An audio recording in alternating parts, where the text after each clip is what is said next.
following the independent institutions. The independent institutions in question are the National Commission on Human Rights, the National Land Commission, and the National Gender and Equality Commission, popularly known as NGEC. The motion has a balance of about 2 hours. It is exactly 1 hour and 50 minutes. And the National Assembly will be resuming debate on that. On your screens, you can see the sergeant at arms taking their place, being a special day for one of their own. This day being the 18th day of November 2025. The National Assembly this afternoon will be taking a moment to honor a distinguished officer whose service, discipline, and leadership have shaped the modern parliamentary experience. We are talking about Mr. Aloisio Lekulo, OGW, the Chief Sergeant at Arms at the National Assembly, who will be concluding his 21 years of exemplary service to the National Assembly and Parliament in general. Mr. Lekulo, our dear viewers, joined the Parliamentary Service Commission in the year 2004 from the office of the President. And upon crossing over to Parliament, he brought with him a wealth of experience in the public administration. He entered the unicameral Parliament as a senior sergeant at arms at a time when the department was modest in size, with only a handful of officers.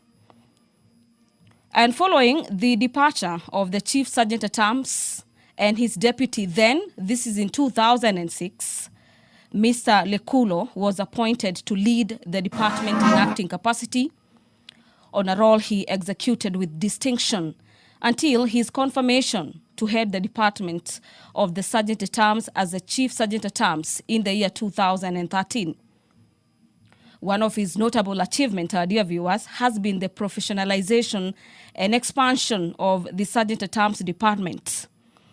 And under the stewardship of Mr. Lekulo, the Sergeant at Arms department, or unit, if you may like, has grown into a fully fledged directorate, staffed with highly trained, well-educated officers, many whom have brought rich experience from Kenya's disciplined forces.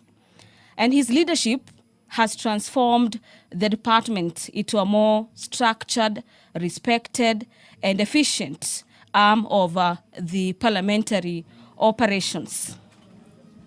Mr. Lekulo, our dear viewers, also played a critical role in strengthening security and streamlining access to the National Assembly, particularly after the 2010 Constitution, after the introduction of public participation on business considered by the National Assembly as a key component of the legislative processes. Mr. Lekulo guided the institution of Parliament through a period of increased public engagement, ensuring that there is enhanced openness matched with robust security, order, and procedural integrity. Today, the 18th day of November 2025, marks his final day bearing the mace in an ordinary sitting ahead of his retirement on November 20th, the year being 2025. His legacy, our dear viewers, of discipline, service, reform, and commitment to parliamentary tradition will remain deeply embedded in the history of the National Assembly. On your screens, you can see the Sergeant at Arms carrying the mace.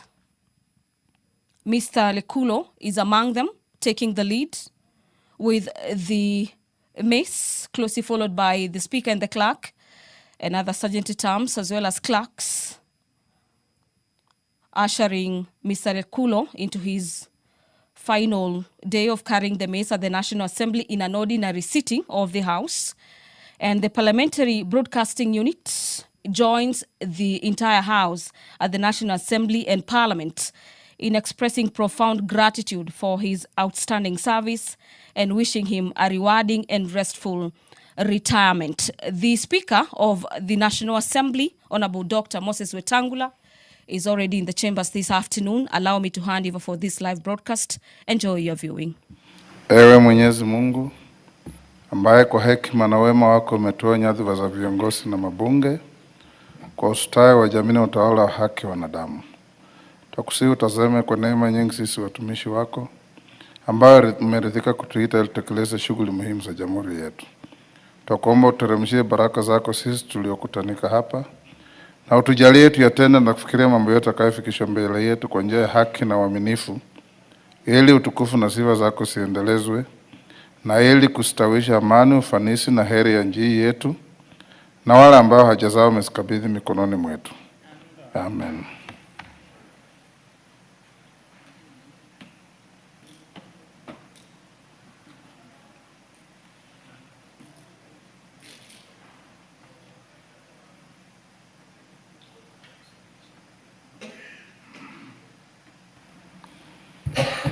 Honorable members, you remain standing.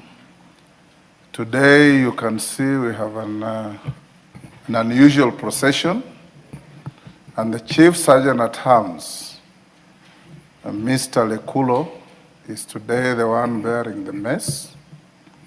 Mr. Lekulo, as I'll give a communication later, is coming to the end of his service to Parliament through retirement and not by any other means.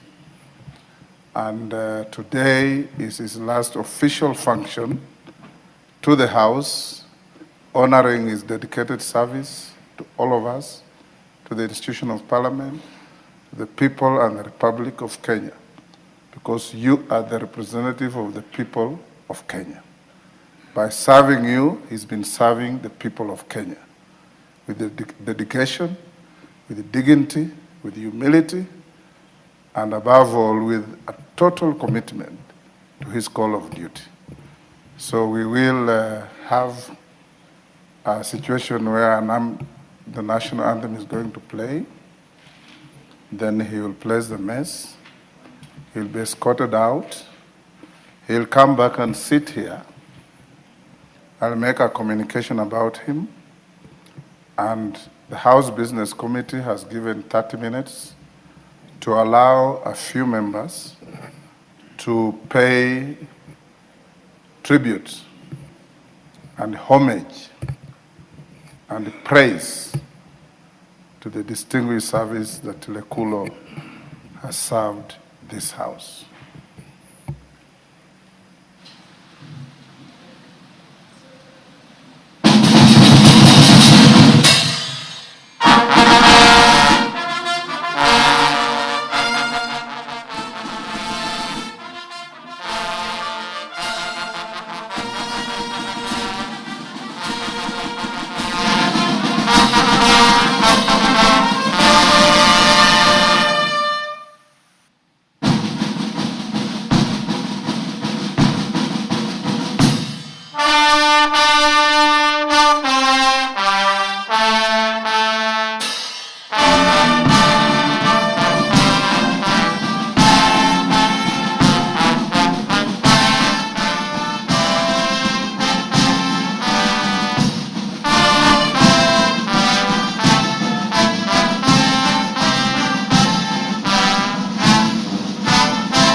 You can watch the procession on the screen.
I was told to remind everyone which I signed.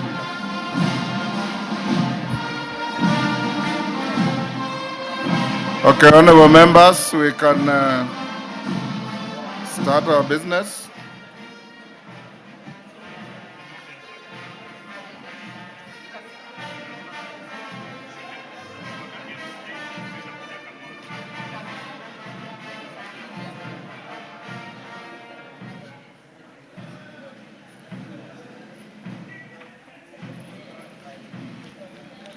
Honorable members, will proceed as follows.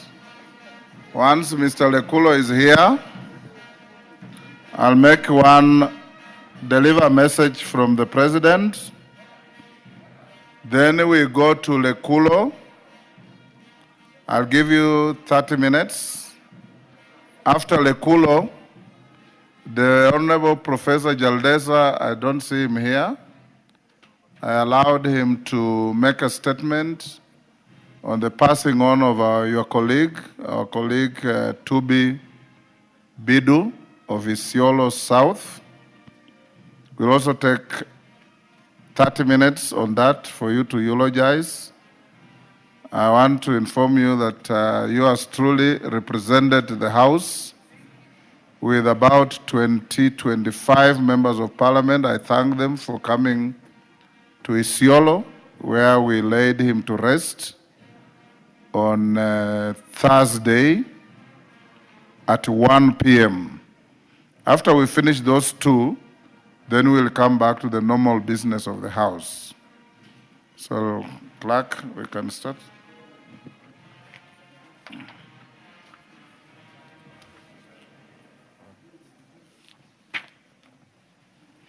Order number 1, administration of oath. Order number 2, communication from the chair.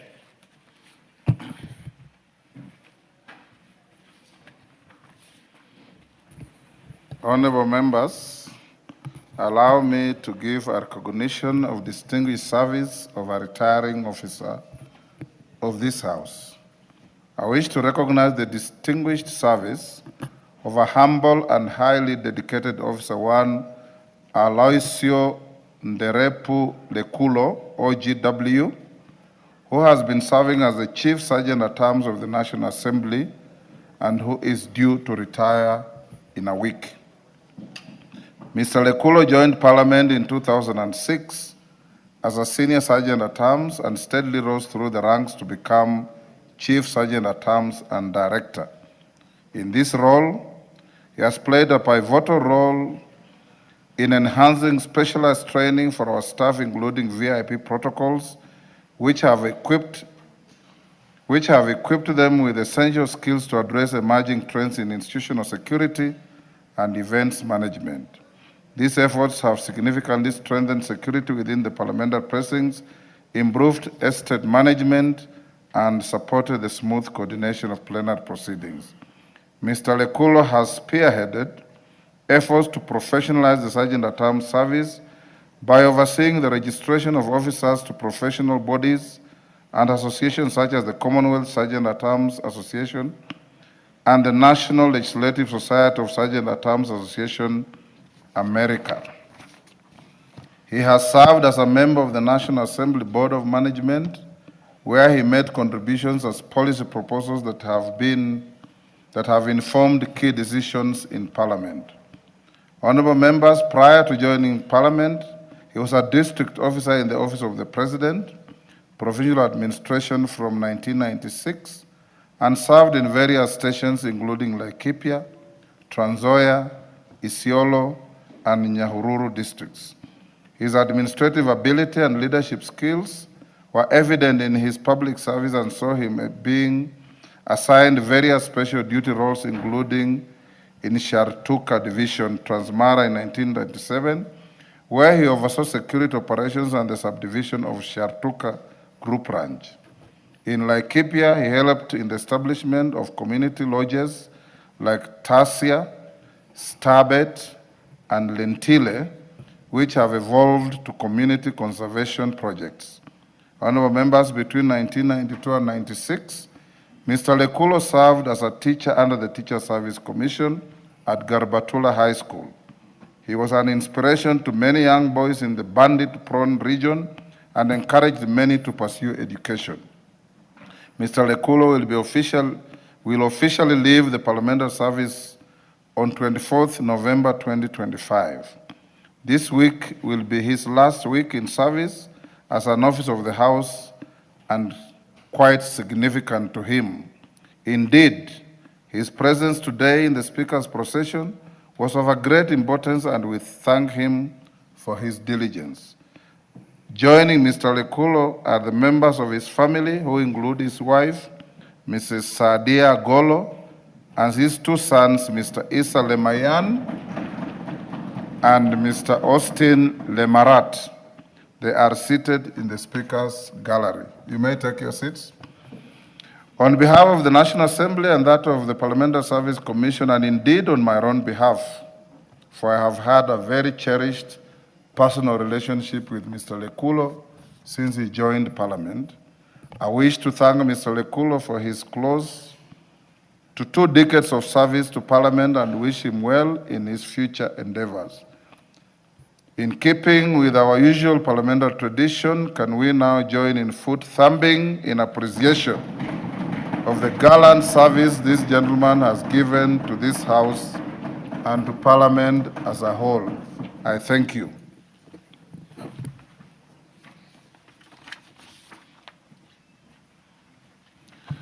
Take your seats quickly, members. The nearest. Raso, I know you are a nomad, but you should take you should take the nearest.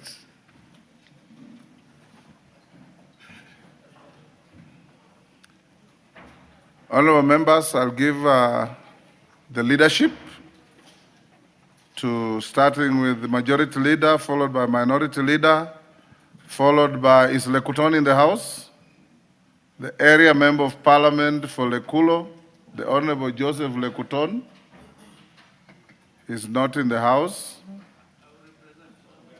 Okay, go ahead, Majority Leader. Thank you, Honorable Speaker. Honorable Speaker, allow me to take this opportunity to not only thank Mr. Lekulo for the long service that he has rendered not to the National Assembly, but to the people and the Republic of Kenya. But lastly, in the last 19 years of public service in the National Assembly. Honorable Speaker, for those who have bothered to dig a little bit about the service of the Sergeant at Arms of the National Assembly, will appreciate the huge role that Mr. Lekulo has played in bringing civility in the conduct of the work of Sergeant at Arms in the National Assembly, and indeed through him, training officers that are even serving in the Senate as Sergeant at Arms, and officers who serve us with a lot of civility, very diligent officers led by Mr. Lekulo. Honorable Speaker, as you have said in your communication, Mr. Lekulo, having come from the public administration, having served as a DO, brought with him that civilian service attitude into the National Assembly. And for those who have learned a little bit the history of this House, and for people like you, Honorable Speaker, who have been here long enough to know that there's a time when Sergeant at Arms were largely from the military and the police service. And I'm told, Honorable Speaker, by your predecessors and older members like Honorable Kainan, that there's a time there was actually some sort of tiff between officers who came from the military, because there was a captain and a major who were serving, and one being senior to the other. There was a lot of friction. But Mr. Lekulo brought in very good order in this service, and he has served not just his juniors, but also members of Parliament with a lot of civility, and encourage those of the younger officers who serve under him to serve as diligently as he has served the people of Kenya, and more specifically members of Parliament, Honorable Speaker. We have seen over the years, Honorable Speaker, right from the time when I joined this House back in 2013 during the security laws, a fist fight here, Honorable Speaker, where you are visiting a member in the Speaker's gallery. But it took the sergeant at arms a lot of effort. I'll never forget that day. A member from Nakuru called Kimani Ngunjiri boxed me up there. Go on.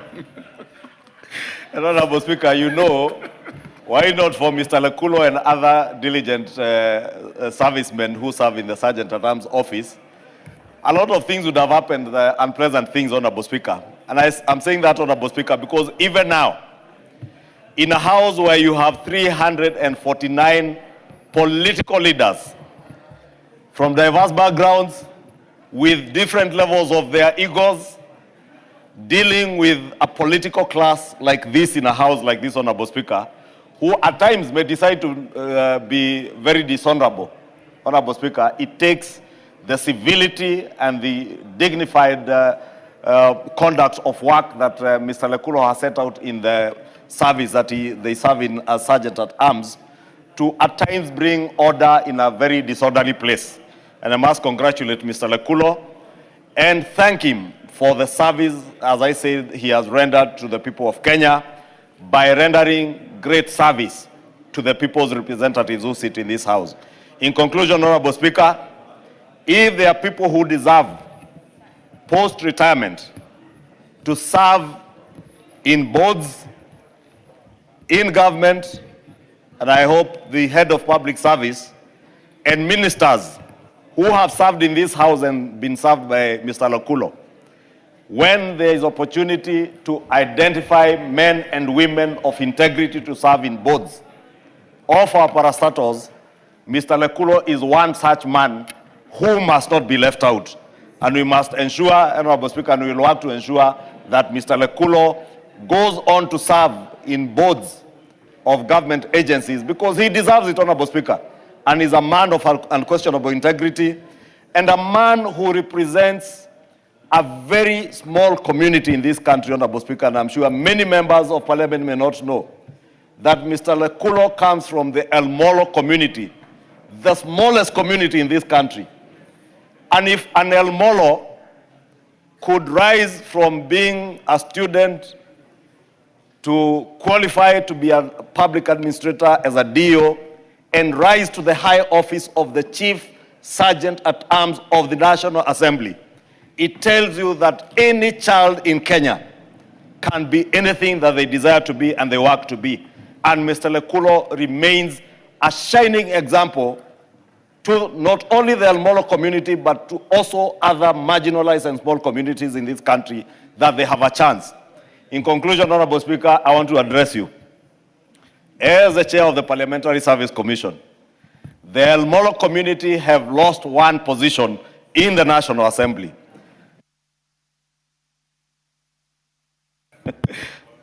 Thank you, Honorable Speaker. I thought the mic had gone off because I was addressing you. Honorable Speaker, I was saying this is a house that represents not just the people, but represents equity in our nation. And it is important, Honorable Speaker, that this position that Mr. Lekulo held, that was held by a man of great repute from the Molo community, that the Commission works to ensure that we get more El Molos to serve in the National Assembly so that all the people of Kenya, when they are represented by members of Parliament, can also see the face of their communities in the staff establishment with the National Assembly. And I must, Honorable Speaker, congratulate the Parliamentary Service Commission that has ensured that this House becomes a hallmark of actual equitable representation of people within our staff establishment, Honorable Speaker. And with that, again, Mr. Lekulo, congratulations. And in all your future endeavors, may you continue serving with the diligence and dedication that you have served us as the people's representatives, and in your service to us, you have served the people of Kenya. Thank you, Honorable Speaker. Junet. Thank you, Mr. Speaker. Mr. Speaker, I want to thank you for granting me this opportunity to bid farewell to a distinguished officer of Parliament, Mr. Speaker. Mr. Speaker, the outgoing Sergeant at Arms, Mr. Lekulo, this moment, Mr. Speaker, is both emotional because, Mr. Speaker, since I came to this parliament, I have known Mr. Lekulo as the Sergeant at Arms, Mr. Speaker. And Mr. Speaker, Mr. Lekulo looked soft-spoken, but he was very firm when he wants to make a decision. And when there were issues of security or disorder in the House, Mr. Speaker, is well you will know who Mr. Lekulo is, Mr. Speaker. Mr. Speaker, personally, I had an interaction with him in the 11th Parliament, Mr. Speaker. That time I was a very vibrant and a bit disorderly politician, and I used to have a lot of problems with the DCI. Mr. Speaker, they will look for me in town and they can't find me, and they will serve the summons through Mr. Lekulo. And one day I was hiding in someone's house.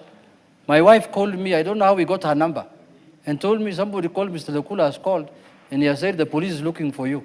And he has the summons, tomorrow morning go to Parliament and collect the summons. So, Mr. Speaker, I didn't come to Parliament. I went to Nation to do an interview in the morning. And the Nation people promised me they will hide me after the interview. And when I just walked out, I found the DCI inside the studio where we were doing the interview, Mr. Speaker. I wish I had followed Lekulo's instructions that I come to Parliament to collect the summons so that I can go to the DCI, Mr. Speaker. So, Mr. Speaker, this is a man who knew what he was doing. This is a man who has served this country with dedication, this institution, Mr. Speaker, with dedication. This is a man that we are going to miss as parliamentarians, Mr. Speaker. Mr. Speaker, as the majority leader has alluded to, this man comes from the smallest community in the country called El Molo.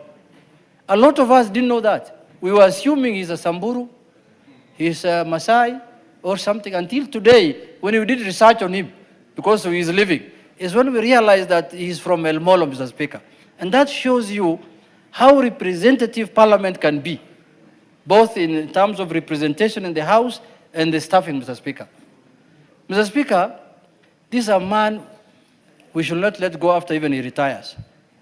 This man, if there was, there's these positions that are in the Parliamentary Service Commission that are normally nominated by parties, minority and majority. This man should be in the Parliamentary Service Commission. He will do better than some of them who are there now. Putting on, I can tell you, he has more experience, more knowledge. He knows how Parliament operates. He knows. No, I don't want to mention names, but I don't want to mention names, but Lekulo will serve both the interest of the staff and MPs, Mr. Speaker. In the earliest opportunity, a vacancy occurs there, and we can even make it occur myself here, because I have the opportunity. I have the constitutional mandate to remove a commissioner. You know, commissioners must know that they were appointed by this House, and the procedure of removing also is vested in this House, constitutionally. So in the event we decide to create a vacancy, the way we decided to create a vacancy in the Deputy President's office, if we create a vacancy, Mr. Speaker, you remember we created a vacancy in the Deputy President's office, and somebody now is occupying it fully. And he's doing a good job, better than the one we removed. So if this also we create a vacancy there, which I am seeing very soon a vacancy will occur, Mr. Lekulo should be the first person to occupy that office, Mr. Speaker. Mr. Speaker, in conclusion, I want to say that Mr. Lekulo is an example, Mr. Speaker, of how our staff of this parliament are dedicated to their job. Mr. Speaker, I came to realize later, as a parliamentarian, that the security of members of parliament primarily lies with the Sergeant at Arms, Mr. Speaker. It is them who advises us, this place is not good, don't go, do this. Even when we go for national events, Mr. Speaker, the first contact you have is the Sergeant at Arms, Mr. Speaker. So, Mr. Lekulo, you are one of the people, if today we could extend the retirement age, we will have done it for you. But now, time has come, don't worry, we are together, go and serve the country in another capacity, and we wish you all the best, and we thank you for your service that you have provided to this House. Mr. Speaker, with those few remarks, congratulations, Mr. Lekulo. Thank you very much. Thank you. The remaining people, honorable members, if I give you, you'll have just 2 minutes. Raso. 2 minutes. Thank you very much, Honorable Speaker. Honorable Speaker, I wish to join you in congratulating Chief Sergeant at Arms, Mr. Lekulo. He comes from my county, and indeed, as the leader of majority and minority have said, he comes from the smallest community, even in our county, with less than members numbering 500. He has been a trailblazer, the first El Molo to be in government, as a teacher, as an administrator. For those of you who are getting amazed at the El Molo occupy the shores of Lake Turkana, a place called Oyangalani. I have some friends there, and I've had very good visits there to visit. There are less than 600 people. Honorable Lekulo tells us, as Eliud Kipchoge said, no human is limited. Go on, Ras. Thank you very much, Speaker. Honorable Speaker, as a teacher at Garbatula High School, when Garbatula was a national school, he was actually a beacon that young boys and girls attending that school, they felt that if a young El Molo teacher can come and teach in Garbatula, that all of them can rise to the top. Honorable Speaker, I say again, he was a trailblazer. The first district commissioner, actually among the first from the region, although there were a few from the major communities, but he was the first from among his people, including the Rendile, the Boran, the Gabra, the Samburu. Honorable Speaker, in Parliament, he has provided a distinguished service. When you see him, he is the face of calm and composure. Like Honorable Junet said, wherever there is some disturbance around Parliament, and you see him, he was the face of confidence. He will always say, Mheshimiwa hakuna shida, tuko. And today, as he retires, he's retiring as the senior most El Molo in government, and he's the face of his people. I want to join the leader of majority and minority that the El Molos must be represented in government, Honorable Speaker. Thank you. Thank you, Mr. Speaker. Mr. Speaker, I have first interacted with Mr. Lekulo in 1990 at Moi University when both of us were pursuing a degree course, Mr. Speaker, and since then we have been members of the Moi University Alumni Association. Mr. Speaker, and then as fate will have it, later on he also went back to my former high school, Garbatula High School, where he became a teacher, and then later on we met in Parliament here as a staff, him as a staff, and then me as a parliamentarian. Mr. Speaker, to many, retirement is synonymous with withdrawal, with pull out, Mr. Speaker, with pull back, with disengagement, with recess, with reclusion. But Mr. Speaker, for Lekulo, I will say three things. This retirement provides an opportunity for you to go and relax, to go and rest, and to go and find new avenues, Mr. Speaker.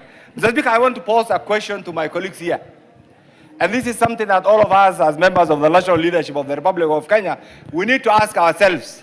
If truly we were to subscribe to the politics of shareholding, Mr. Speaker, will somebody from the El Mono community ever have risen to become the Sergeant at Arms of the then Parliament of Kenya and today the National Assembly of the Republic of Kenya? The answer is obvious. The answer is no, Mr. Speaker. Mr. Speaker, I want to say four things, and will allow me one thing, Mr. Speaker. Mr. Lekulo, this retirement, rest, you have earned it. Secondly, seek new adventures, enjoy. Congratulations, welcome to new life. And the Speaker has concluded, you as our leader, I want you to believe with His Excellency the President I have known Mr. Lekulo more than any other. I have been a commissioner for 3 terms.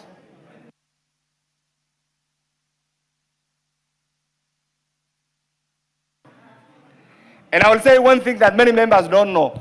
I have joined this parliament when most of the staff was secondees from either special branch or special DOs. Mr. Speaker, when Mr. Lekulo joined this parliament, he never behaved in a manner to demonstrate his background as a special DO, Mr. Speaker. Throughout, he has been civil. Throughout, he has been down to earth. We want to send you to His Excellency the President, Mr. Speaker. We do not want to wait for the long process of removing a commissioner. You know, that's tedious. It's not as easy as it's tedious. It's a very serious constitutional process. Mr. Speaker, the moment you give him his last letter of retirement from here, we want to send you to His Excellency the President. Mr. Lekulo, as a honor to the El Mono community, the first graduate ever to have stepped at National University, to have been employed by a national institution like Parliament under your leadership. Before the month ends, we want Lekulo to earn another job. I thank you for organizing this. This itself is unprecedented. It's something that he really deserves, and we say thank you to you under your leadership and all the others who have participated. Mr. Lekulo, please enjoy your life until you get the next appointment, and I'm sure it will be soon. Thank you, Mr. Speaker. Epuyo Nanok.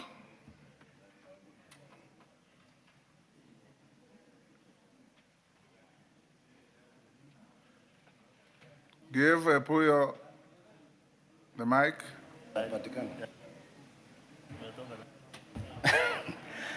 Asante Mheshimiwa Spika kwa nafasi ya kuweza kumpongeza ndugu yangu, rafiki yangu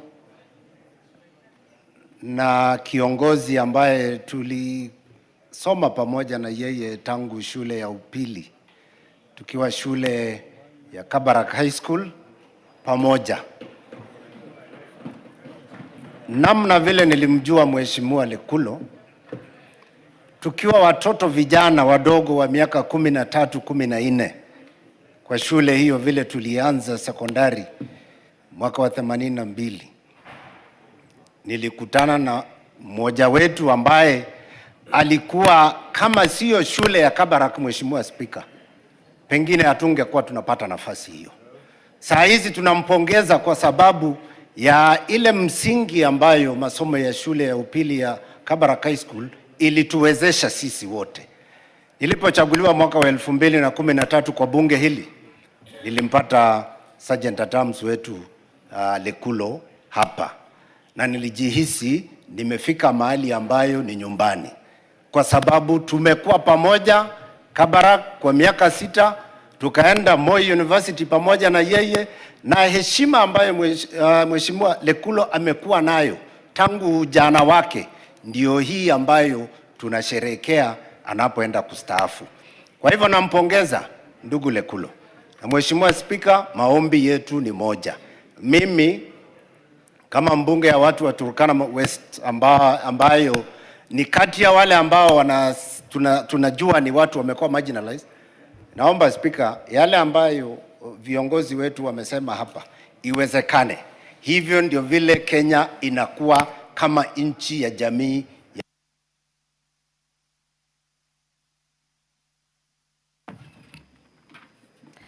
Thank you, Mr. Speaker, and thank you also to Parliament for honoring Mr. Lekulo.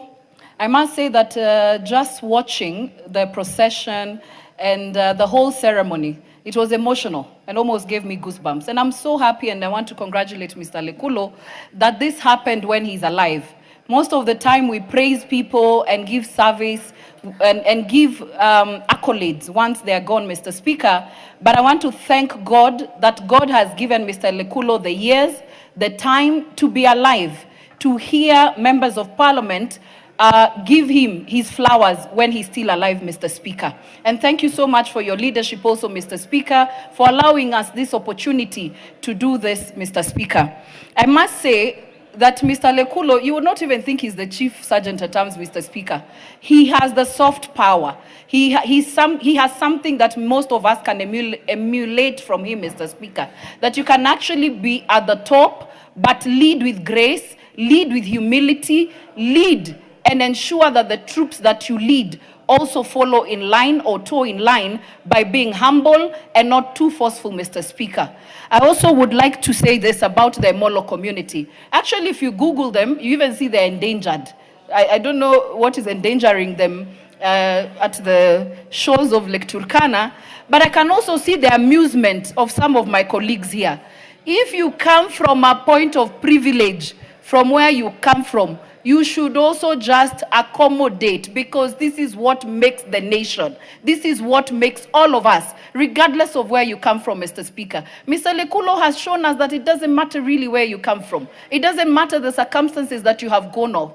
Given an opportunity in this country, Mr. Speaker, each and every Kenyan can serve this country with dignity, can serve this country, Mr. Speaker, with the diligence that is required. And I must salute you, Mr. Lekulo. I must salute your family for allowing you to serve this parliament, Mr. Speaker. I can imagine the long hours that you had to work sometimes in this house, Mr. Speaker. Your family stood by you, and I'm happy that they are all here to hear what we have to say about you, Mr. Speaker. And I do hope that the values that you put that you have shared with the other sergeant at arms, Mr. Speaker, that they will live on, that your gap will not be felt, that we will continue to see the same discipline that we are seeing amongst the sergeant at arms, Mr. Speaker. I also want to agree, and thank you so much for taking care of the mace. I didn't know the mace was purely your job. I'm told the mace, if there was a problem with the mace, it was you. Thank you for taking care of this mace. Otherwise, would have gone into election prematurely. But just as it has been said, I'm sure the country can tap into his immense experience and knowledge in serving in other positions, Mr. Speaker. Thank you very much. Thank you. Come, Kate. And don't tell us that Lekulo was a warlord like you. He wasn't. He wasn't. Thank you, Mr. Speaker. He's a very peaceful man. Yeah, I want to confirm, Mr. Speaker, that Mr. Lekulo is indeed a very peaceful man, just like me. Mr. Speaker, I have had the privilege of serving with Mr. Lekulo as a member of staff in this parliament. I joined this parliament in February 1997. He came much later. And I want to confirm that what has been said about him is indeed true, as we have observed over the years. Mr. Speaker, Mr. Lekulo, like has been said, comes from a very small community. And he has demonstrated, Mr. Speaker, that it does not matter where you come from. As long as you're given a chance, you are able to serve in whatever capacity you're given in the nation. I want, in paying tribute to Mr. Lekulo, Mr. Speaker, I want to remember the former Speaker, Honorable Kaparo. I want to thank Honorable Kaparo for identifying Mr. Lekulo. In as much as Mr. Lekulo has done a beautiful job for this parliament, we must remember that the former Speaker also played a big role in identifying his talent and recruiting him to the sergeant at arms position, just like some of us here in this life. Mr. Speaker, Mr. Lekulo has demonstrated that even somebody from a minority community can serve at the highest level in this country, just like the current deputy president. I see some people looking.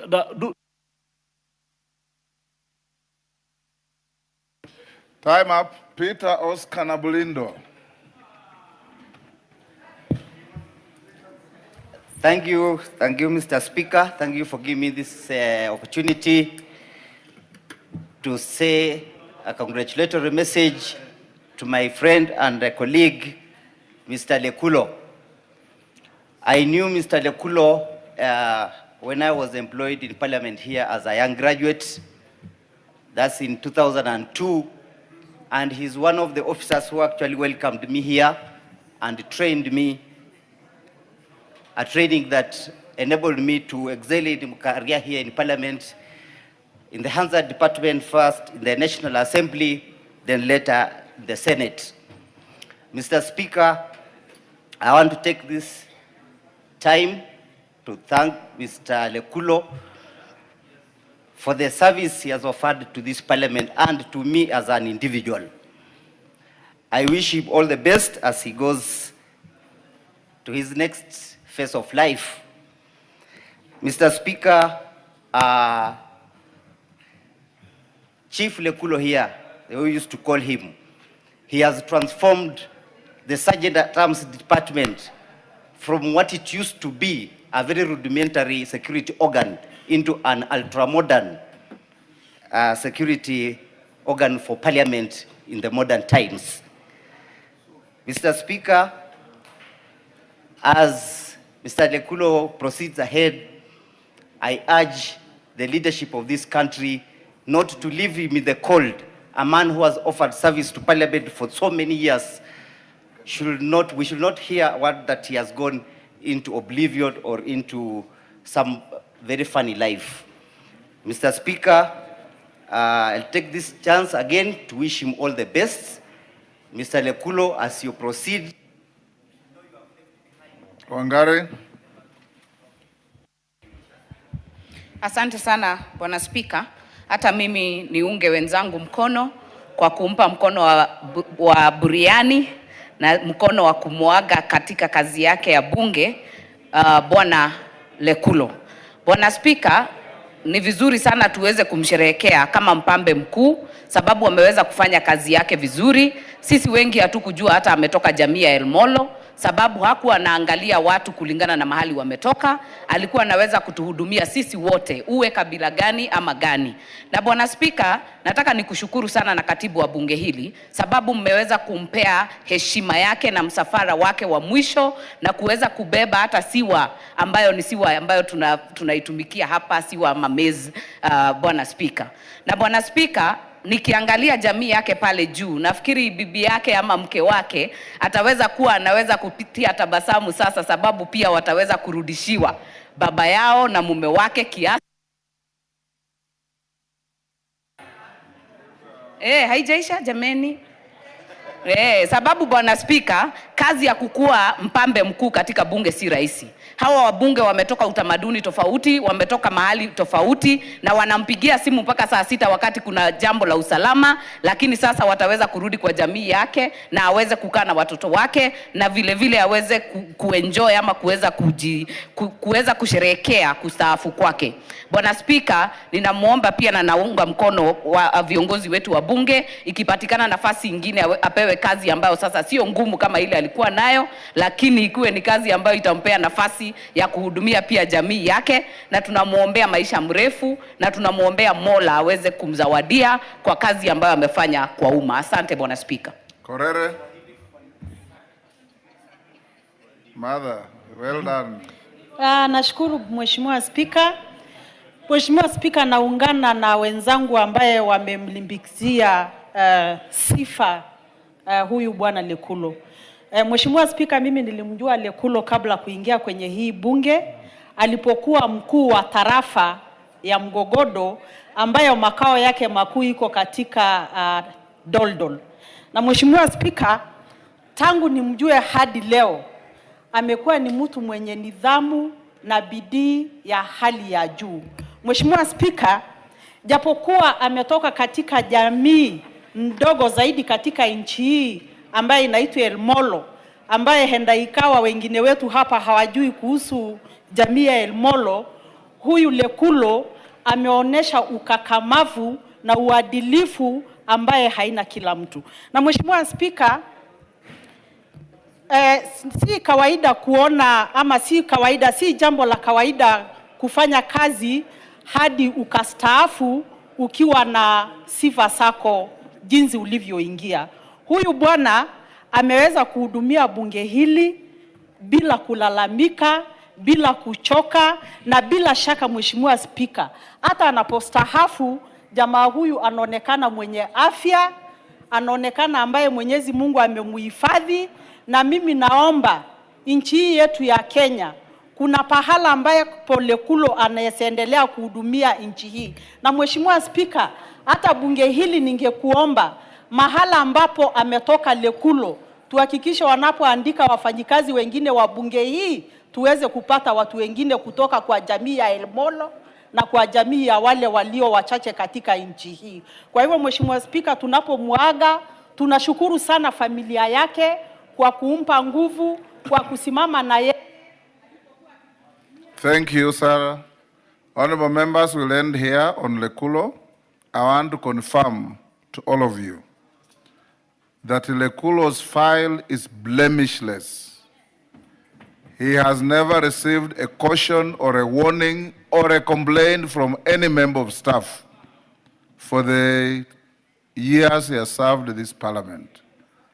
A man with a soft voice but a strong message. A man who dedicated his life ensuring that you are safe. I know some members, one or two, who once in a while have walked through with their firearms, and Lekulo has politely told them that they are out of order. One member defied him. Lekulo walked to my office and told him, you know, I don't want to humiliate a member of parliament. There's a member who is not obeying the rules. And I called the member and told him, even if you feel unsafe, not among your colleagues here.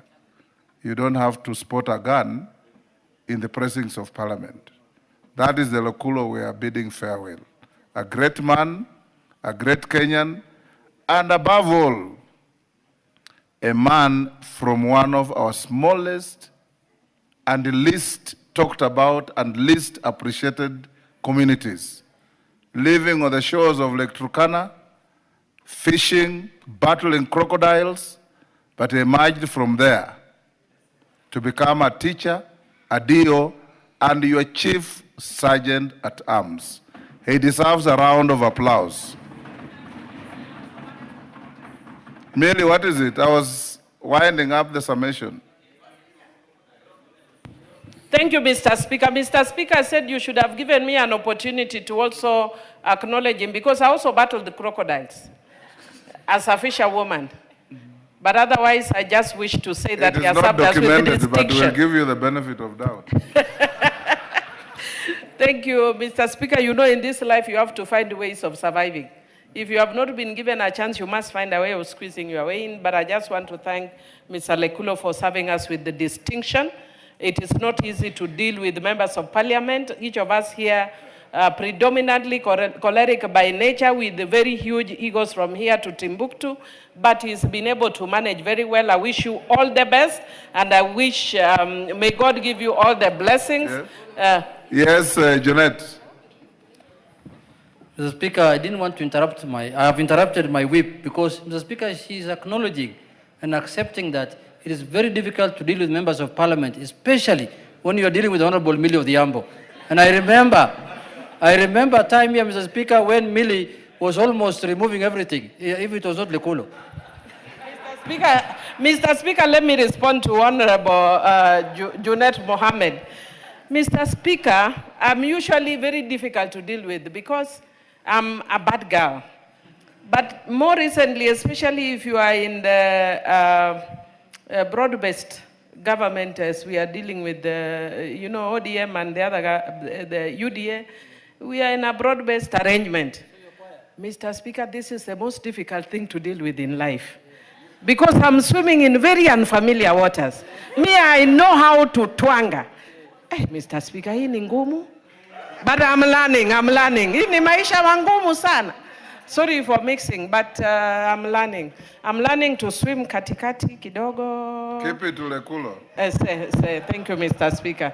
Mr. Speaker, at least when you give me to appreciate Mr. Lekulo, at least that is waters I can swim very nicely around. And I just want to thank you because you have served this parliament with distinction. And as Honorable Junet says very correctly, that most members, because by nature we are predominantly choleric for those who understand personalities.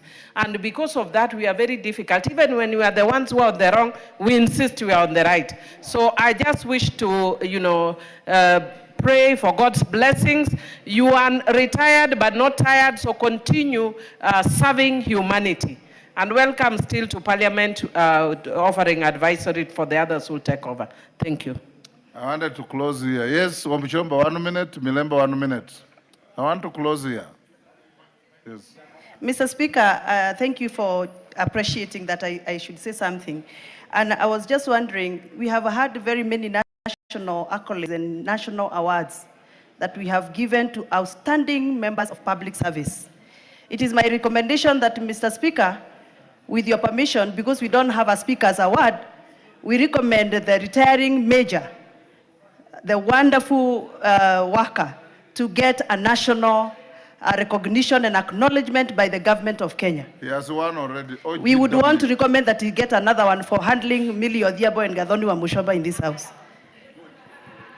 Milemba, 1 minute. I want to close here. Thank you, Honorable Speaker. In the early times of the 80s and 70s, the national schools were very few, and Gabatula was one of them. And Mr. Lekulo, now retiring, was a teacher at Gabatula. It was one of the schools you'd hardly get a chance to teach in. And he is an epitome of how teachers can rise through the ranks.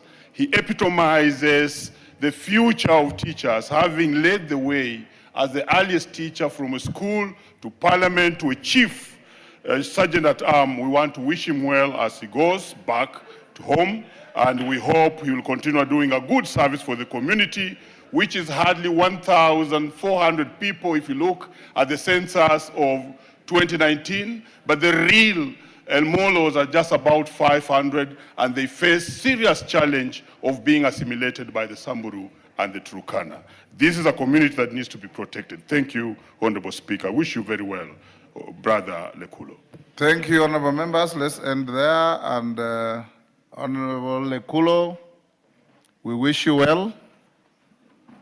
And we hope that you will have an opportunity to serve this country in other capacities. And Majority Leader Kimani Ichung'wah, in diplomacy we say you can go and whisper into the right ears on behalf of Mr. Lekulo so that he can be able to be accommodated beyond here. And I want to encourage the managers of this parliament, starting with myself, that this parliament is not for any exclusive communities. It is for all of us as Kenyans. And Lekulo has been the only El Molo worker.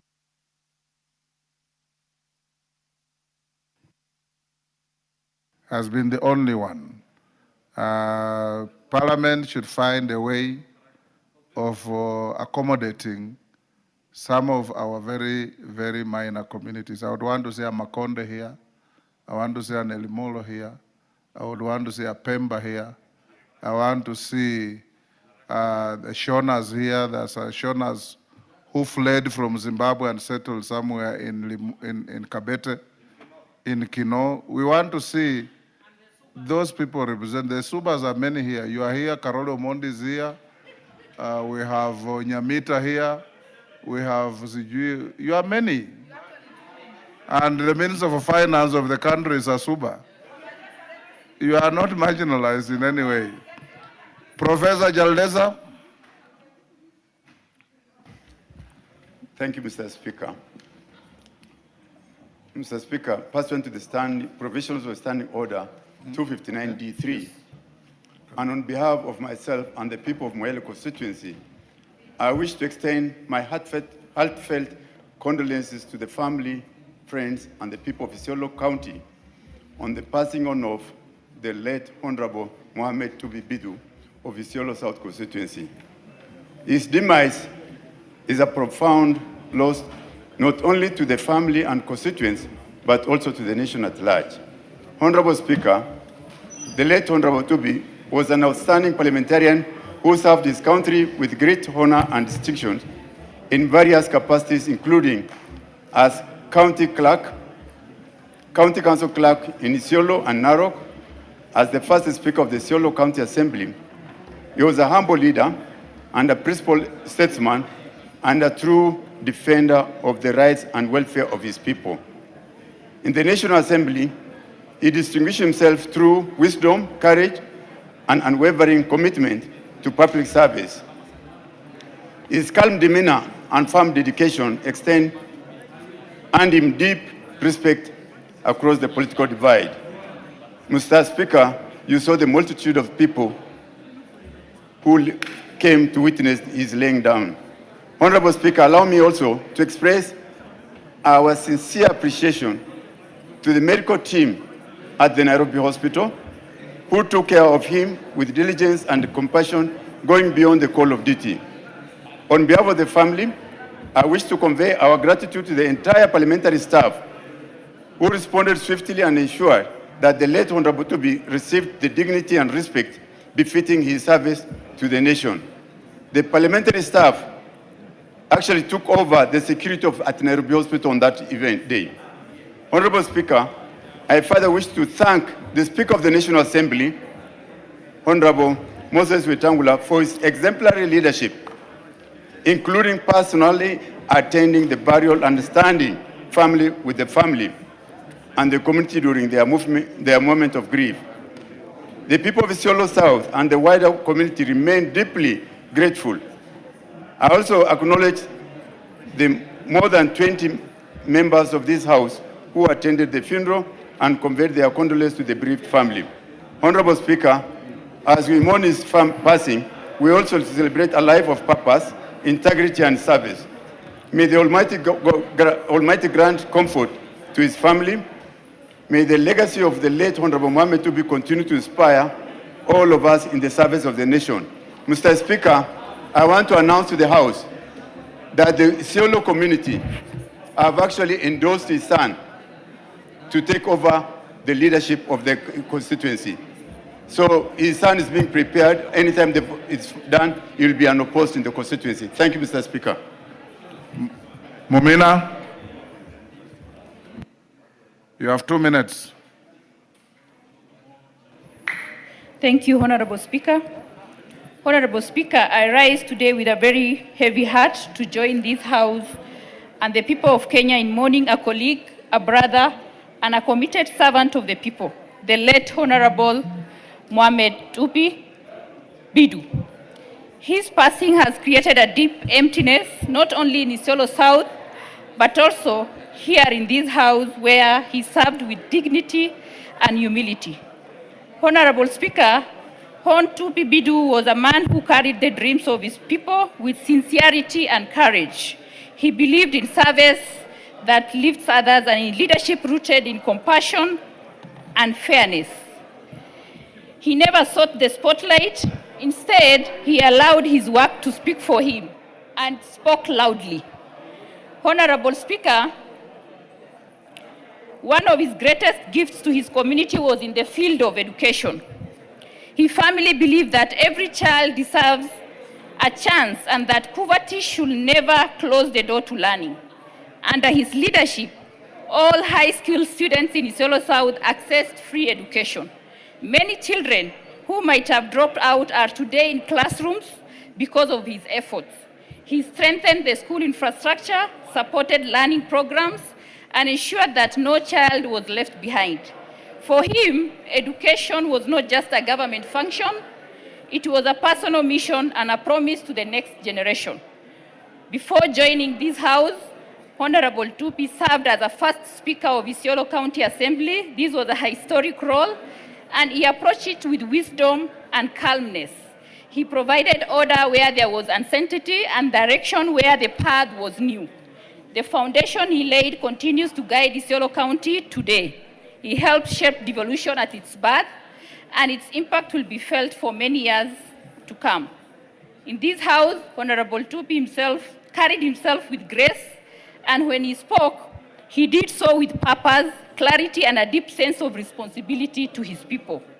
Honorable Speaker, we will remember him as a humble man, a principled man, and a man who served with his heart. Isiolo South has lost a father figure, Kenya has lost a true patriot, and we, his colleagues, have lost a brother whose kindness, wisdom, and warmth we deeply cherished. Honorable Speaker, I extend sincere condolences to his family, to the people of Isiolo South, and to all who had the privilege of working alongside him. May they find strength during this difficult time. May the good deeds of Honorable Tupi continue to shine through the lives of those who he uplifted. May his soul rest in perfect and eternal peace. Thank you. Member for Lagdera. Thank you, Mr. Speaker, for giving the opportunity to eulogize and mourn a great friend, a neighbor, and a peaceful man. Mr. Speaker, I also thank you for being with us during the burial. We were there with you. You went to see the family, you spoke to the family, and the people of Isiolo, I think, appreciated that. Secondly, Mr. Speaker, I and Honorable Tupi are neighbors. We have almost 100-kilometer neighbor. I mean, we have 100-kilometer border between Isiolo South and Lagdera. And the 3 years we are in this parliament, we did something that could not happen the last 20 years. To make our people, the people of Lagdera and the Isiolo South, to coexist peacefully. I think before we came in as parliament, I didn't know Mr. Tupi, but our families were friends. We used to live together at a place called Garbatula. But when we came in, we sat together and said that we should not have no more bloodshed along our border. We sat and we did something that could not happen for 20 good years. There was no peace along that border. Now people coexist, they live together, they share the grazing lands, they share watering points, and what I can say is that, Mr. Tupi, for people of Lagdera and people of Isiolo South, it was a beacon of hope and was a beacon of peace. Thank you, Mr. Speaker.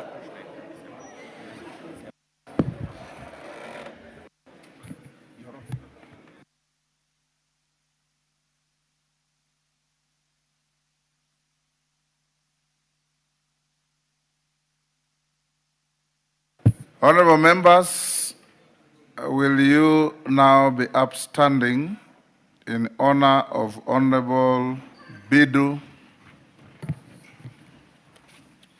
And like I did say, I represented all of you at the burial.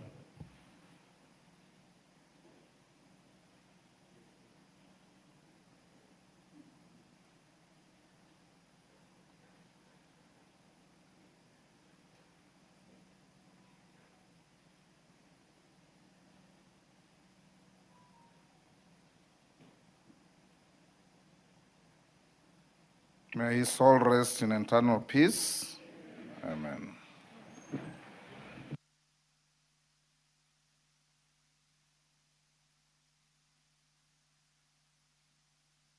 Take your seats. Kainan, take your seat and continue talking to your colleague from a seated position.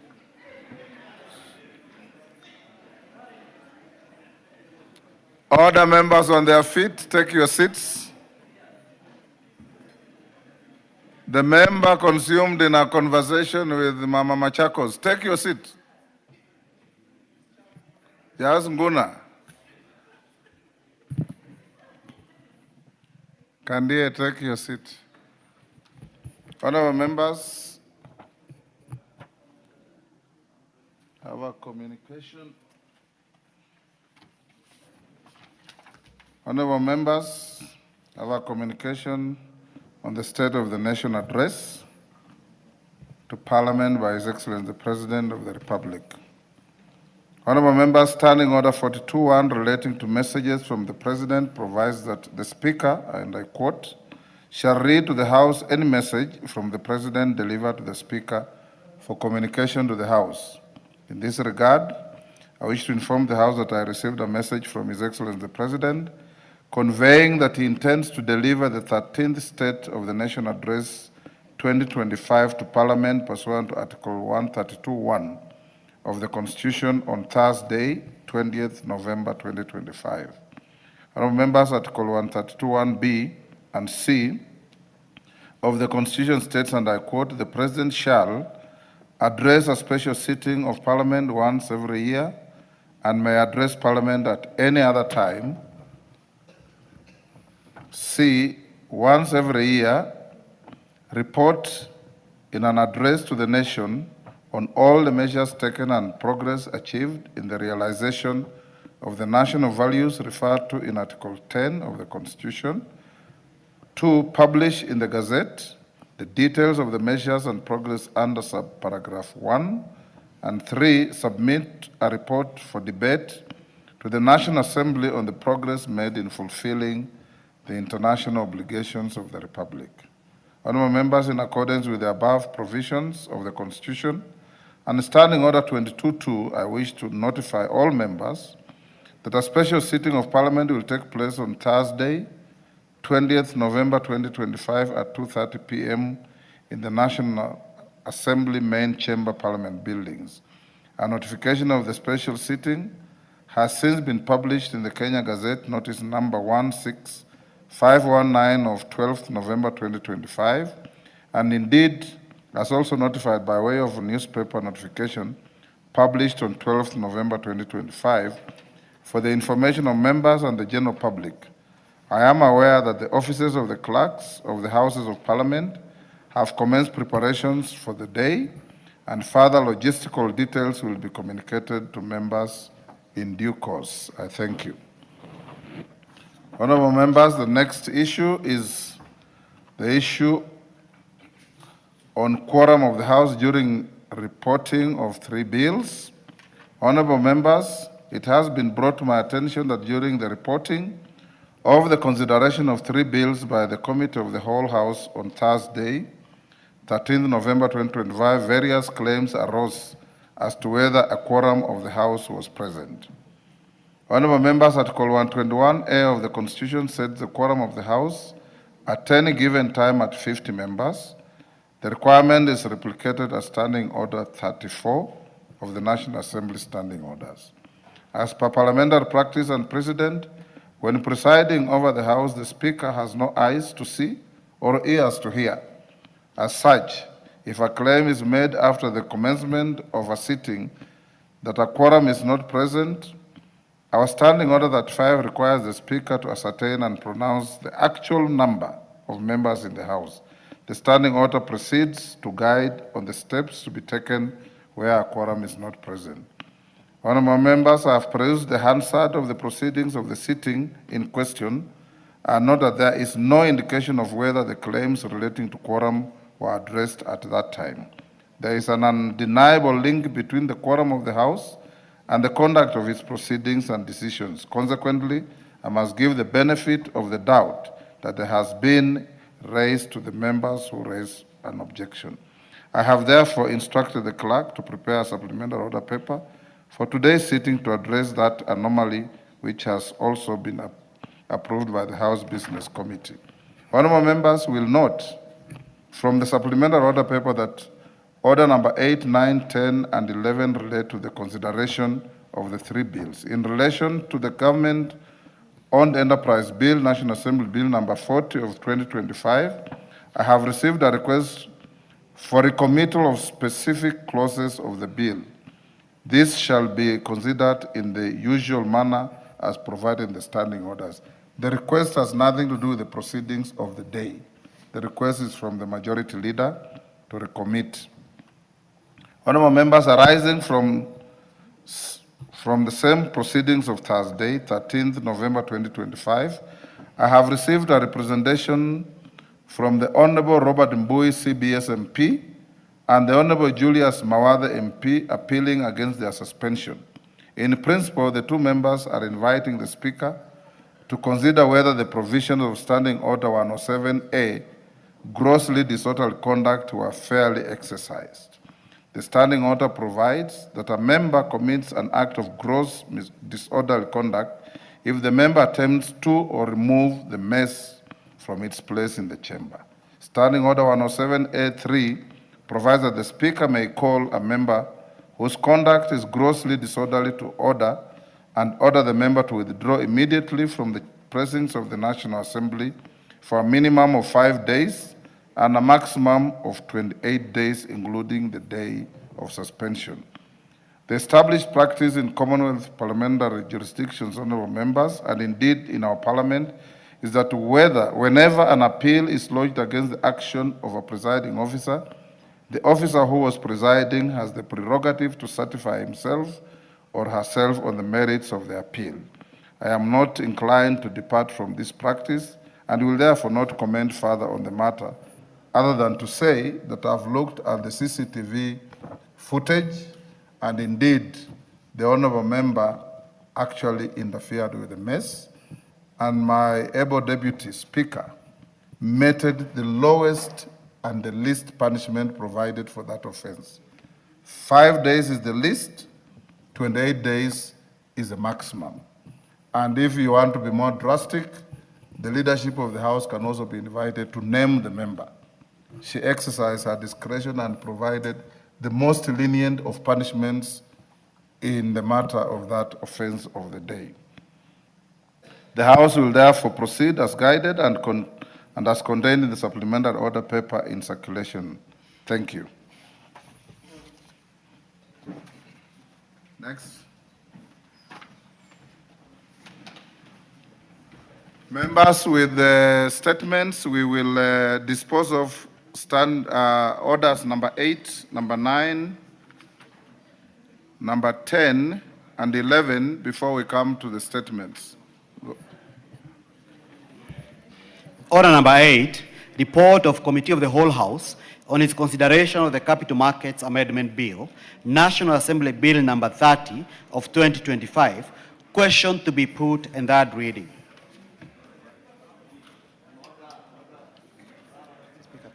Order, members.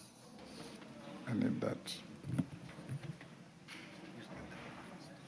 Yes, of course, yeah. I'll use this. Then you give me that.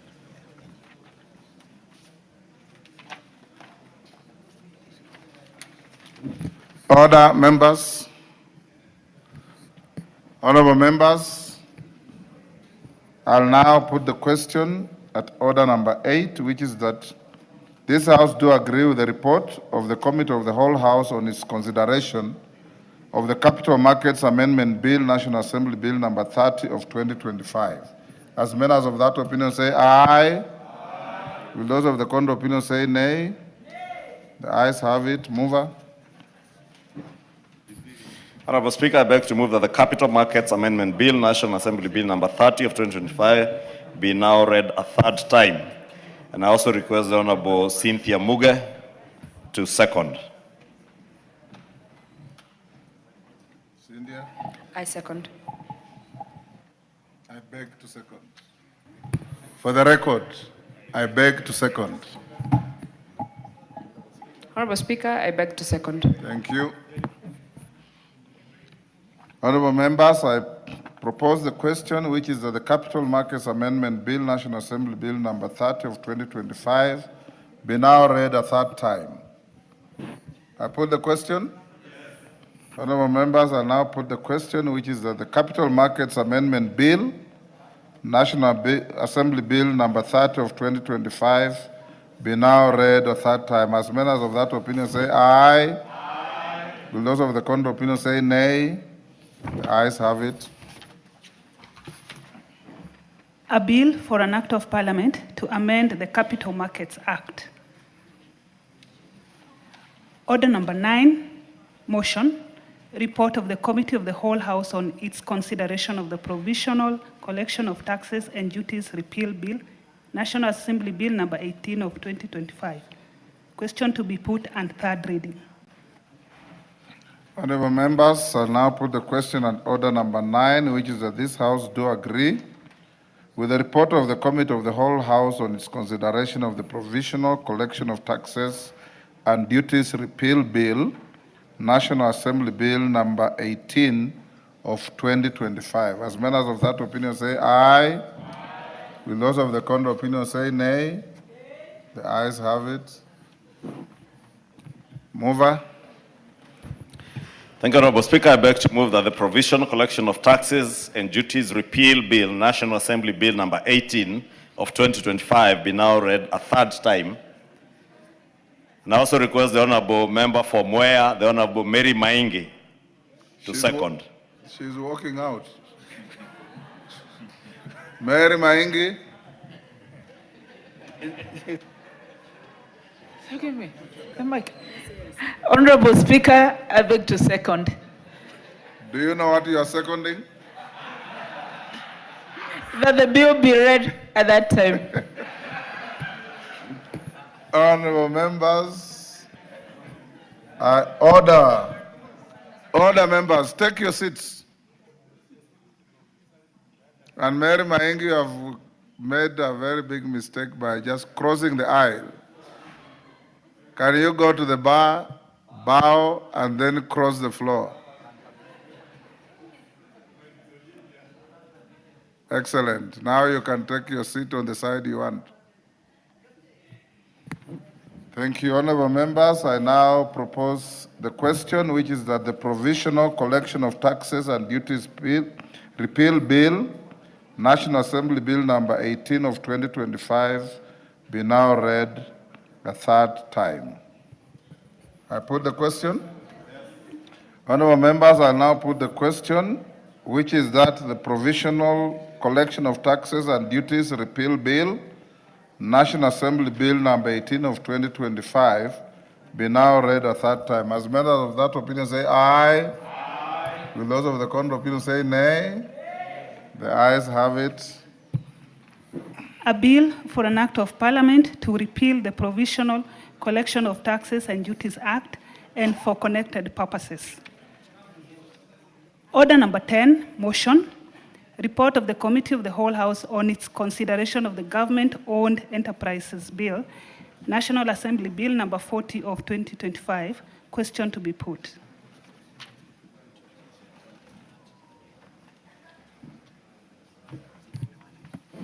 Honorable members, I'll now put the question at order number 10, which is that this House do agree with the report of the Committee of the Whole House on its consideration of the Government-Owned Enterprises Bill, National Assembly Bill number 40 of 2025, subject to recommittal of the first schedule to the bill. As members of that opinion say aye. Aye. Will those of the contrary opinion say nay?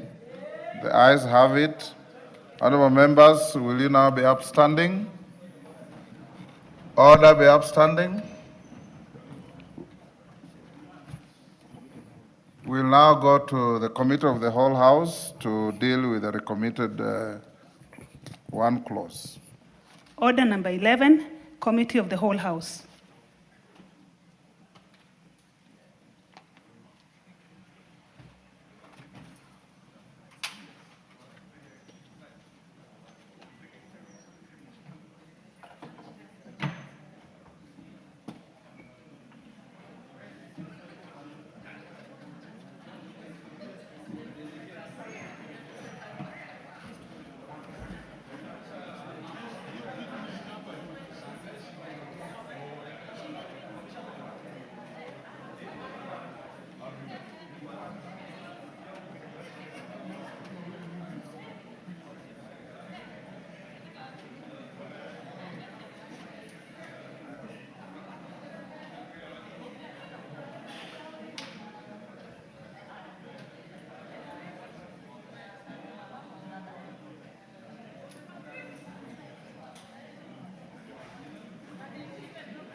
Honorable members, we will now consider the Government-Owned Enterprises Bill, National Assembly Bill number 40 of 2025, which is dealing with the recommittal of the first schedule to the bill.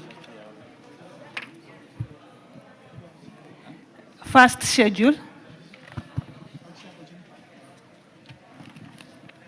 Honorable members, I propose the question that the schedule be the schedule of the bill. Mover?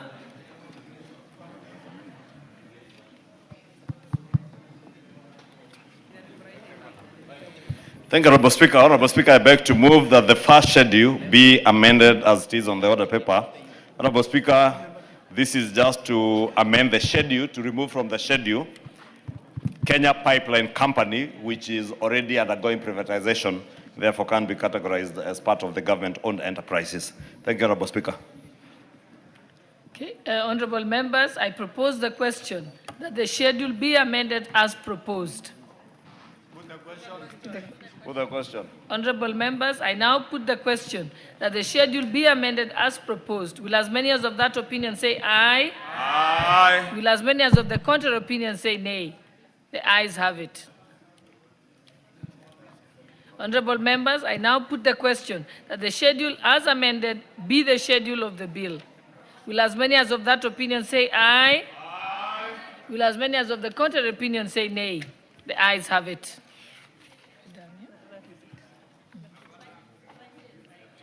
So I go. Okay, Honorable, the mover, please. Move reporting. Honorable Chairperson, I beg to move that the committee do report to the House its consideration of the Government-Owned Enterprises Bill of 2025, National Assembly Bill number 40 of 2025, and its approval thereof with amendments. Honorable members, I now put the question, which is that the committee do report to the House its consideration of the Government-Owned Enterprises Bill 2025, National Assembly Bills number 40 of 2025, and its approval thereof with amendments. Will as many as of that opinion say aye? Aye. Will as many as of the contrary opinion say nay? The ayes have it. Honorable members, Mr. Speaker,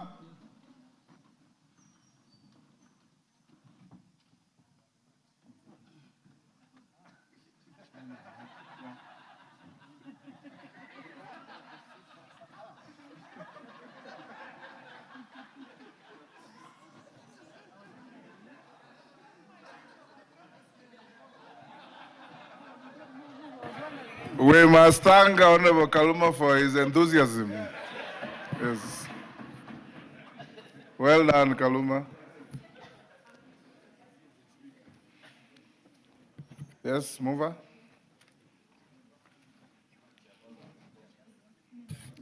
Chair of the committee. Sorry.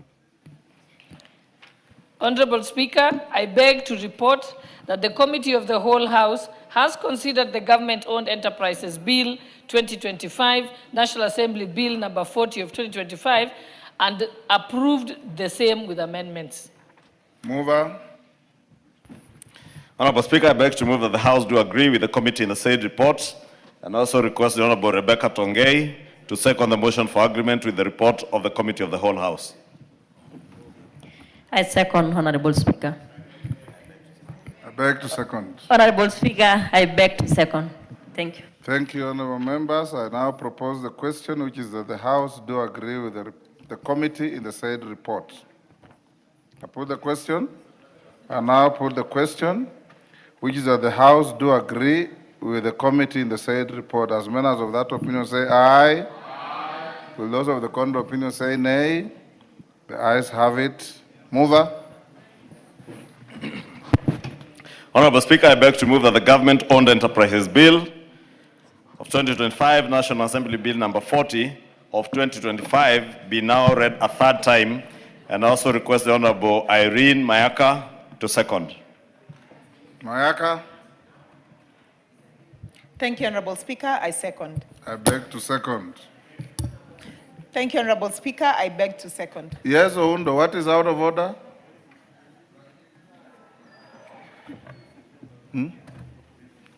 I have not proposed the question, Oundo.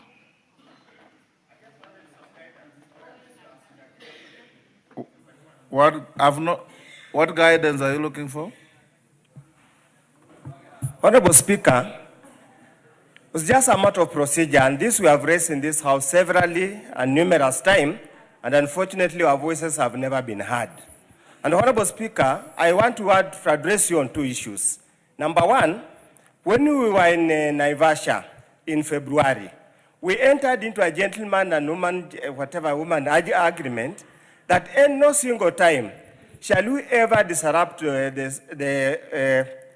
Parliament, the sitting of the National Assembly, on account of quorum when there is serious business to be conducted? We agree that, Honorable Speaker.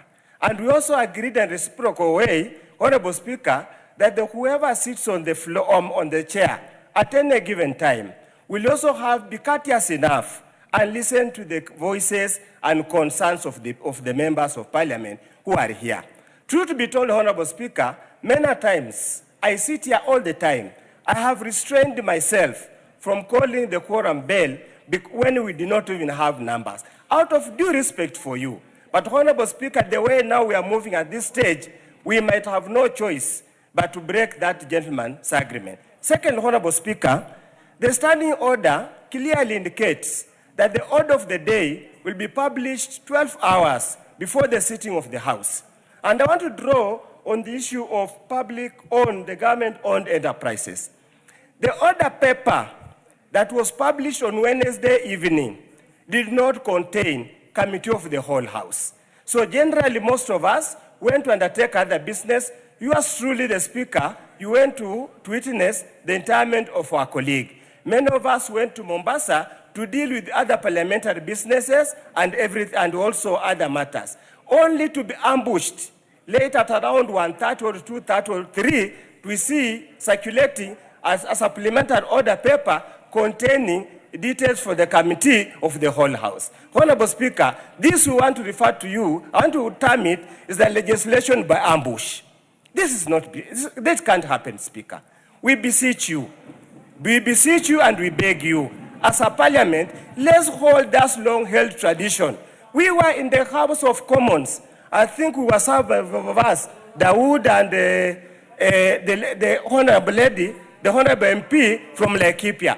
And the order paper, Honorable Speaker, is published early enough and never changes unless there are exigencies of a call of duty that allows. And I showed the clerk when we were traveling with him from London. That is the kind of tradition that we want to have, Honorable Speaker. I know it's your prerogative. I cannot interfere with it. But also just listen to us that Parliament must be held in its esteem and its honor. I raise my case, Honorable Speaker. Junet, give Junet the Mr. Speaker, the honorable member, who is a member of my party, has raised very fundamental issues. But I think before you address them, Mr. Speaker, I want to give also my opinion on them. First, Mr. Speaker, the issue of quorum is true.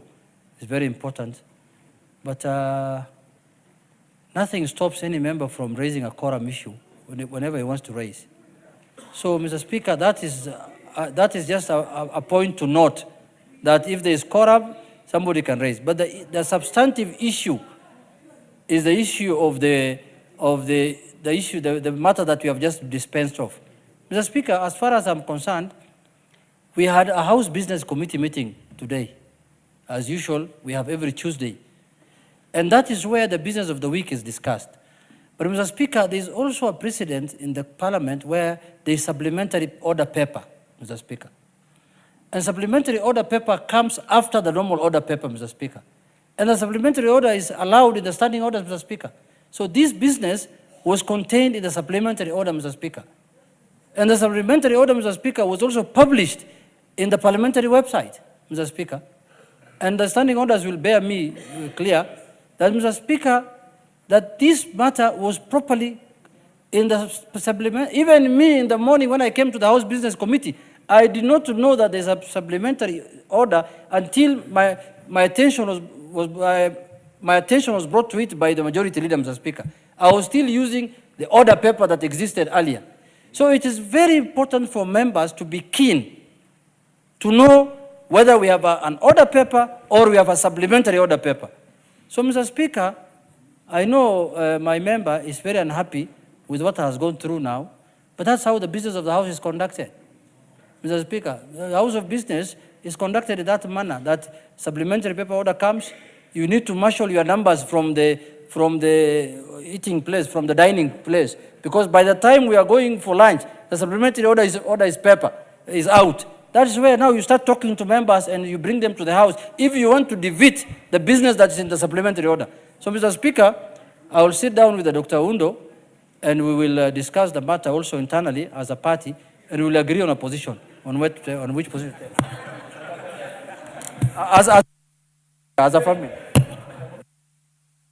Thank you, Honorable Speaker. And the issue raised by Honorable Undo seemingly seems very legit. However, Honorable Speaker, he is pointed out to practice in the House of Commons, but the only Honorable Undo knows he is elected by the people of Funyula in the National Assembly of Kenya, not in the House of Commons. And in the National Assembly of Kenya, we are guided by their standing orders. And he knows because he's been here long enough. At least I've been here with him since 2013. Oh, he joined one parliament later in 2017. So at least he's been here for the last 8 years. And he knows over the last 8 years, Standing Order 38(2) provides that the order paper, indeed as he says, shall be published the day before, but a supplementary order paper shall be made available at least 1 hour before the House meets. So I was wondering, Honorable Speaker, whether this order paper was not indeed available an hour before the House sat. And I can confirm it was. Just like today, this afternoon, Honorable Speaker, the order paper we are using for this afternoon is a supplementary order paper. The order paper that was published last night is not the order paper we are using, Honorable Speaker. And therefore, the Honorable Undo cannot be faulting the House for following what is already provided for in the standing orders, but I would also want to advise him, if you want us to work as the House of Commons works, without any supplementary order papers, it is within your right to approach the House Procedures Committee to amend our standing orders. But first of all, both of you are wrong. The House of Commons publishes supplementary order papers. Honorable Speaker, I could be wrong because I was following the misinformation. It is not correct. Yes. Majority Leader. So actually, what I wrote these standing orders and I went to the House of Commons. I went to the House of Commons in Australia. I went to the House of Commons in Canada. I went to Zambia. I went to South Africa. I went to Isle of Man. I went to Ganze. I went to Jersey. I went to Nigeria. And these are all comparable jurisdictions. And they publish supplementary order papers. Now, Honorable Speaker, what else would I even add, Honorable Speaker? Considering that you have been in this House for over 30 years, you wrote these standing orders. So a member who just appeared here 8 years ago now wants to lecture you on what is provided for in the House of Commons. And that is why, Honorable Speaker, I was very careful to say that the point that Honorable Undo was raising seemingly may seem legit.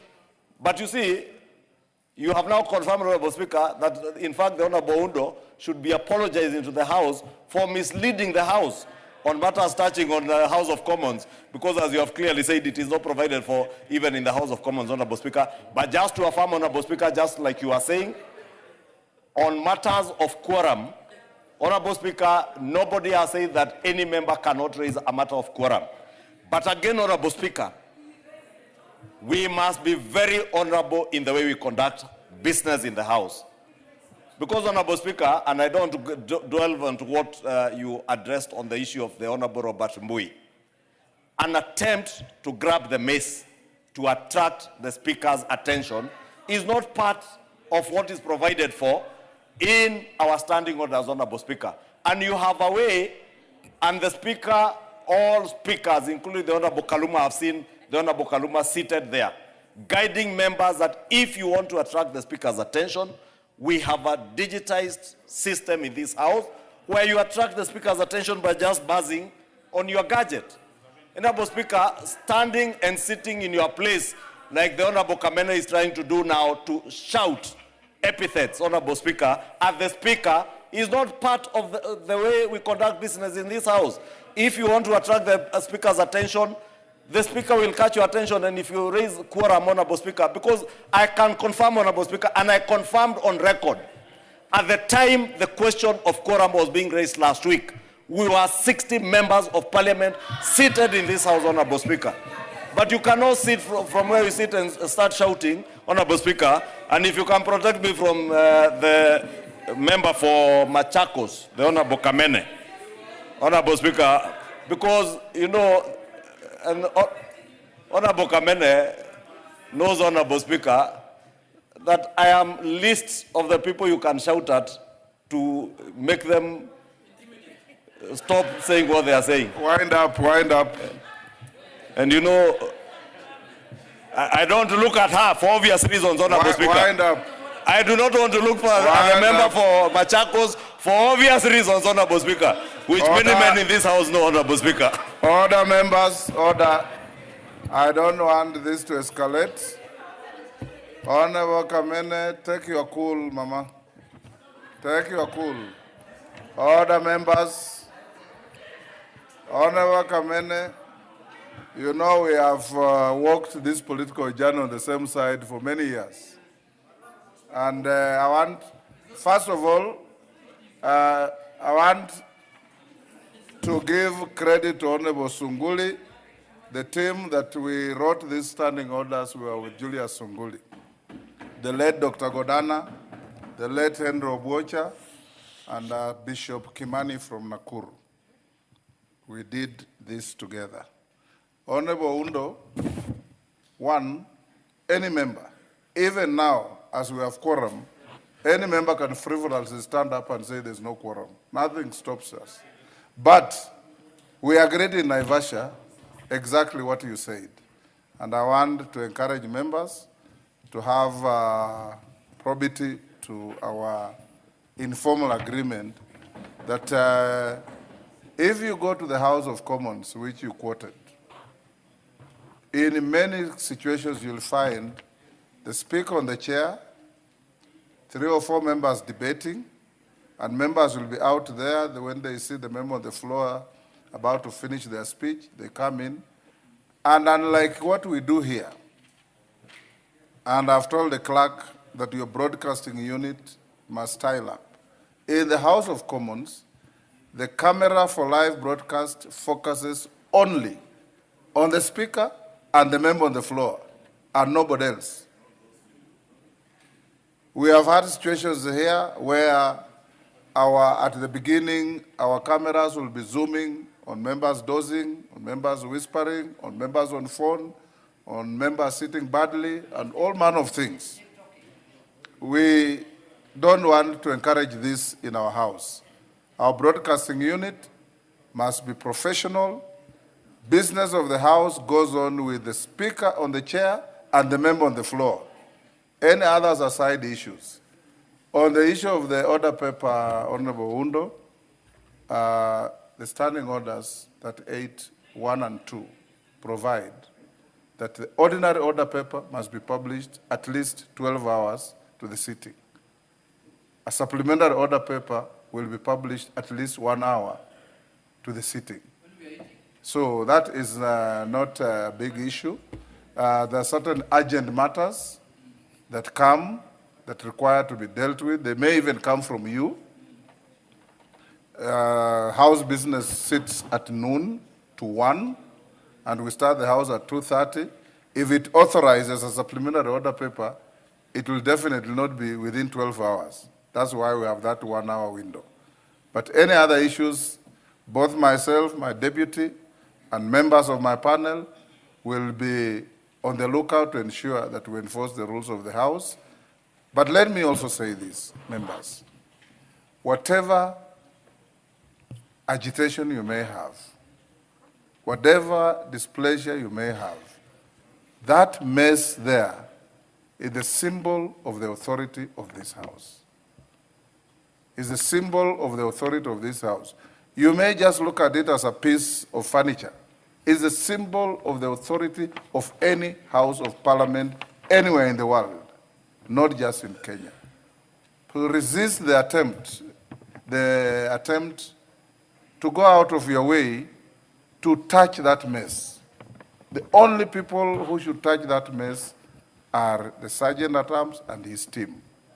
In the 7th Parliament, on this floor, May God rest their souls in eternal peace. People like Nicholas Biwott, there were other members, they fought here, and injuries occurred because of this mess.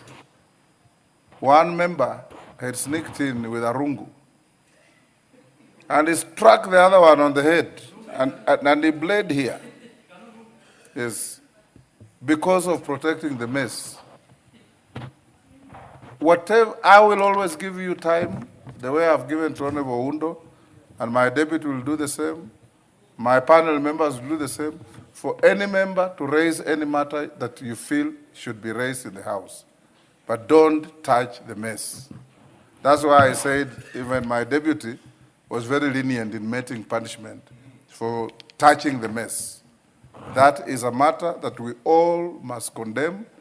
You never can tell when you will be sitting here, and you can imagine the authority of the House you are presiding on being undermined by somebody going for the mess. My sister Elachi has been a speaker in the County Assembly of Nairobi, and she encountered this kind of rowdy behavior. And once in a while she comes to tell me how difficult it was. The mess is the symbol of your authority. If you are here and there's no mess, the House is not constituted. So let's bear that in mind. Allow me now to propose the question. Thanks, Oundo, for raising the issue, and I hope you have been adequately responded to, and you take it with the humility. And honorable members, I now propose the question, which is that the Government-Owned Enterprises Bill 2025, National Assembly Bill number 40 of 2025, be now read a third time. I put the question. I now put the question, which is that the Government-Owned Enterprises Bill 2025, National Assembly Bill number 40 of 2025 be now read a third time. As many as of that opinion say aye. Aye. With those of the contrary opinion say nay. The ayes have it.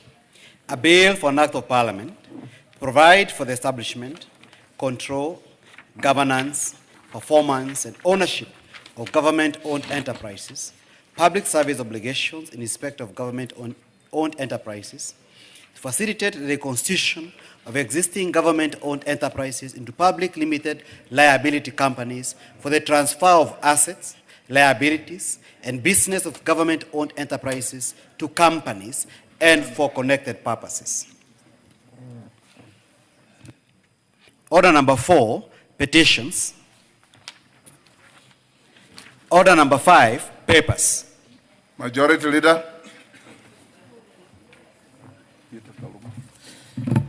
Honorable Speaker, I beg to lay the following papers on the table of the House today, Tuesday, November 18th, 2025. There are quite a number.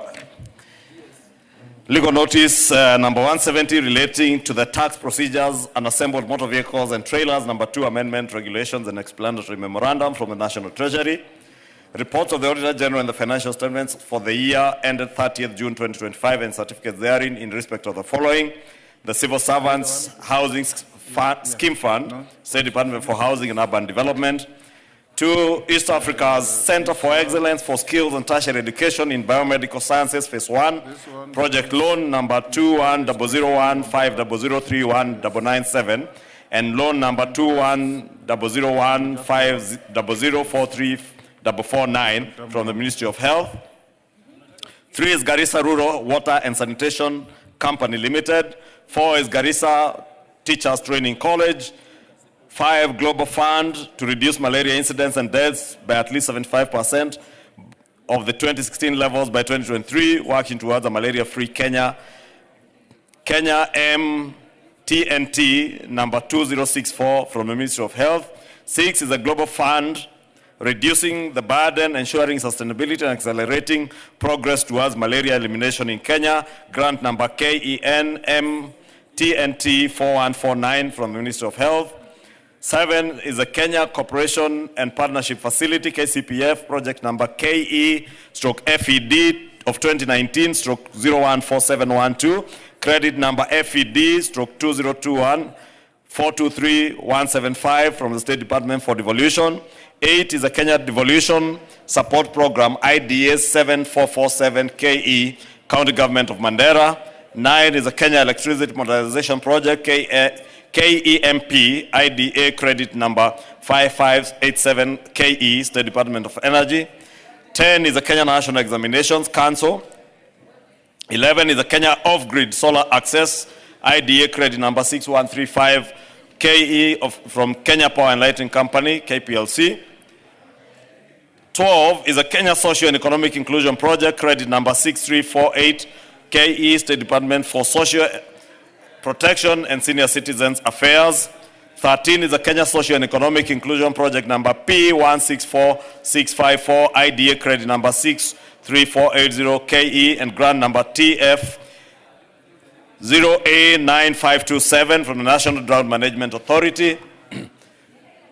14 is the National Drought Emergency Fund. 15, National Employment Authority. 16, National Land Commission Housing Scheme Fund. 17, the National Syndemic Diseases Control Council, Staff Car Loan and Mortgage Scheme. 18 is the National Treasury Capacity Strengthening Project, grant number 550015501390 ID number PKE K0011 from the National Treasury. Number 19 is the Northeastern National Polytechnic.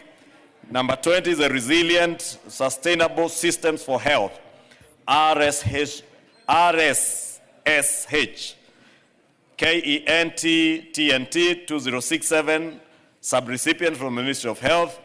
21 is the Resilient Sustainability Systems for Health, RSH, KENT TNT 41458, again sub-recipient, the Ministry of Health. Number 22 is the Sunset Hotel Limited. Number 23 is a support to the attainment of Vision 2030 through devolved land reforms in community lands of Kenya from the National Lands Commission. Number 24 is the establishment of Bus Rapid Transit Line 5 project, EDCF loan agreement number KEN 5 from the Kenya Urban Roads Authority. Number 25 is the Tobacco Control Board. And finally, number 26, USAID Boresha Jamii project, number 72061521, CA 00004, Jaramogi Oginga Odinga University of Science and Technology. Thank you, Honorable Speaker.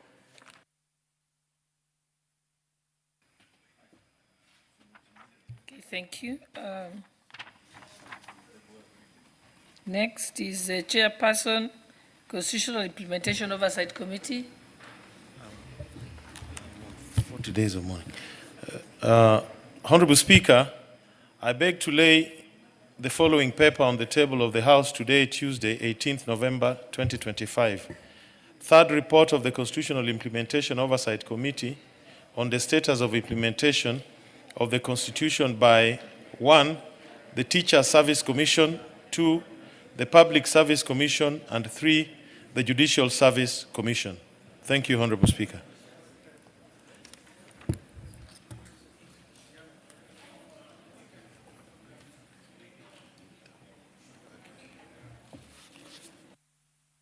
Okay, next is order number, the next order. Order number 6, notices of motion. Chairperson, Constitutional Implementation Oversight Committee. You want to move the motion? Give notice of motion? Honorable Karoli, you're giving the notice of motion? Yes.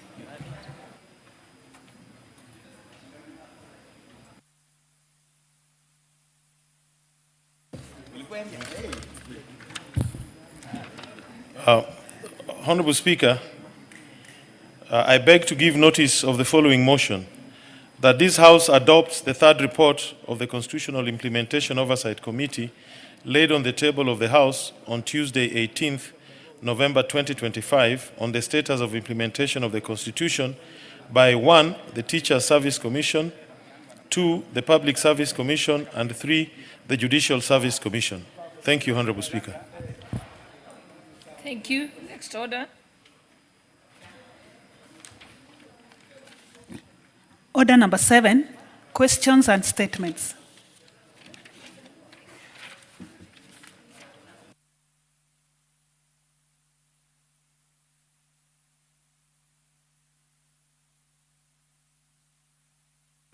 Honorable members, we have a request for a statement by Honorable Gitonga Mukunji. Is Honorable Mukunji here? Okay, we'll pass. Next is a request for a statement by the Honorable Paul Biego, member for Chesumei. Are you ready with your statement? Okay. May proceed. Thank you, Madam Speaker. I request for a statement on status of Belekenya Karlel Kaptilil Chepterit Road and a second road, Baraton Samo Kamobo Road. Honorable Speaker, pursuant to the provisions of Standing Order 44-2C, I rise to request for a statement from the chairperson of the Departmental Committee on Transport Infrastructure regarding the status of Belekenya, Karlel, Kaptilil, Chepterit Road, and Baraton, Samo, Kamobo Road. Honorable Speaker, in March 2025, JICA Limited was awarded a contract for Belekenya, Karlel, Kaptilil, Chepterit Road in Chesume constituency under the Kenya Urban Roads Authority, KURA. The contractor did partial works and left the site with an assurance to return soon thereafter and complete the remaining works. Despite this undertaking by the contractor and follow-up with the KURA, the contractor is yet to return to the site. Further, the bill of quantities BQs unreasonably allocated only 850 meters for graveling works under a contract sum of about Kenyan shillings 5 million for the project. Considering that the major component of a road construction is graveling, there was need to review the scope of works to establish the justification for allocating only 850 meters for graveling against a budget of Kenyan shillings 5 million thereabout. Honorable Speaker, with regard to Samo Kamobo Road, which was also earmarked for graveling, it was realized that both KURA and KERA had allocated funds for graveling the same road, resulting in double allocation. Following consultations, Madam Speaker, KURA was requested to change the BQs and channel the funds to construction of a bridge on that particular road called Kamurguiwa Bridge along the same road, but construction is yet to be undertaken. Delays to undertake works on the said roads is negatively impacting the economic development of the region, calling for urgent intervention. Honorable Speaker, it is against this backdrop that I request for a statement from the chairperson of the Departmental Committee on Transport and Infrastructure on the following. 1. A report on the reasons for delayed graveling of Belekenya, Karlel, Kaptildil, Chepterit, and Baraton, Samo, Kamobo roads, and the outcome of the review of the scope of works vis-a-vis the allocated funds. Number 2, a report of the oversight by KURA on the graveling of the said roads, whether the gravel sections were certified to meet the standards, and if not, actions taken on the substandard works. Number 3, a confirmation whether KURA undertook graveling works on Samo Kamobo Road despite being also funded by KERA, or changed the scope to construct Kamurguiwa Bridge as requested. And lastly, Madam Speaker, routine maintenance plans by KURA for the two roads pending upgrading, including the budgetary allocation in the financial year 2025, 2026, and timelines for undertaking the works. I thank you, Honorable Speaker, for that. Thank you.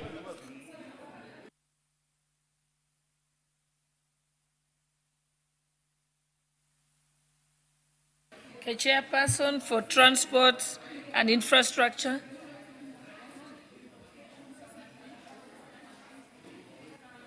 Yes.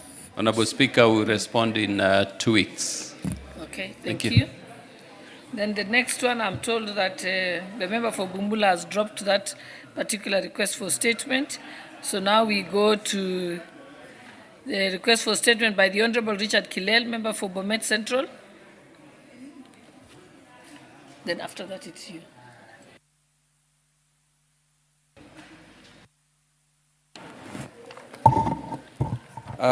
Thank you, Madam Speaker.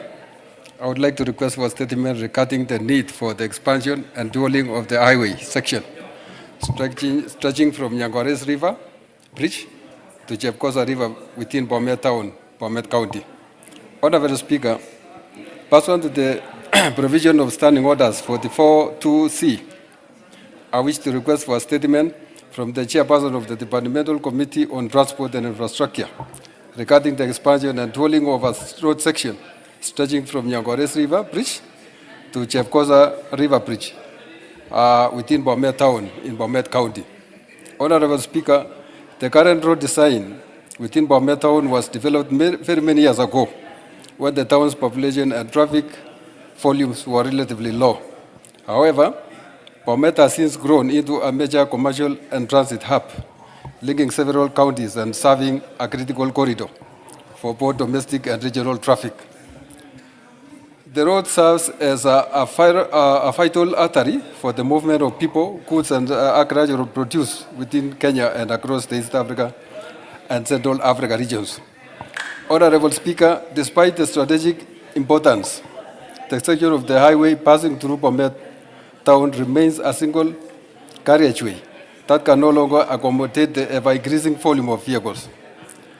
The result has been persistent congestion with motorists, especially those using the Bomet Nairobi route, often held up for several hours. This congestion spills into the town's inner roads, severely disrupting movement, business operations, and daily life. Traffic congestion also spills over to the main road that provides access to HEC Tenwek Hospital, formerly Tenwek Mission Hospital, which is the second largest referral hospital in the country. This has not only impeded emergency response and patient transfers, but also compromise access to critical medical services for thousands of people from across the region. This situation has not only reduced productivity, but has also led to frequent accidents, increased fuel consumption, and hindered economic growth. Honorable Speaker, it is against this background that I request for a statement from the chairperson of the Departmental Committee on Transport and Infrastructure on the following. Number one, details on whether the Ministry or Kenya National Highways Authority, KENHA, has undertaken any feasibility study, design, and budgetary planning for the dualling of the highway section between Nyangores River and Chepkosa River, and if not, when such plans will commence. Number two, immediate and medium-term measures that the Ministry has put in place to manage the worsening congestion and ensure the safety of road users. And number three, the timelines, funding arrangements, and implementation framework under which the proposed expansion and dualling project will be prioritized within the national road programs and the level of stakeholders consultation undertaken on the project. I thank you, Honorable Speaker. On transport and infrastructure. Honorable Speaker, we have a satisfactory response in 2 weeks. Thank you. Then we have another statement that wasn't in the order that has been approved. Member for Samburu North.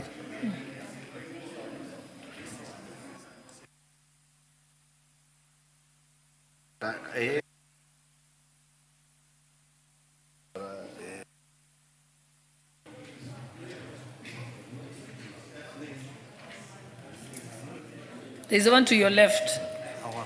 The one to your left is on, yes.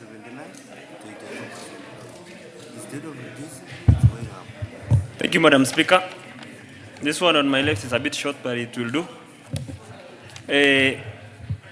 Honorable Speaker, pursuant to the provisions of the Standing Order 44-2C, I wish to request for a statement from the chairperson of the Departmental Committee on Administration and Internal Security regarding the recent recruitment of police officers at Baragoi Town in Samburu North constituency. Madam Speaker, following the High Court's lifting of conservatory orders that had temporarily suspended the process, the National Police Service issued a directive confirming the resumption of its planned nationwide recruitment exercise.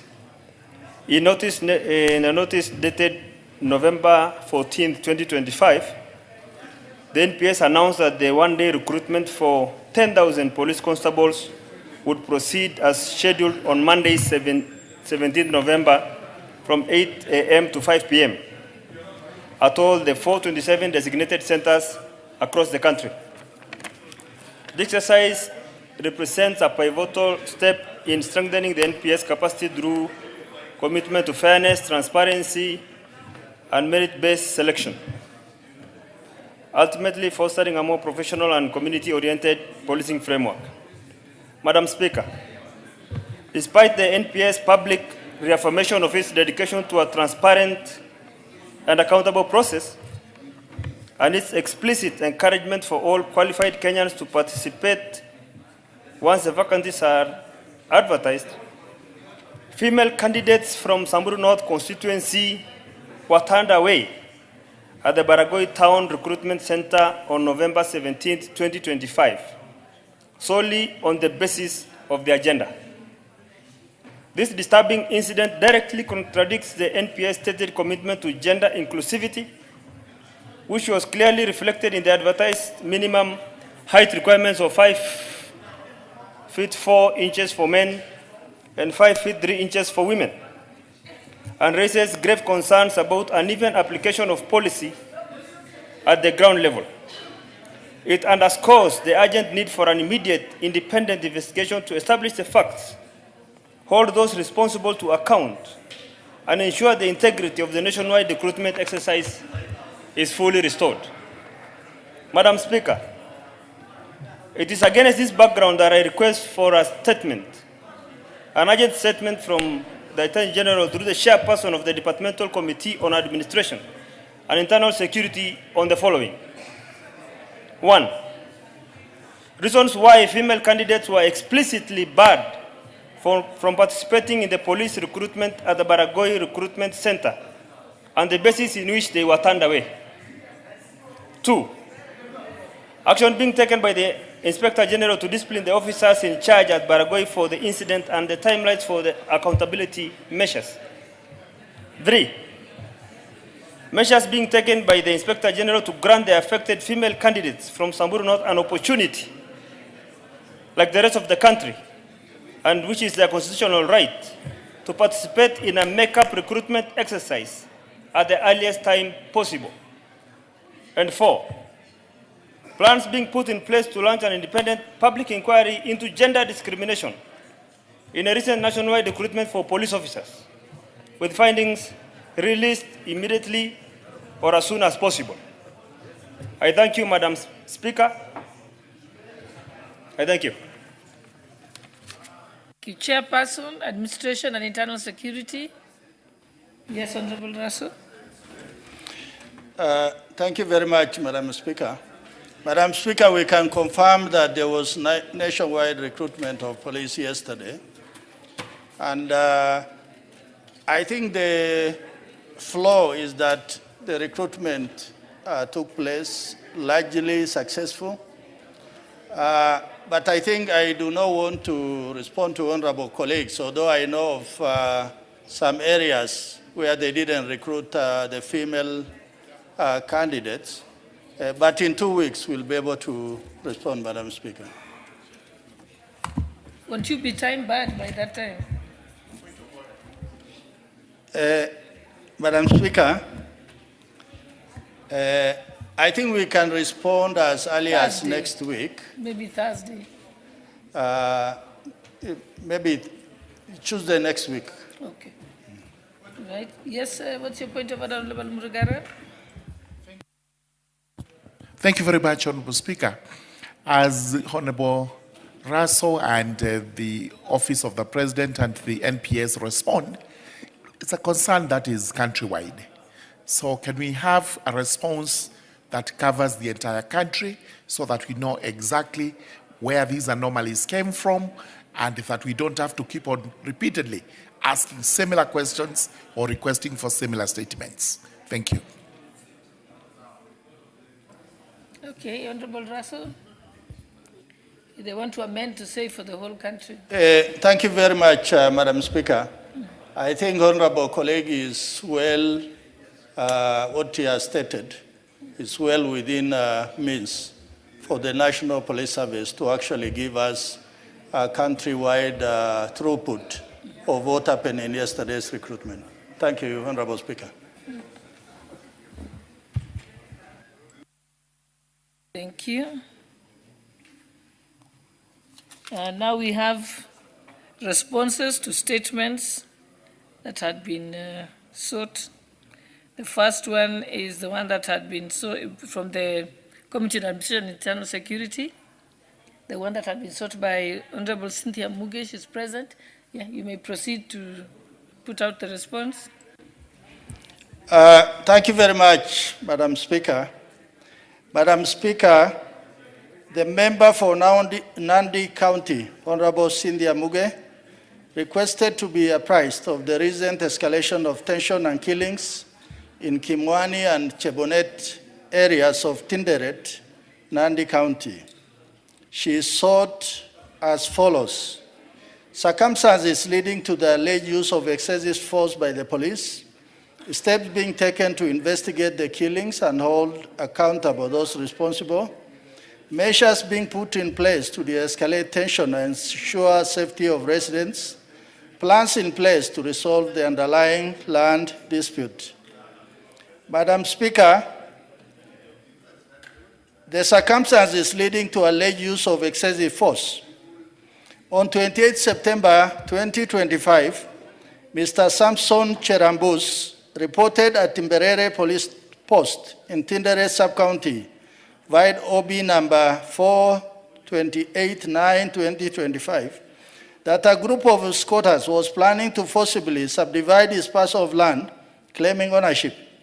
On 29 September 2025, approximately 650 squatters invaded the farm in the Kumwani area and subdivided the land among themselves. The squatters were armed with arrows, stones, and other crude weapons. Madam Speaker, police officers unsuccessfully attempted to restore order using non-violent means, prompting the use of live ammunition. Regrettably, 2 individuals were fatally injured during the confrontation. The bodies were transferred to Nandi Hill Sub-County Hospital morgue for preservation and further examination. On 7th October 2025, a post-mortem examination was conducted by the government pathologist in the presence of close family members. The examination established that the cause of death was injuries sustained from gunshot wounds. Madam Speaker, steps being taken to investigate the killings. The OCS of Songor Police Station submitted the incident reports to his superiors and shared the details with IPOA. IPOA subsequently commenced investigation, and the service is fully cooperating. Once the investigation are completed, the service will implement its recommendation. 3, measures being put in place to de-escalate tension and ensure safety of residents in Kimwani and Chebonet. Madam Speaker, the following measures have been put in place to enhance the safety of residents in Kimwani. 1, both foot and mobile patrols have been strengthened to deter criminal activity. Increase the number of community policing meetings. 3, community members are encouraged to report critical intelligence anonymous through the Fichua Kwa DCI toll-free hotline 0800-722-203 with the assurance of confidentiality and protection for whistleblowers. 4, regular public forums, barazas, and consultative meetings are being held between the conflicting parties. 4th, plans in place to resolve the underlying land dispute and prevent future conflict. Honorable Speaker, the following measures are being employed to resolve the underlying land dispute. One, DCI has intensified investigation into land dispute in the area to prevent such issues from escalating into violence. Two, DCI has engaged relevant government agencies to expedite land demarcation, ensuring that disputes are addressed promptly to prevent conflict. Three, communities are being sensitized on legal procedures to ensure disputes are resolved through lawful channels before they escalate. Madam Speaker, I beg to submit Honorable Kipchumba Murkomen, Cabinet Secretary for Interior and National Administration. Thank you, Madam Speaker.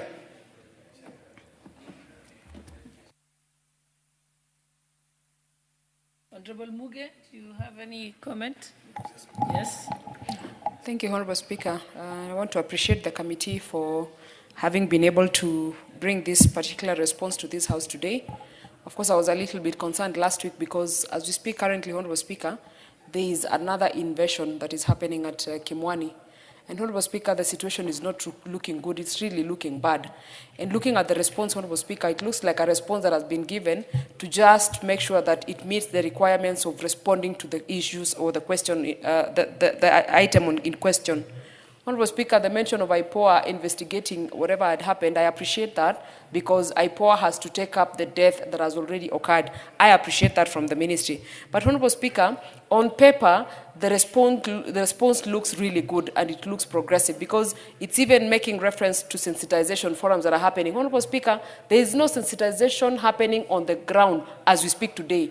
What is happening right now is running battles. And the part of the question, Honorable Speaker, that we want to understand is, who is this? Who is fighting against who and what are the issues? And Honorable Speaker, if you look at the statement that I sought on this House, on the floor of this House, the statement was clear. We wanted to know what are these activities that are going to help us de-escalate the situation in Kimwani. And as we speak, Honorable Speaker, the situation is worse than it was when I was seeking this statement, Honorable Speaker. And I want to say, Honorable Speaker, that the Ministry of Interior and Security, Honorable Speaker, should pay attention to that case and be able to partner with National Land Commission and go to the ground so that, one, Honorable Speaker, the sensitization that they're speaking about here is done on the ground. Let us hear of meetings that the people that are concerned with the land issue have been brought together and the issue is sorted or solved, Honorable Speaker. And if it cannot be solved, at least the people know what is happening. So, Honorable Speaker, I must say that I'm dissatisfied because something has to get going on the ground. A solution has to be communicated to the people of Kimwani, who right now, Honorable Speaker, are not sleeping in their houses and they are living in fear because they don't know the next time a bullet will break through their legs or their thighs or their heads, Honorable Speaker. So this response, Honorable Speaker, must show action, not just on paper. Honorable Russell. Thank you very much, Honorable Speaker. Honorable Speaker, having got this particular response from the ministry, actually we sought further information on this. First, Mr. Cherambus was a public servant, somebody who served this country with distinction. When we were saying goodbye to Lekulo here, I just remembered somebody like Cherambus, people who have put their lives on the line to serve this country, and only for them to be retired. He was a senior police officer. So this particular case, and I want honorable colleague to agree with me, it is about law and order. It is also about safeguarding lives and properties. And if individuals take the law into their own hands, all of a sudden somebody feels that so-and-so has a lot of land, let us get a bit of it. I think then we are crossing the red line. We have understood what honorable colleague has said. We will respond, we will refer back the same to the ministry so that DCCs and ACCs, all of them must begin to talk to the people. I think the use of arms to restore law and order is not good enough. They must be able to have community conversation so that individual properties are not violated or lives are not lost unnecessarily because of individuals are being misguided to take the law into their own hands. Thank you, Honorable Speaker. Thank you. The Chairperson, Energy Committee, I think you have a statement for the Honorable Hussein Bare, member for Tarbaj. Thank you, Madam Speaker. Madam Speaker, I have a lengthy... And he's a member for Tarbaj here? Yeah, okay. Seated Proceed. next to me. Very close. Madam Speaker, I have a lengthy statement, though I will try and summarize it. Madam Speaker, the following letter dated 30th September 2025 by the member Abdi Bare Hussein, the MP for Tarbash, particularly asking last mile in his constituency, and he had 4 questions that have been written by the ministry as follows. He wanted a comprehensive status report on the current level of electricity connectivity in Tarbash constituency, including connected rates, comparison with the national average, and progress achieved under the last mile connectivity program to date. Currently, connectivity for Tarbash is about 4.5, approximately 1,245 households, against an average of 16%, representing approximately 26,232 households in Wajir. The ministry, through REREC and Kenya Power, has implemented a program of 17,673,422 in 10 schemes that are targets about 875 households. These programs are all in Tarbash constituency. Madam Speaker, the second question details the funds allocated and dispatched by the ministry towards last mile programs in Tarbash constituency over the last 3 financial years, including how such funds have been utilized, the project implemented, their level of completion, and the reason why stalled or rejected programs. That question the ministry has answered as follows. In the last 3 financial years, that financial year 2023-2024, 2025-2025, and 2025-2026, REREC has allocated and approved 192,533,443 million towards electrification of project in Tarbash constituency. But this connectivity is about 754 customers through the initiative. And the ministry has got all the programs under GOK and COSAP that are being implemented in the same constituency. Further, the ministry has allocated 392,086,668.24 under the Solar Access Program, concept, and the table also is within the 5 mini-grids which are in Tarbash, Wajir County. Table 4 consists of 5 standalone solar PCV programs totaling to 6,306,779 million, and details that I'll give my colleague here.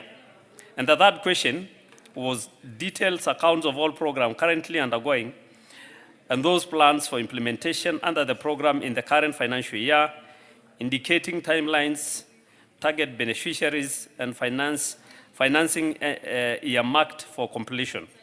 REREC has undergone the last mile connectivity program costing about 11,636,263.02, which is currently under construction stage.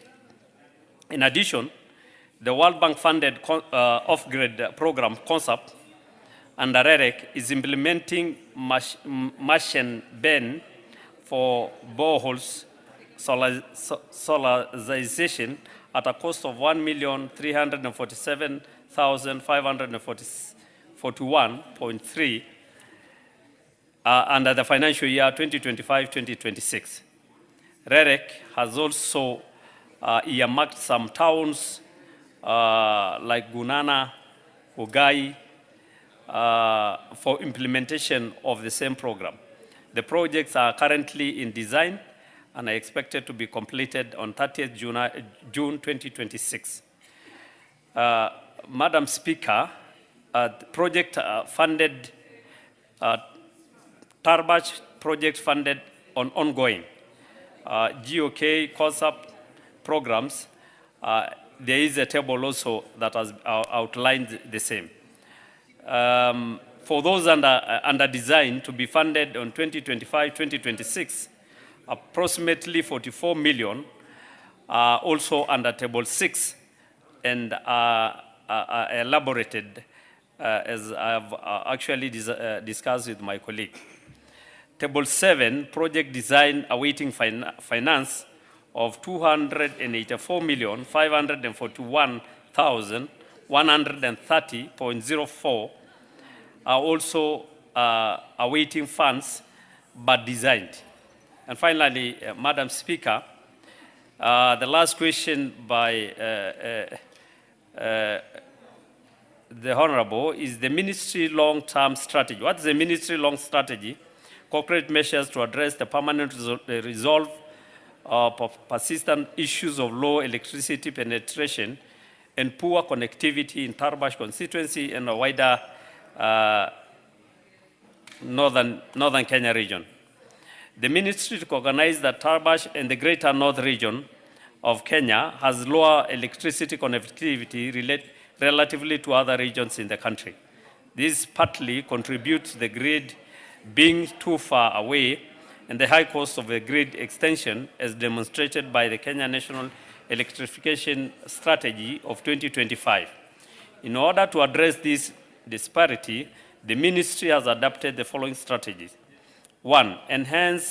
Enhancement of the REREC renewable energy strategy by mapping all potential areas for installation of modern mini-grids in the area far away from the grid. These include potential sites as Tarbach constituency and other areas of Wajir County which will be considered. 2. Application of affirmative action in allocation of budgets to underserving areas based on prevailing electrification rates. Adoption of alternative energy technologies like solar for boreholes to have sustainable power solution to power. The projects will provide meter for domestic use, small-scale irrigation, and livestock. To this regard, REREC is solarizing 3 or 6 boreholes in northern Kenya region through off-grid solar electrification program, which is concept. And lastly, Madam Speaker, to enhance electrification, REREC is also engaging the county government of Wajir to co-share electrification program through the shilling-to-shilling matching fund program. Thank you, Honorable Speaker. And I hope that goes with the apology for referring to the Speaker as Madam Speaker.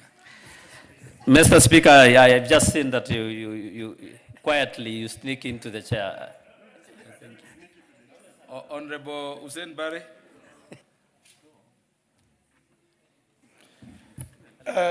Thank you, Mr. Speaker. I wish to appreciate the attempt made by the chair, however sad and unsatisfactory it is. Chair, it's sad because the chair just reads what is given to him from the ministry. But I want to draw your attention to the coverage percentage as read in the response. Tarbaj constituency's electricity coverage is 4.5%.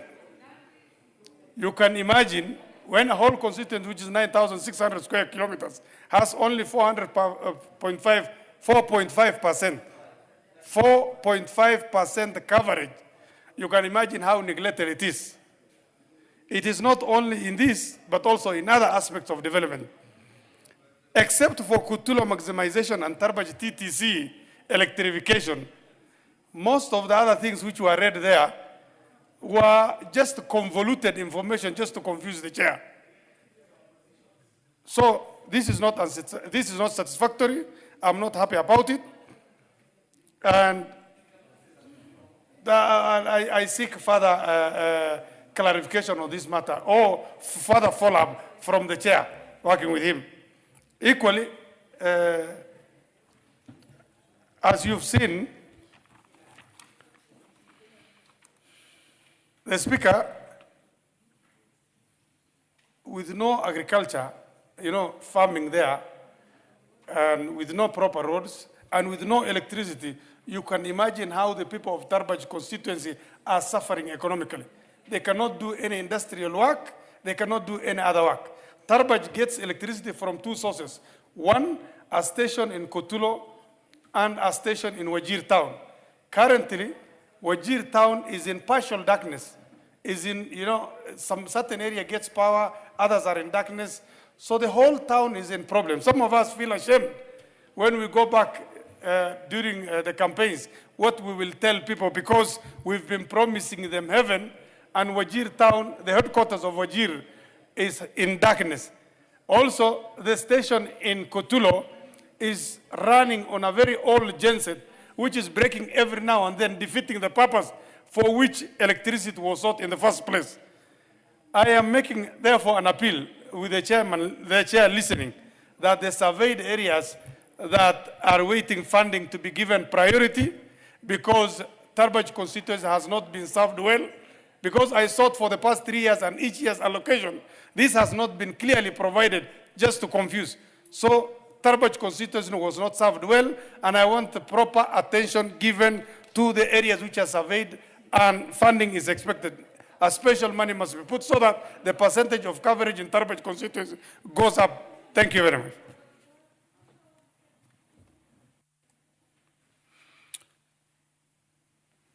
Which member is that lifting his hands? I can't see you on the... No, if your card is not there, you can't be recognized. Is that Honorable Aramat? Yes. Thank you, Speaker. Speaker, if you could allow us to call the CS and the PS to answer in person instead of as a committee, to answer in person the concerns of the honorable member, instead of them giving us a statement to read, and probably he would be getting enough answers.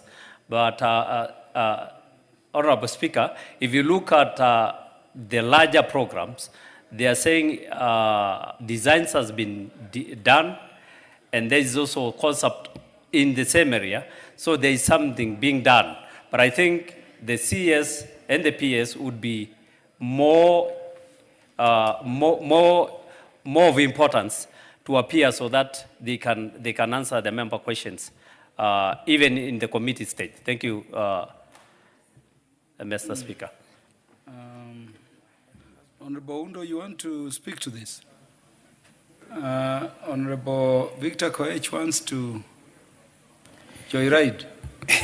Yeah, thank you, Honorable Speaker. I want to support my chair in that we should, as an house, invite the CS for energy to come to this house, to come before this house, to explain to this house and by extension to the people of Kenya as to why some projects are designed and taken entirely 1 year before they are implemented.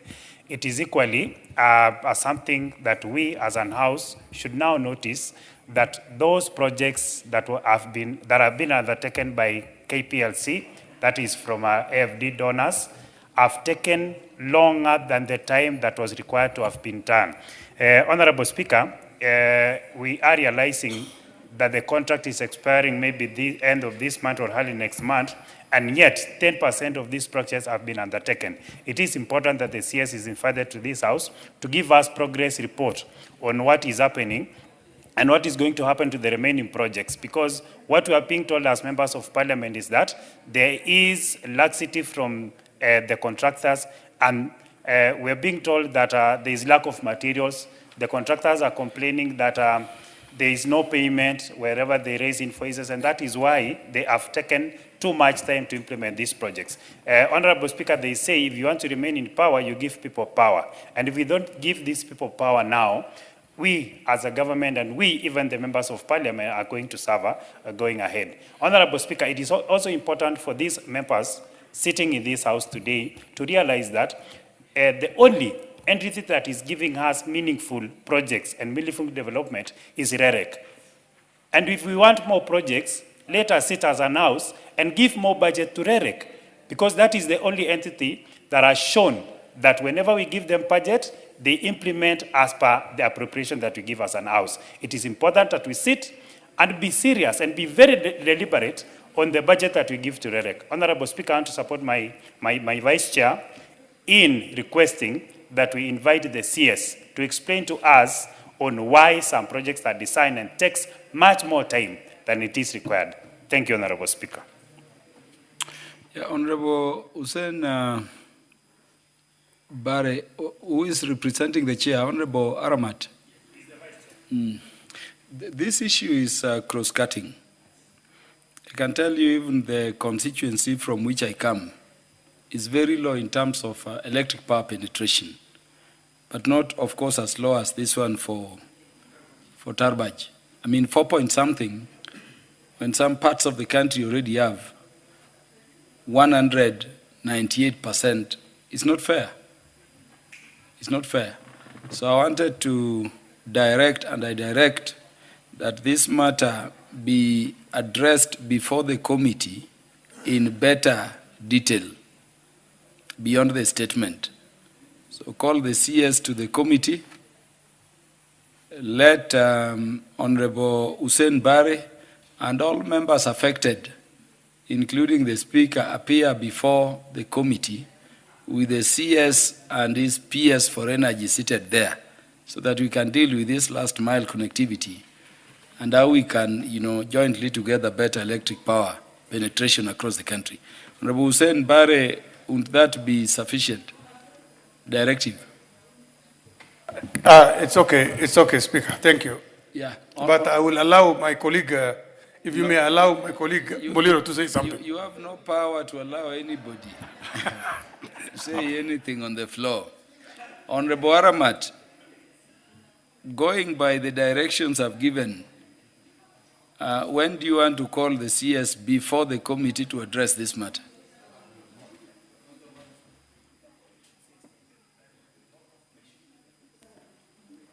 Speaker, would you allow us to do in 2 weeks? Yeah, 2 weeks. Yes. So within 2 weeks, call the CS and the PS Energy before you and alert all members of the House affected so that the matter can be addressed in detail. Thank you, Parliament will arrange a space that can accommodate all the members, including the use of this plenary, if need be, for purposes of your sitting. Thank you, Mr. Speaker. Yeah, Honorable Yusuf, what is out of order? We are spent on this one. We are functors of issue. Are you talking about, you want to raise your next issue? No, Mr. Speaker, thank you for giving me this opportunity. First, your direction is clear. As you have already said, this is a cross-cutting issue.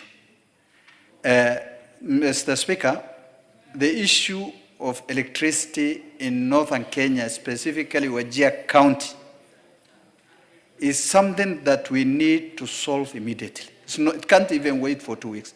As we speak today, now here, Wajir, forget about Tarbaj, Wajir West, or Elas, or the outcast. Wajir town itself, today they are suffering, blackout. The electricity is being rationed. The problem we have is the ministry promised so many times, even there was a presidential directive in regards to provide new generators for short gap measures.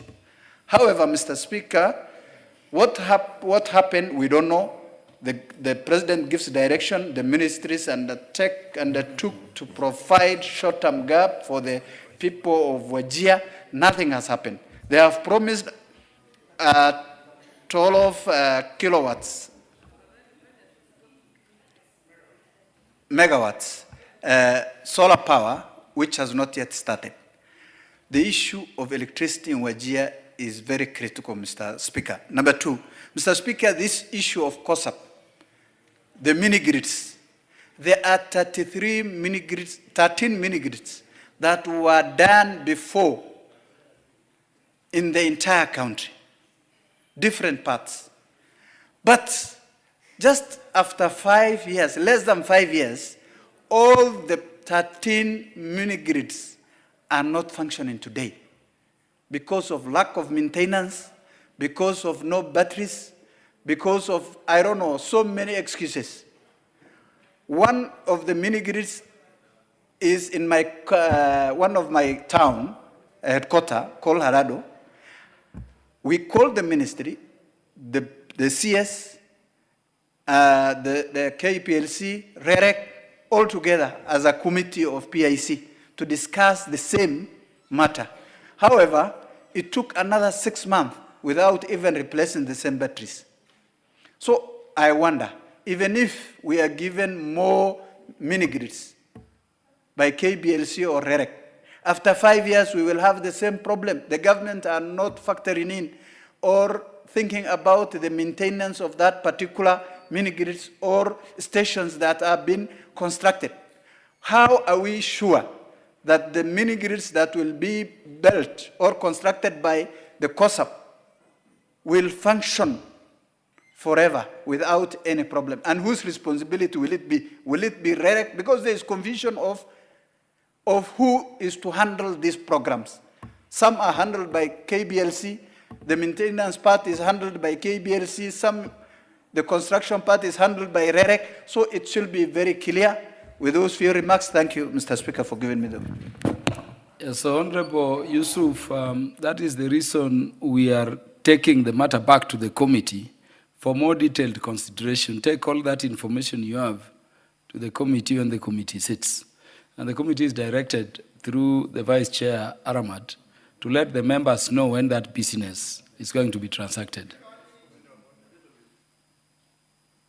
Honorable Basil, what is out of order?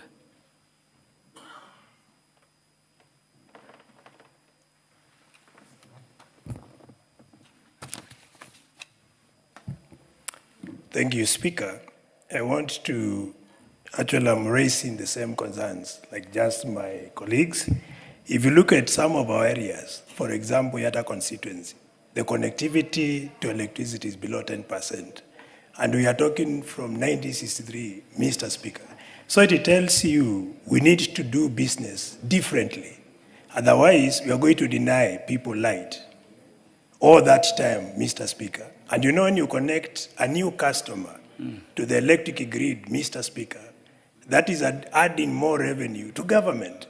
So, Mr. Speaker, the chairman should actually call the CS to come and give us very clear message as to what steps they are going to take. Which one are you on? To ensure most of the areas that have been marginalized, like my constituency and others, are prioritized in the forthcoming connectivity, Mr. Speaker. And they need to use data, Mr. Speaker, to distribute power accordingly. Because lack of empirical data, Mr. Speaker, is actually ensuring we have skewness when it comes to power connectivity, Mr. Speaker. And that is why when I had this matter being brought to the House, I said I need to come and had my voice also to represent other areas that have been ignored or marginalized since 1963 when we attained internal self-rule, Mr. Speaker. So thank you so much, Mr. Speaker. Honorable Basil and honorable members take all those concerns, including the concern the Speaker has for the constituency from which he comes, to the committee when we sit on the matter. Question number 3, the request for statement by Honorable Farah Yusuf is the Chair, Justice and Legal Affairs Committee in the House, or the Honorable Sir. Yes. Thank you very much, Honorable Speaker. Allow me to start by tabling the response. The response to the statement by the Honorable Farah Yusuf, MP, Wajir West constituency, regarding compensation of victims of the Wagala massacre. Pursuant to the provisions of Standing Order 44.2c, the Honorable Farah Yusuf, MP, requested for a statement from the chairperson of the Departmental Committee on Justice and Legal Affairs regarding the compensation of victims of the Wagala massacre on the 9th of October 2025. The committee wrote to the Honorable Attorney General via a letter dated 15th October 2025, inviting them to submit their response on the matter raised in the statement. In response thereto, which was forwarded to the committee by the Solicitor General on the 12th of November 2025, of which I now beg to submit to the court. Sorry, I beg to submit to the House. I'm sorry about the court bit, purely because of my background. For members who do not know, Honorable Gitonga Mugara is one of the best barristers Kenya has ever produced. Thank you very much, Honorable Speaker.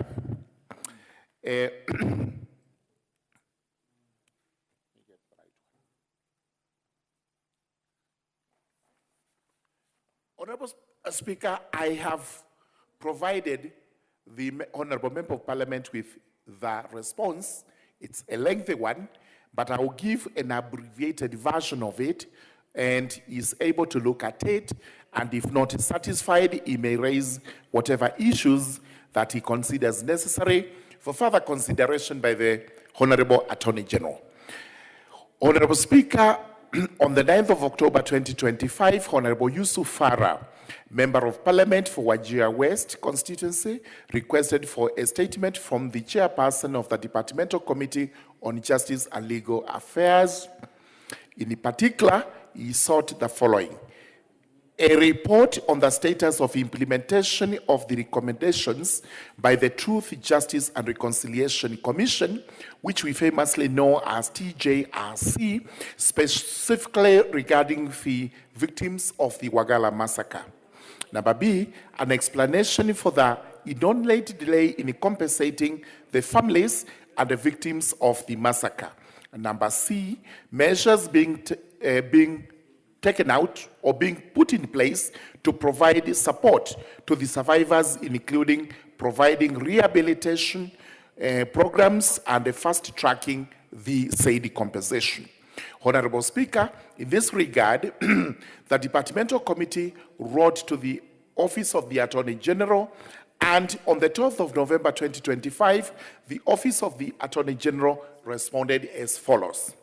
Number 1, the role of the Attorney General includes ensuring legal and policy framework for the compensation to be put in place, collaborating with the Ministry of Interior and National Administration, the National Treasury, and other relevant government agencies to ensure effective and timely disbursement of compensation and providing legal advice on the nature and scope of reparations that are appropriate, including financial, medical support, and educational assistance. Number 2, the TJRC was instrumental in establishing the facts about the past violations perpetrated on the victims of the Wagala massacre by preserving evidence, identifying perpetrators, fostering accountability, recommending reparations, and institutional reforms. The program to provide reparations to victims of the Wagala massacre for harm suffered while potentially will potentially provide concrete remedies, promote reconciliation, and restore confidence in the state because of the said incident. Number 3, reparations sometimes include non-monetary elements such as the restitution of victims, legal rights, programs for rehabilitation for victims, and symbolic measures such as official apologies, monuments, and commemorative ceremonies. In this regard, the government of Kenya has since offered an apology to the victims through the State of the Nation address given by the then President of the Republic of Kenya, Uhuru Kenyatta, in March 2015. Also, the government built a monument and conducted commemorative ceremonies in that area. Number 4, no single form of reparation is likely to be satisfactory to the victims. Instead, a combination of reparation measures is required. Notwithstanding the mode of transitional justice adopted, the demands of justice and the dictates of peace require that something be done to compensate the victims. Despite the potential challenges faced with material form of reparation, the Office of the Attorney General is willing and able to implement the respective framework. The Office of the Attorney General recommends that Parliament considers and adopts the report of the Truth, Justice, and Reconciliation Commission, which will enable the Office of the Attorney General to successfully develop a reparations policy and the reparations of historical injustices bill. That is a law that is going to come into place.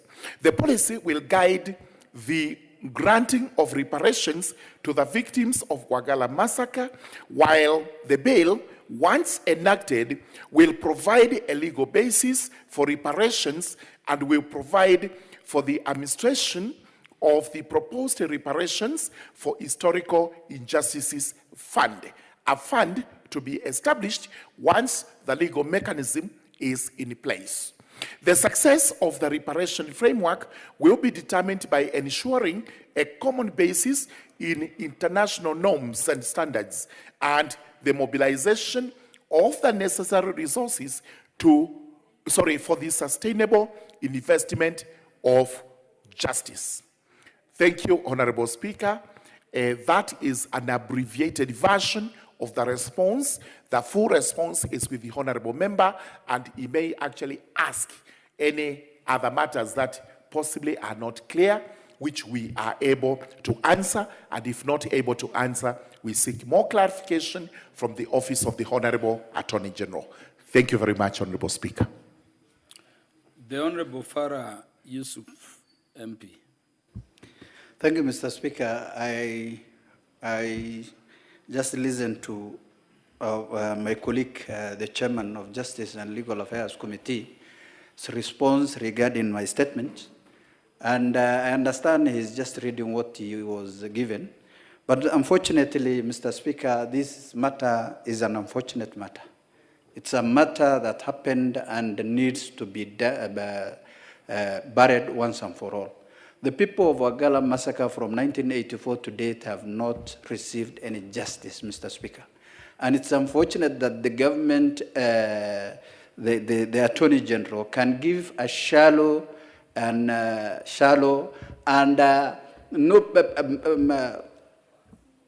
insensitive statement regarding this kind of matter. Mr. Speaker, it's as if that the Attorney General is trying to divert the whole issue. I have asked for specific questions regarding this issue, Mr. Speaker.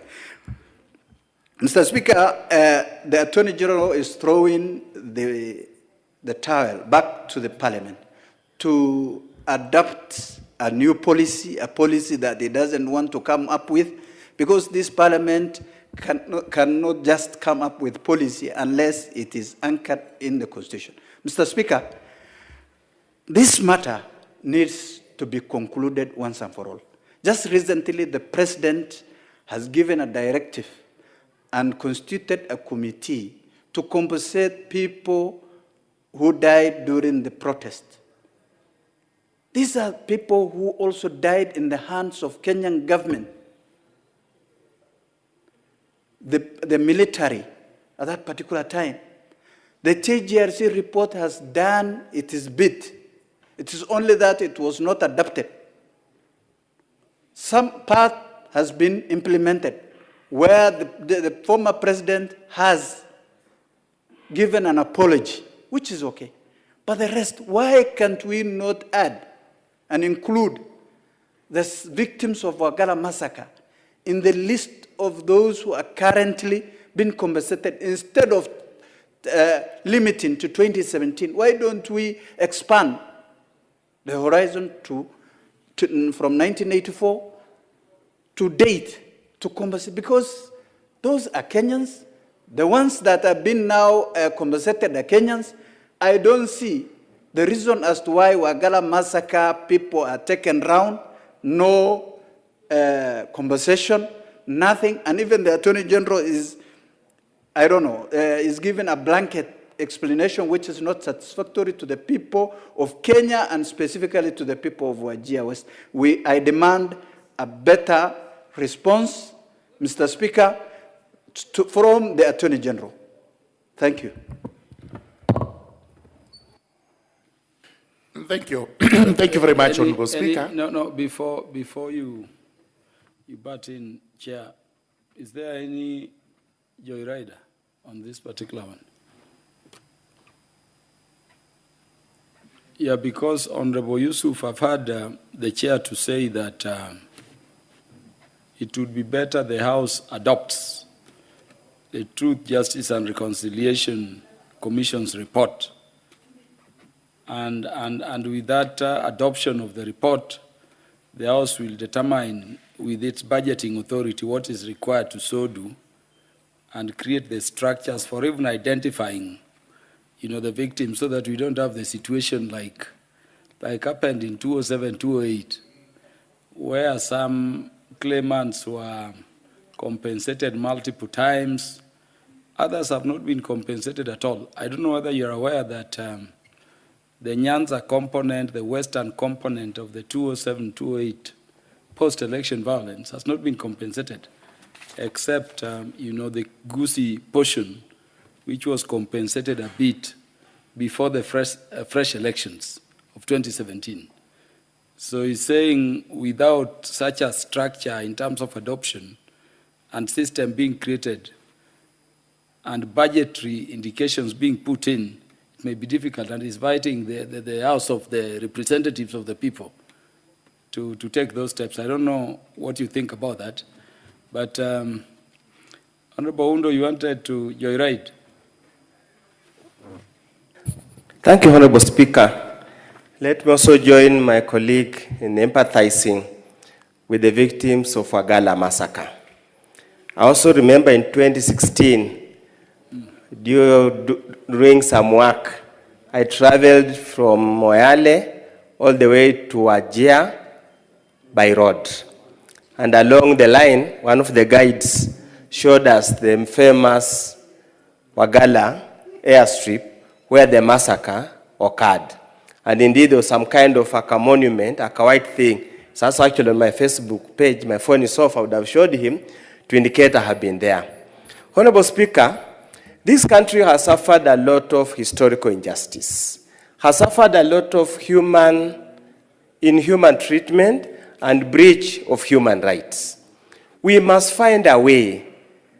We currently, Honorable Speaker, we have a government that believes in God, a government headed by a Messiah that was supposedly sent by God. We would have hoped by now, Honorable Speaker. Honorable Undo, that statement is sacrilegious. Let me withdraw that particular statement. Yes. But only let me say, we have a government that came through holding the Bible, promising all the good things in this world.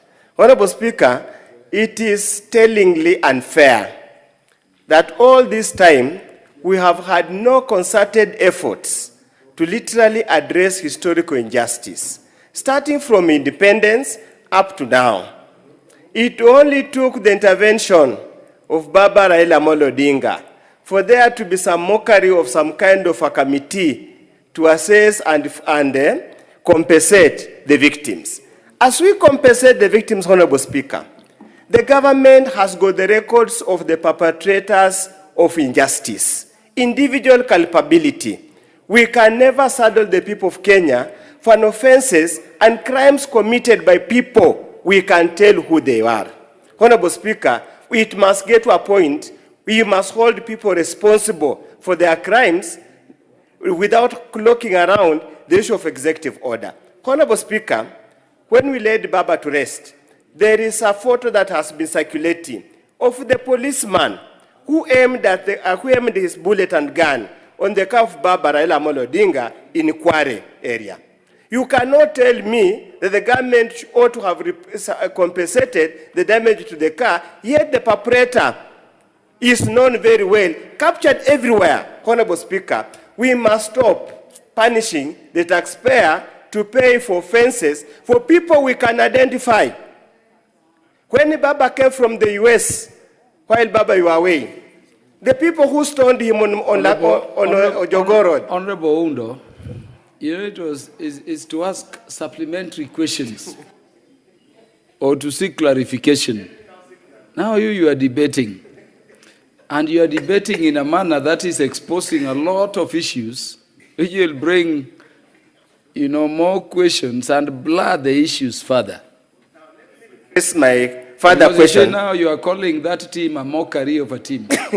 Let me rephrase my question. Yes, you know, it is a very important team, and it has only been stopped by the courts. I thought you would be reminding the courts to let that team work. Thank you, Honorable Speaker. Let me rephrase my point of concern, further clarification, which might not have an answer now, but when they sit in jail, they can apply their mind on this matter. That, Honorable Speaker, what can we do as a country? One, to identify individual culpabilities. Secondly, to ensure those who are responsible for any abuse of human rights of any Kenyan, they are held personally liable instead of saddling the national treasury and the people of Kenya to pay for heinous crimes committed by individuals. Thank you, Honorable Speaker. Thank you, Honorable Undo. The Honorable the MP for Tharaka-Nithi County.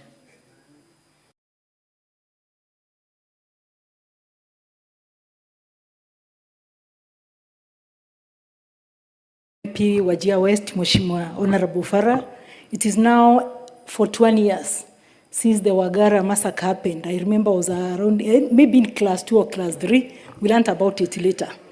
We are aware that no amount of reparation can happen to ensure that the souls that have lost their beloved ones have been completely healed. But this will give some comfort. This is something that was done by the government. Let the government compensate them. We are aware that so many compensations have been happening, compensations that have even been brought about by natural calamities. So this one that was just done by the government, why can't they own up the mess and compensate the people of Wajir West? I am just imagining that when the honorable member was vying for this seat of Wajir West, one of the promises made was that he would ensure that what has never been happened by the former his predecessors, that is going to do it. And now we are nearing 2027. He has to go and explain to the people of Wajir why this has not happened. So let's own up the matter as the government, let the compensation happen, let some reparation be done so that the people of Wajir West can be healed. Thank you, Mr. Speaker.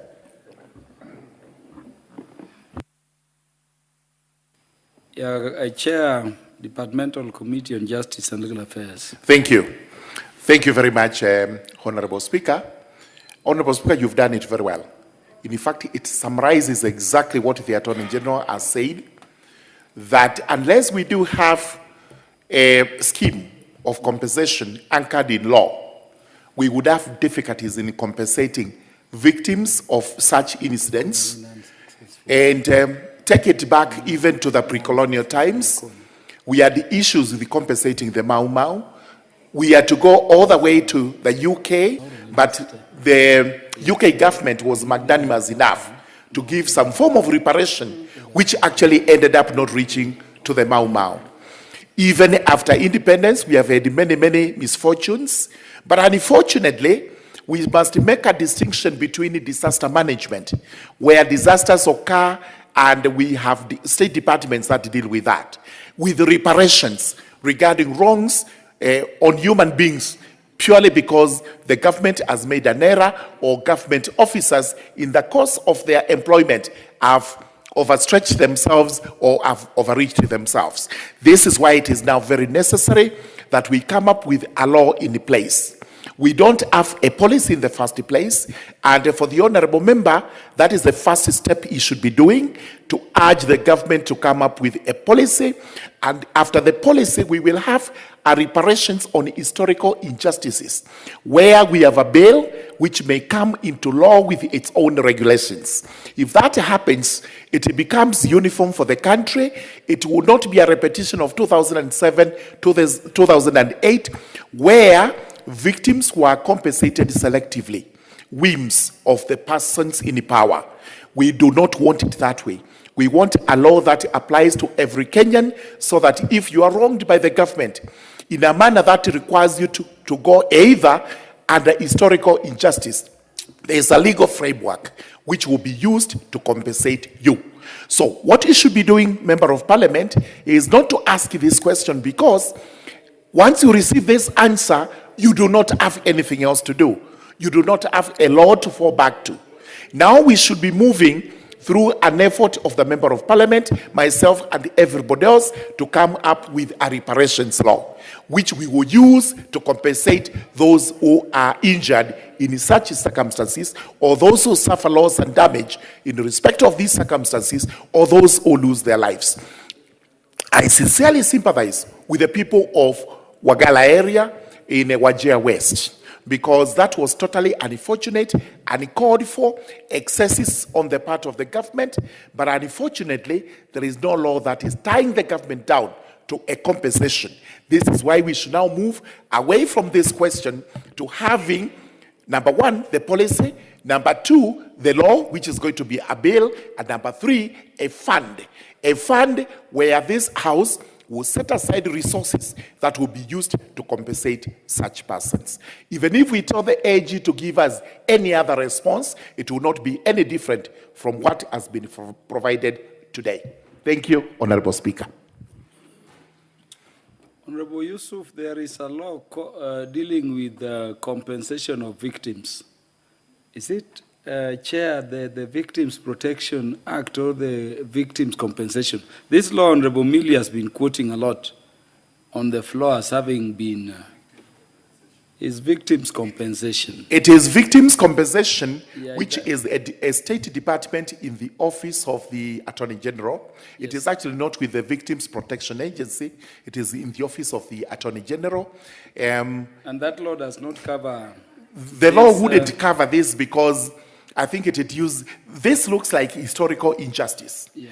That one is in respect of persons that have suffered loss and damage, and mostly possibly have gone to court and have been awarded damages for this. It may not cover this particular one, but I invite him also to look at that from the office of the Attorney General. But sincerely speaking, the best way to deal with this is to have a reparations law, which will have its own regulations. Then we would have a policy on the part of the government, but most important, this house would set aside resources which will go into a fund to compensate the Mau Mau victims, to compensate the Magala massacre victims. Maybe there are some also under the shifter wars who may want to make claims. The 1992 victims, 2007, 2008, and any others that may arise. We did a law on reparations so that we don't get it wrong. Thank you. Honorable Yusuf, I thought we are done. Just give Honorable Yusuf. Mr. Speaker, we're not yet done. Mr. Speaker, the gravity of the matter. When we are talking about selective justice, whenever an issue from Northern Kenya is presented to a public office, they come up with excuses, Mr. Speaker. Mr. Speaker, when you are saying we need a law to compensate the people of Wagala massacre, and you have powers to compensate people of post-election violence without law. Mr. Speaker, it is not fair to the people. Honorable Yusuf, post-election violence was done under the National Reconciliation Accord law. This National one is part Accord of and National Reconciliation Act. But even Wagala massacre is part of the National Reconciliation Accord, Mr. Speaker. It can't be out of that. It is the government of Kenya which did this same act. It is the police and the military which did this act. It is not people who did to themselves. It is just one and the same. What we are compensating is post-election violence, is the brutality the police has done to the people of Kenya. And this is exactly the same thing, Mr. Speaker. Mr. Speaker, it is unfair to take us around whenever we have an issue. And this country must have equal law. We must be equal to the law, Mr. Speaker. We can't be segregated. We can't be, there should be no hurdles. We were just talking about electricity of 4%, Mr. Speaker, while others have 98%. We are having people being compensated now. Why can't you not add the people of Wagala massacre to be compensated by the same people, same panel, Mr. Speaker? Mr. Speaker, as the chairman said, however, I don't have any other means or any other answer from the Attorney General. I will have no option but to hire him to go to court to get justice for the people of Wagala massacre, Mr. Speaker. Thank you. Thank you, Honorable Farah Yusuf. As you pursue this matter, kindly also look at the law we were referring to. If there is completely no law you can rely upon, consult the chair of the committee and come up with a way forward so that that scar in the nation is addressed and Kenya can move forward. Let us now go to the fourth statement request, a response by the Chair, Transport and Infrastructure to the question by statement request by Honorable Wanjiku Muya, MP Kipipiri. Yeah, the Chairperson, Transport and Infrastructure, has sat in the House from 2:30. I saw him somewhere seated there.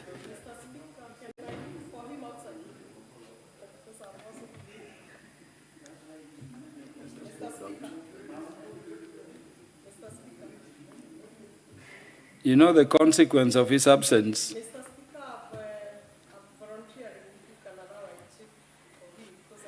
Nothing stops you. You don't need the leave of the Speaker to do so. But I'm indicating, do you have any chair of the Committee on Transport and Infrastructure? Do you have the vice chair or any member? This one I'm being lenient on because, number one, it is the last. Number two, the chair has been very patient in the House to address the request for statement.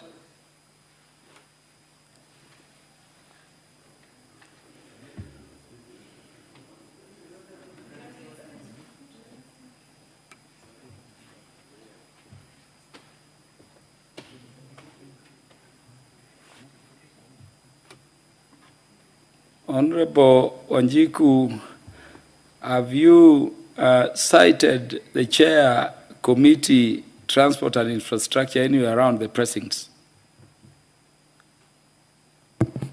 Thank you, Honorable Speaker. I have sought the assistant from the Sergeant at Arms, who has said he is looking for him in the next 1 minute, 2 minutes. Honorable Speaker, I have also been waiting whole day, and I had alerted the people from Kipipiri to wait for this statement. So I beg your indulgence if you can give a few minutes.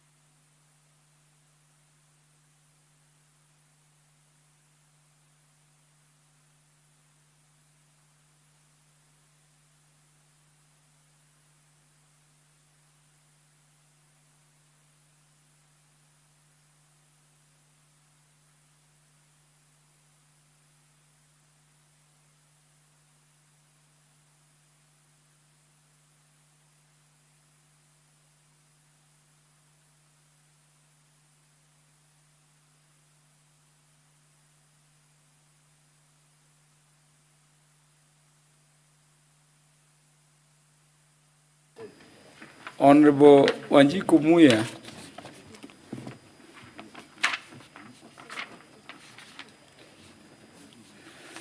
The Honorable Wanjiku Muya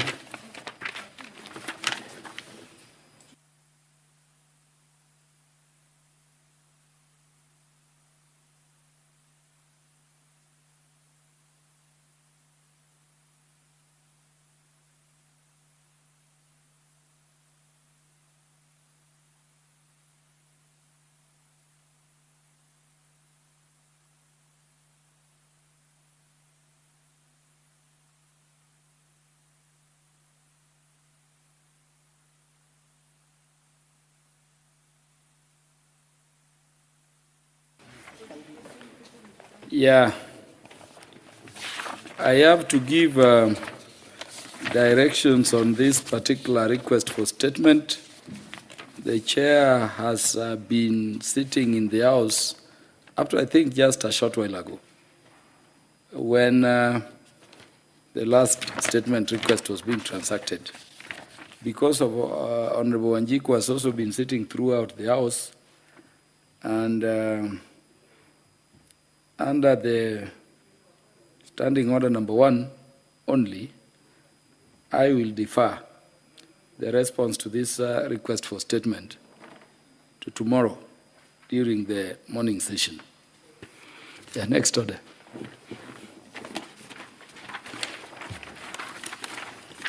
Order number 12, motion, consideration of a comprehensive economic partnership agreement between the Republic of Kenya and the United Arab Emirates. The Chairperson, Departmental Committee on Trade, Industry and Cooperatives to move.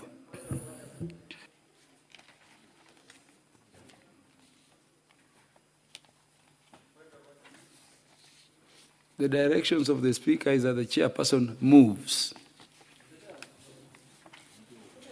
Honorable Speaker, pursuant to the provisions of the Standing Order 48, I beg to move that the motion in an amended form as follows, that this House adopts the report of the Departmental Committee on Trade, Industry and Cooperatives on its consideration of the Comprehensive Economic Partnership Agreement between the Republic of Kenya and the United Arab Emirates, laid on the table of the House on Thursday, 13th November 2025, and pursuant to the provisions of Section 8.4 of the Treaty Making and Ratification Act, Cap 4D, approves the ratification of the Comprehensive Economic Partnership Agreement between the Republic of Kenya and the United Arab Emirates, subject to reservations to Article 13.3.3 under the protection of undisclosed test and other data for pharmaceutical products.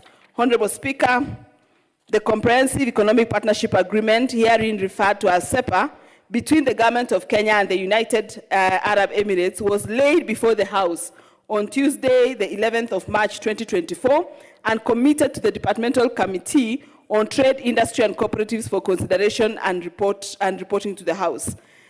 According to the provisions of Article 118(1)(b) of the Constitution on the public participation and Section 8.3 of the Treaty Making Ratification Act of 2012, the committee placed advertisements in 2 dailies of nationwide circulation on Thursday, 20th of March 2025, requesting for submissions of memoranda on the CEPA.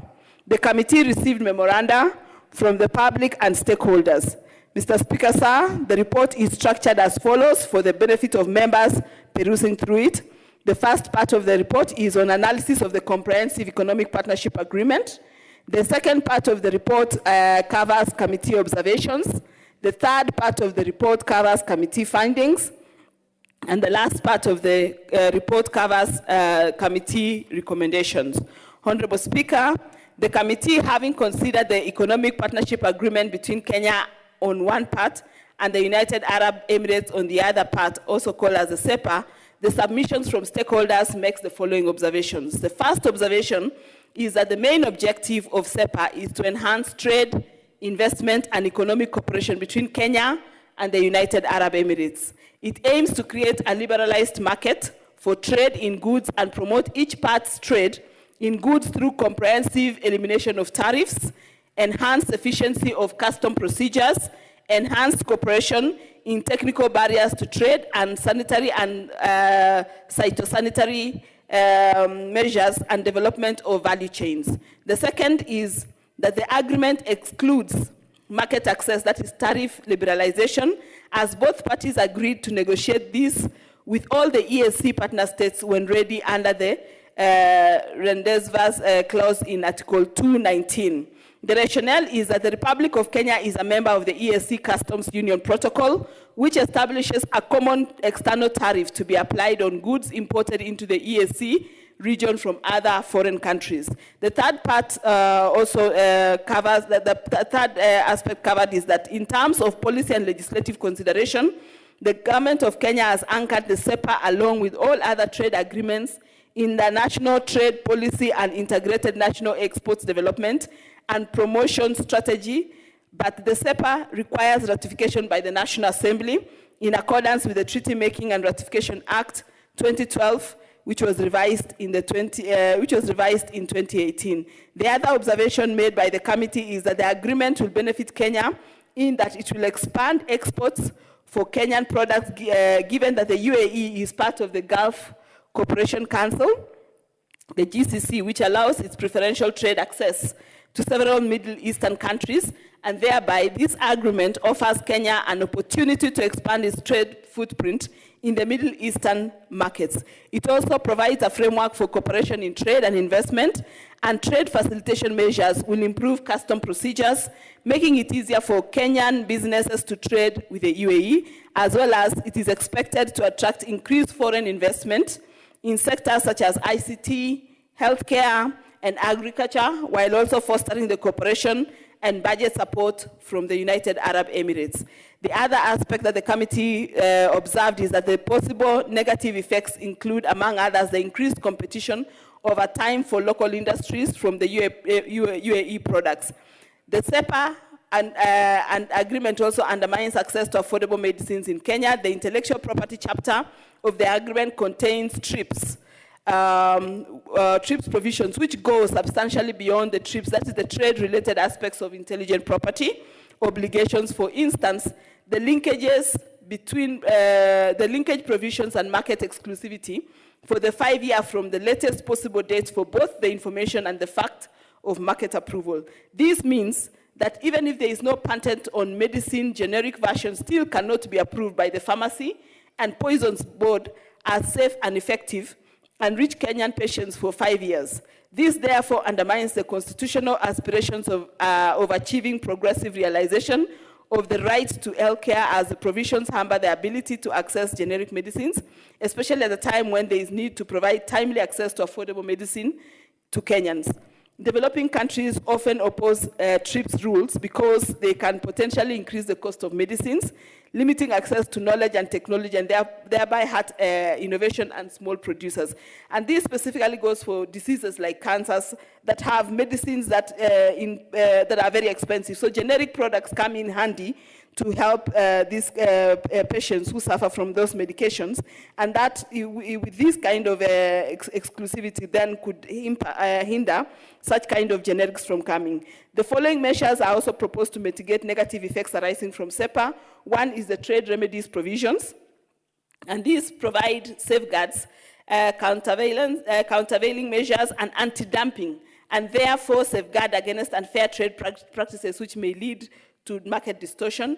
The other clause that is covered in this agreement is an amendment clause which provides flexibility to the parties to seek for amendments on any provision if and when the need arises. There is also a mandatory 5-year review clause that has been put in the agreement that provides for a comprehensive mandatory review of the entire agreement every 5 years. So even if any other issue comes up, there is a mandatory clause that will allow flexibility for this agreement to be reviewed every 5 years. There is also an exit clause that has been provided, which provides for flexibility to the parties to exit upon giving a 1-year written notice. So it is not cast in stone. If any party feels that they are aggrieved and do not want to continue, the exit clause of 1 year is provided in the Act.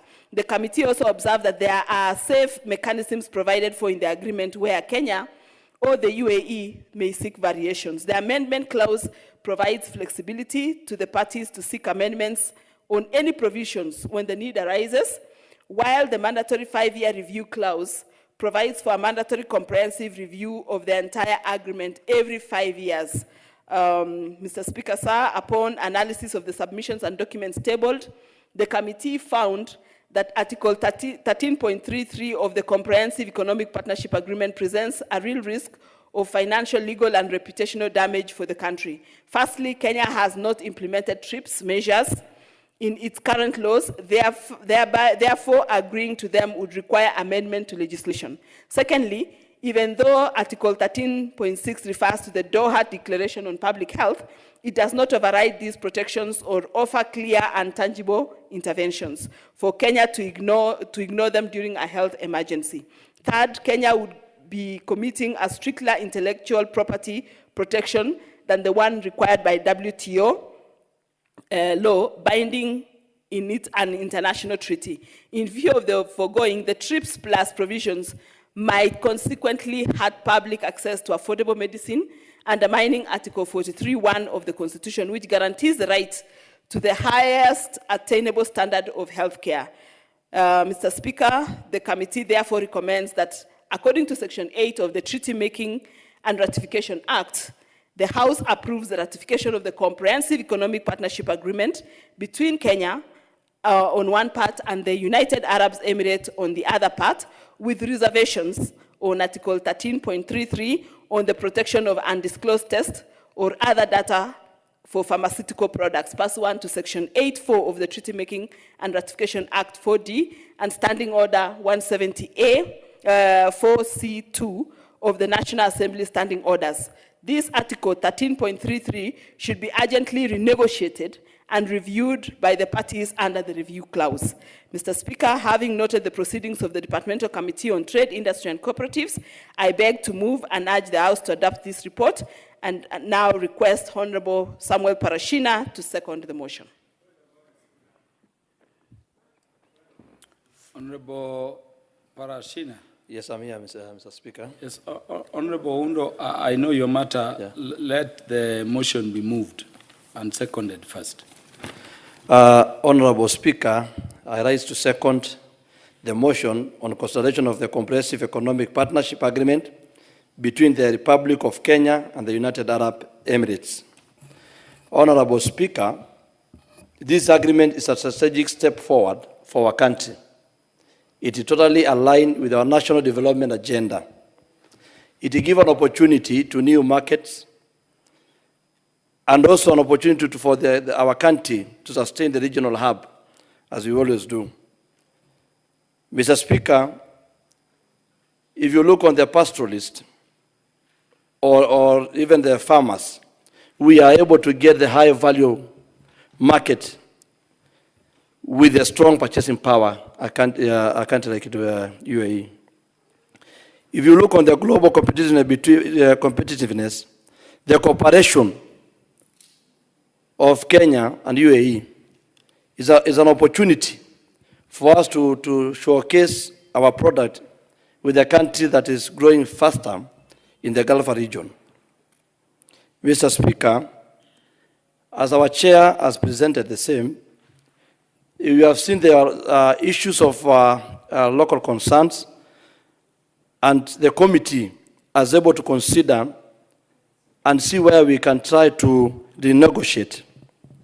Mr. Speaker, is my personal, is a feeling of the, I want to affirm that the committee was able to check the SEPA and if it meets the constitution and legal threshold required and under the Treaty Making Ratification Act of 2012 and even the amended 2018, and I affirm that that one has been considered, and I urge the members, and Honorable Speaker, I urge the members to support this report. It is fully taking care of our growth of our economy, and it's going to give us an opportunity. If you, members, you are aware that even His Excellency the President has been really on the front in trying to push how do we, after the value addition of our products, where do we sell them? And this is the biggest market we have. The Kenya Meat Commission now today, the main suppliers of the best beef is going to Dubai. So it's a very good opportunity, And if what all we take advantage of this one, our country is going to move to a higher notch. Thank you, Mr. Speaker.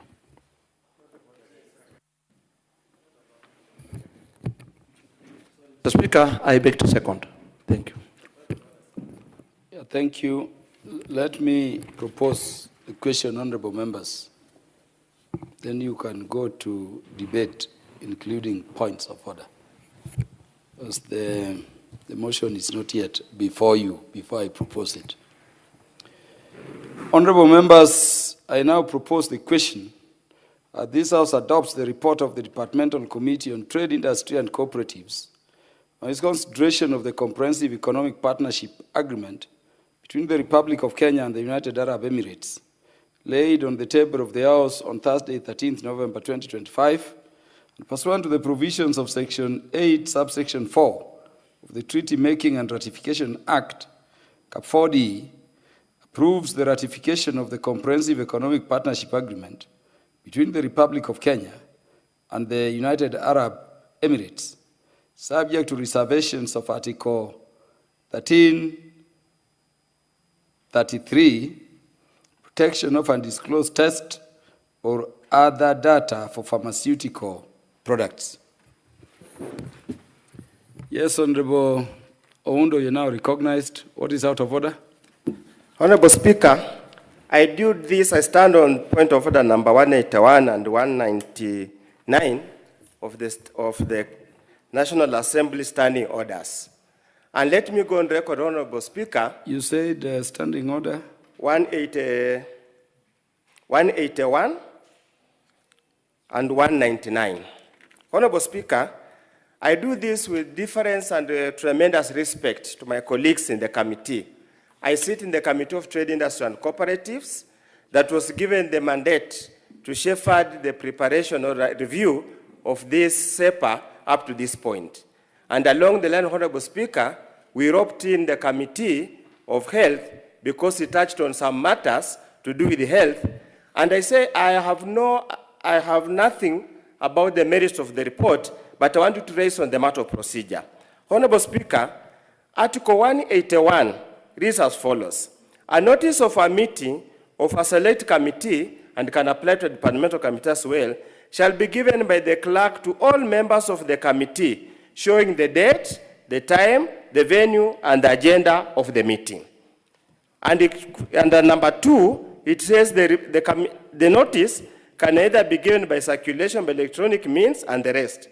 Honorable Speaker, I want to bring to your attention, and I want to bring to the attention of the entire Parliament, National Assembly, and the Republic of Kenya, that the notice for the meeting was issued on 8th November 2025 at 10:25 hours, convening the meeting, which was supposed to be a joint meeting involving the Committee of Trade, Industry and Cooperative, as well as the Committee of Health, in which meeting it was proposed to have the Cabinet Secretary for Health, Honorable Adan Duale, to attend, plus the Cabinet Secretary for Investments, Trade, Industry to attend. Honorable Speaker, after deliberation by the members of the committee, the meeting was subsequently cancelled. The meeting was subsequently cancelled on Wednesday of the same week, which I believe must have been on 12th, at 18:43 hours, because we raised concerns, we didn't have the technical report, and the rest. Honorable Speaker, thereafter, there was never any notice given to hold the meeting. None at all. And if I'm wrong, I want to challenge the office of the Clerk of the National Assembly to produce the same anywhere in this House at the moment or any other time. Honorable Speaker, I am a founder member of the committee. Honorable Speaker, I'm a Kenyan who believes in the rule of law. Honorable Speaker, I'm a member of the National Assembly, and what guides the National Assembly is the standing orders. We can't be a law-making organ, and we're the same people who breach the law, who flout the procedures that we have set here. Honorable Speaker, when you go to Standing Order 199, reports of the select committees and the departmental committees as must be read. Under 199.4, it reads, a select committee shall adopt its report in a meeting attended by majority of its members. Honorable Speaker, the committee that is on the floor here has got an adoption list. The committee that's on the floor here was never adopted. And I want to challenge again the clerk of the National Assembly to produce the Hansard of the meeting that adopted and approved the SEPA report. Honorable Speaker, this is unfair. It is unprocedural. It's unheralded. It's unprecedented. That a house with a standing order, the law is very clear, Article 95, and all the procedures are provided for in the Constitution. We proceed, even the Treaty Making Act, we proceed to flout, to breach our own standing order and the law, and we shamelessly, without any remorse, present the report here as if nothing has happened. Are we a bandit state? Or are we a banana state? Are we a banana country? Why can't we just follow the law? Why can't we just follow the procedure? Honorable Speaker, I refuse to be to be a part and parcel of a team that breaches the law. I refuse. I refuse to quiesce to breach of the law, flouting of the Constitution of Kenya, which everybody fought for, which Baba Raila Amolo Odinga fought for rigorously to get where we are. We must be a house, we must be a committee, that Honorable Speaker, that must follow our standing order. To the very least, whatever hurry it is, there's never any hurry that is more important than the law and the standing order. Honorable Speaker, I say this with a heavy heart. I say this extremely ashamed to stand here today and do this in the floor of the House and in the glare of public TV, public media, but I do this for the simple purpose of protecting the integrity of this House, protecting the law, protecting the Constitution that I swore to protect when I took an oath as a member of Parliament of the National Assembly. This cannot happen. We fought this country to bring sanity. We cannot allow this country to slide into chaos, into insanity. Honorable Speaker, and I want to go on record. We have held the office of the clerk as the custodian of the welfare of this House and the welfare of the country. For them to be cajoled to breach the law is actually to deem the highest esteem we hold the clerk of the National Assembly in this National Assembly and the entire world. Honorable Speaker, I invite you that regardless of whatever position we fall in, or regardless of whatever political formation we fall in, we have a moral duty to this country to protect the law.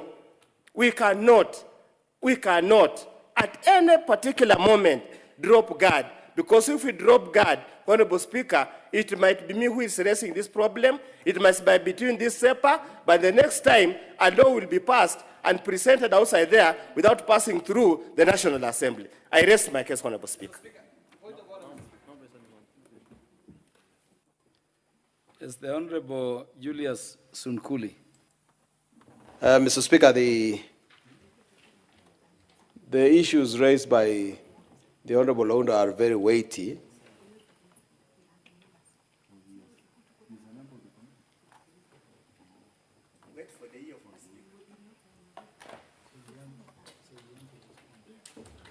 Mr. Speaker, sorry, I'm waiting for your attention. The matter is weighty, and I'm sure you would like to rule on it. But I have another point of order, Mr. Speaker.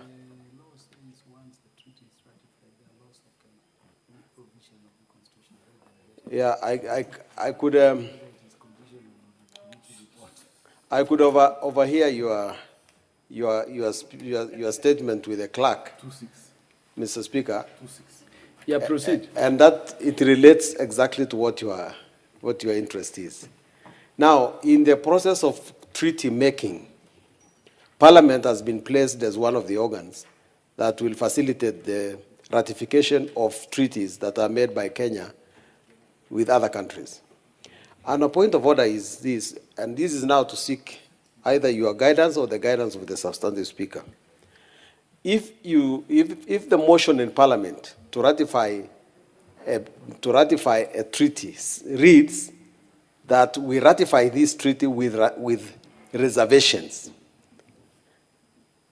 at the end of it, Mr. Speaker, we have not expunged the offensive parts, because that particular offensive part, together with the offensive part to be moved by Honorable Nyikal later on, will still form part of the treaty. Because we have not said that we have objected, we have removed them. So I would like to know your guidance. Are we ratifying the treaty if the yes carries the day, or have we rejected it? Because this one seems to blow hot and cold. I don't understand this idea that we are ratifying the treaty with reservations. And we don't like it, but we are ratifying it. We don't like a particular section.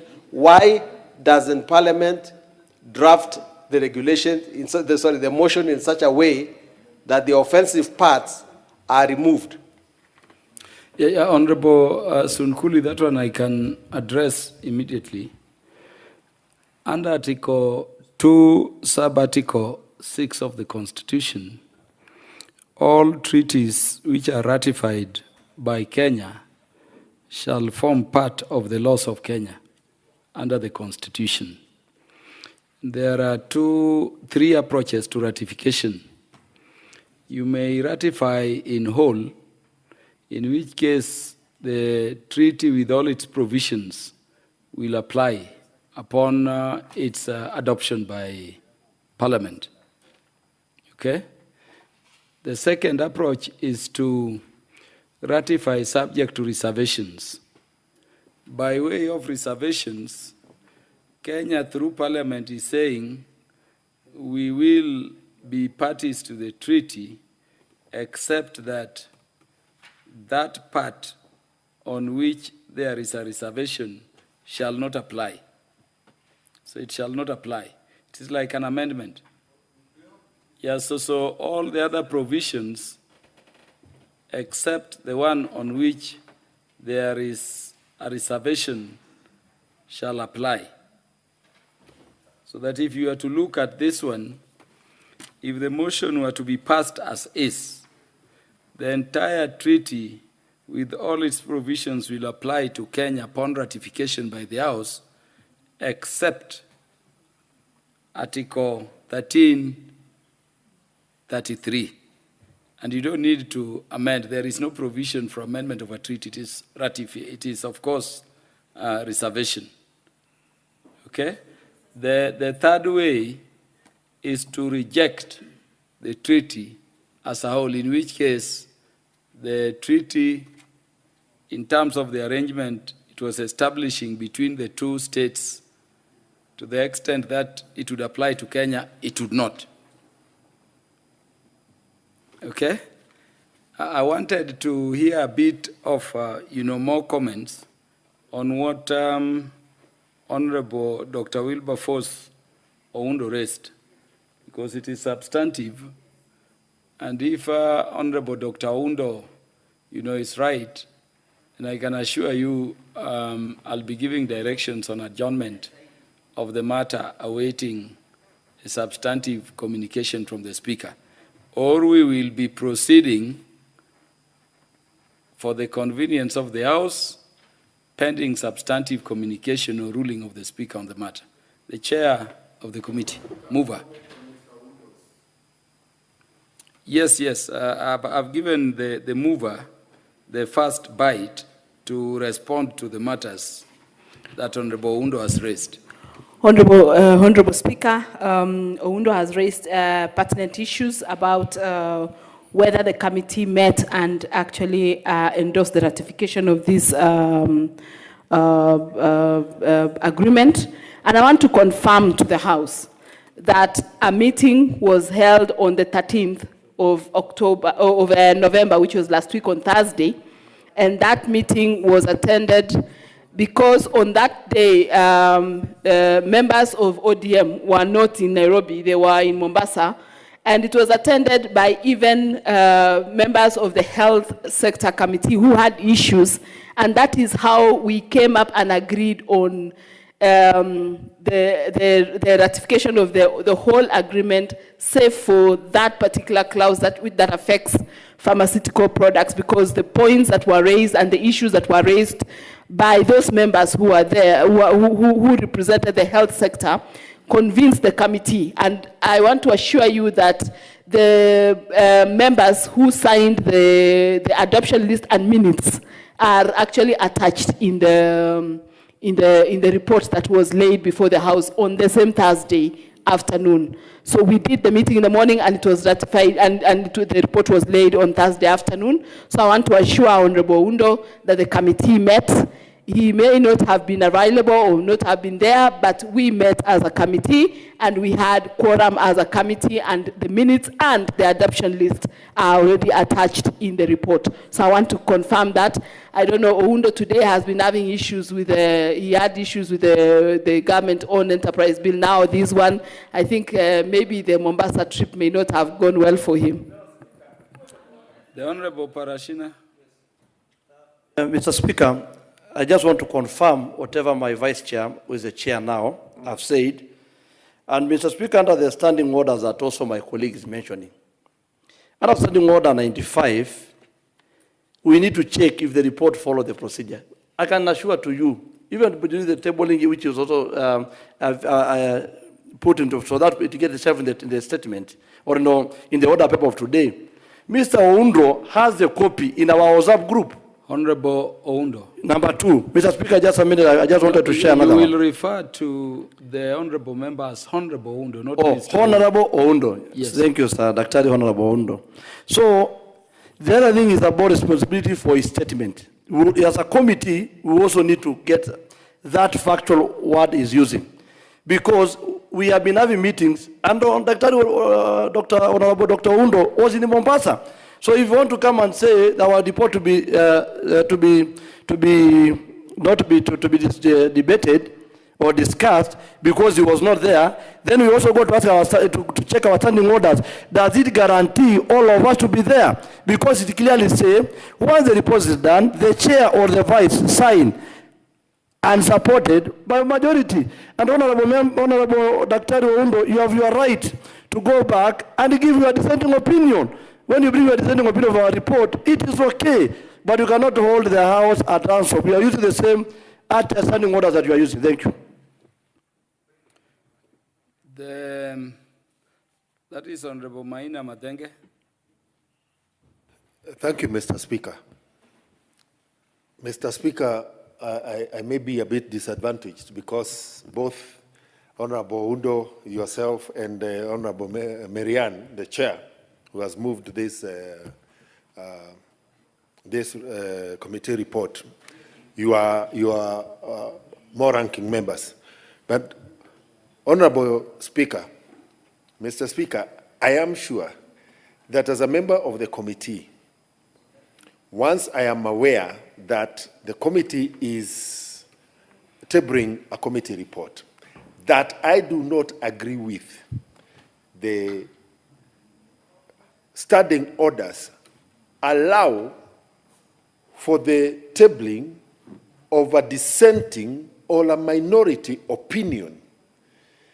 And therefore, Mr. Speaker, I'm seeking your indulgence and guidance as to whether then we should engage in the debate that the Honorable Oundo is inviting us into, because he has his liberty provided for in the standing orders to be able to set to table a dissenting opinion or a minority opinion.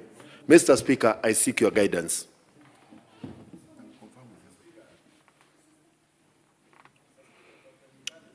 Yeah, the Honorable Oundo, it is being confirmed to me that there is an adoption list by a number constituting quorum to adopting the report of the committee.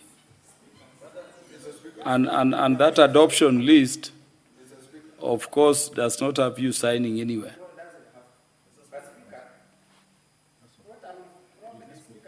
No, Honorable Undo, I've not, I'm reporting to you. You must have noted, honorable members, that I sent the lead clerk out to confirm with parliamentary records. And it is confirmed to me that members of the committee constituting the requisite quorum for purposes of adoption signed to the report. And I'm confirming to you, Honorable Undo, that you are not among them, possibly for the reasons being indicated. With that direction, I wanted to let me rule and direct that we proceed with the matter on substance.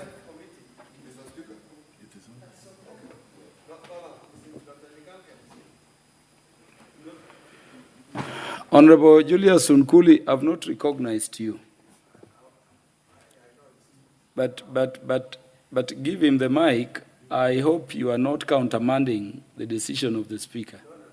Because the Speaker has made a decision with respect to the departmental committee to which Dr. Undo belongs.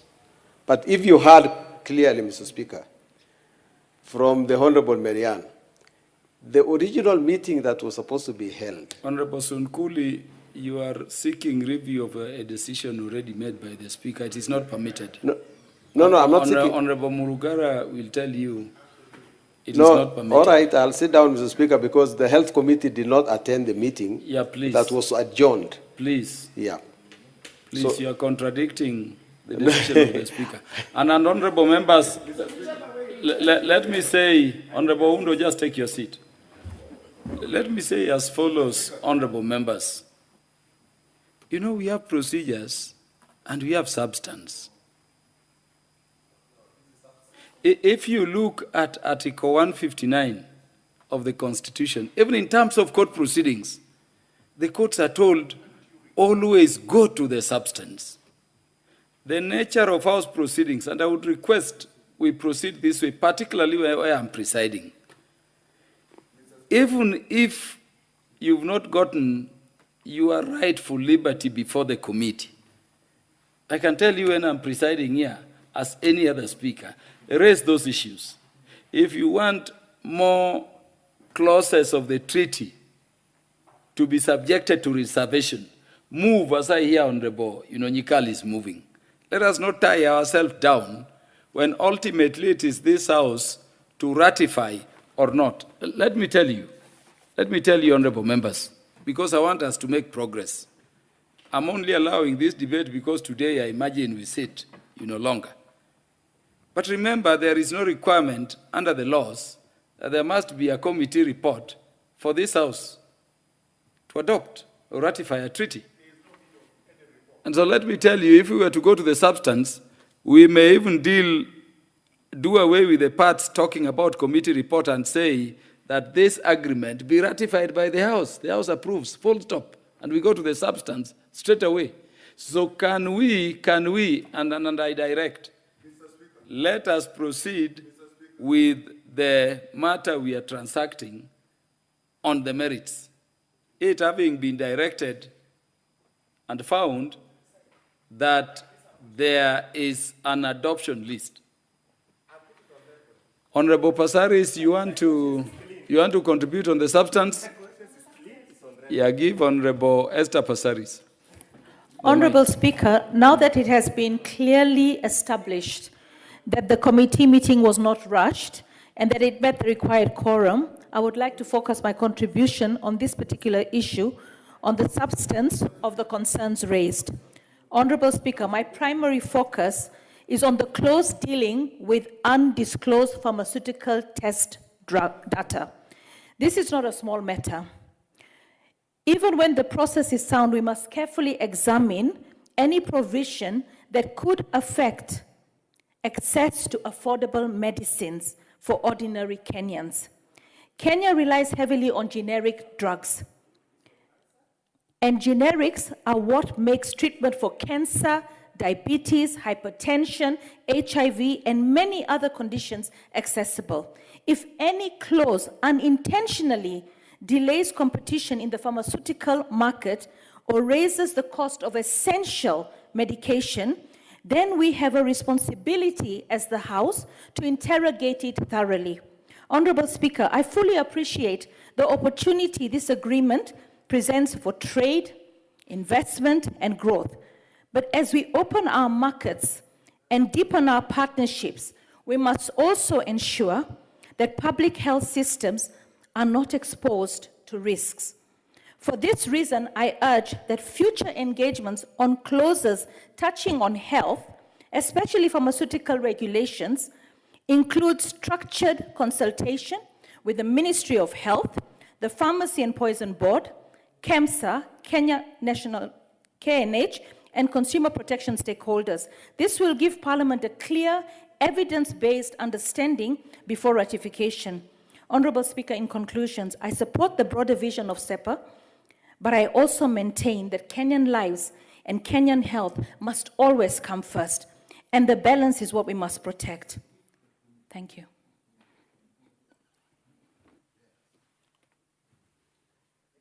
The Honorable Andrew Kwome, you want to contribute to this? The Honorable Wanjiku Muya, you want to contribute to this? The Honorable Gitonga Murugara? Not this. The Honorable Dr. James Nyikal, MP for Seme. Mr. Speaker, I rise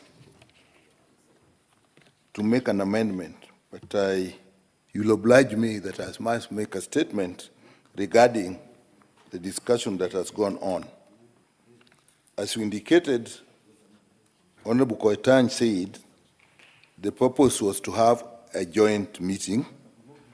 However, we made it clear that from our committee, members would not be able to attend because we were away, and I discussed this with the chair of the trade, and he said, if we can give the technical information... Honorable Dr. Nyikal. Please, Mr. Speaker. Are you making contributions? I'm making a statement, then I'll come. Moving for your amendment? Yes, I'm coming to the amendment. Yeah, please avoid going back to matters the Speaker has ruled on, for good order. But I must say... Because that is countermanding the decision. I'm not countermanding the Speaker. Just make contributions. I even know you have an amendment. So contribute, debate the motion on the merits.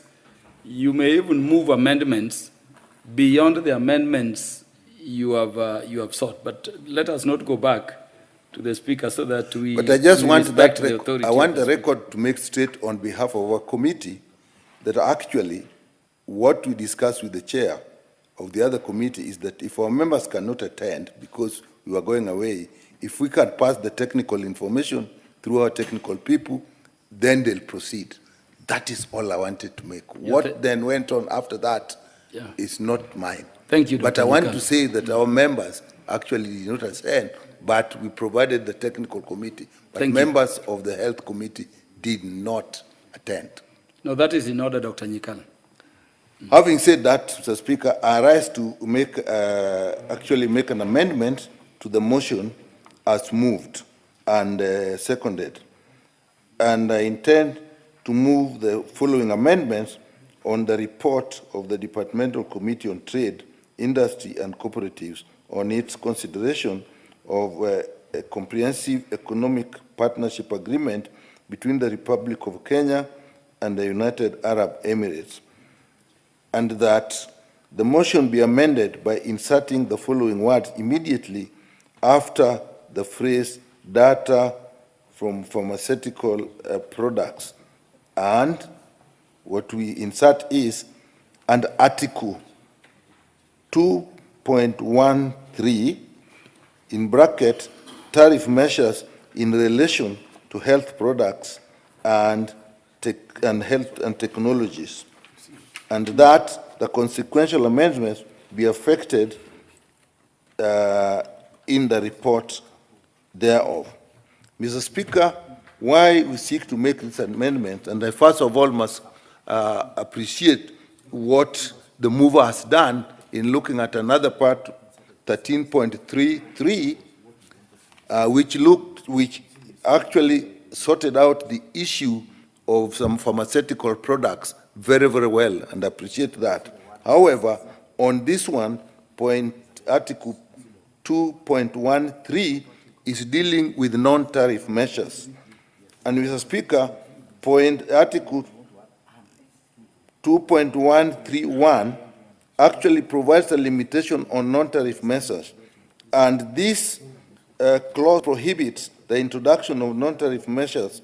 And that means, Mr. Speaker, that the regulatory controls adopted by the Pharmacy and Poisons Board, such as import permits, product registration, GMP inspection, dossier assessment, pharmacovigilance, and quality cannot. Basically, Mr. Speaker, what that means is that our regulatory authority, the Pharmacy and Poisons Board, cannot do its functions, because those functions will then fall under the non-tariff barriers, which then this article tends to remove.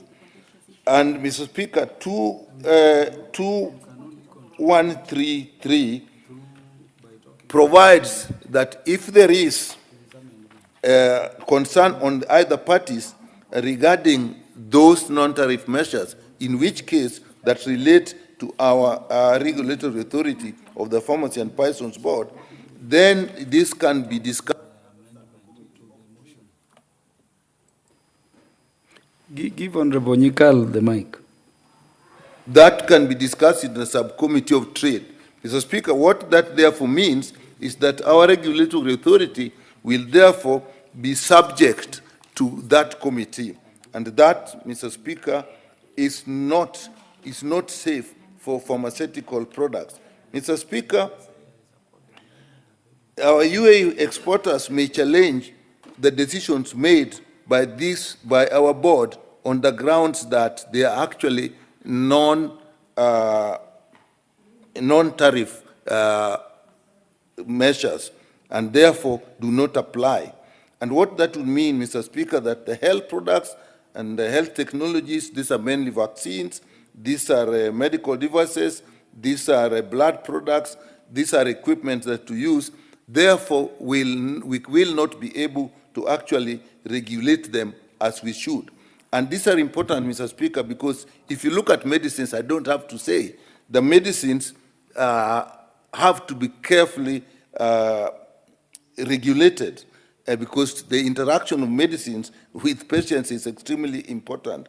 And then those also include diagnostics, and these are things that you use to make diagnosis. Again, if these are not properly regulated, Mr. Speaker, you end up making diagnoses that are probably not right, and therefore you jeopardize the care of the patients.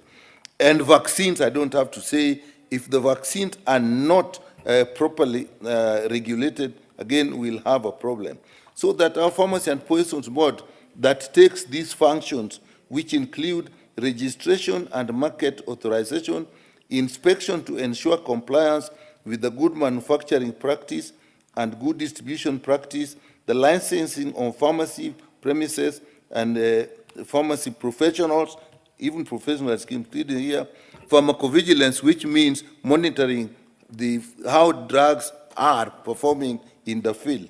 All these, Mr. Speaker, may be then considered as non-tariff barriers.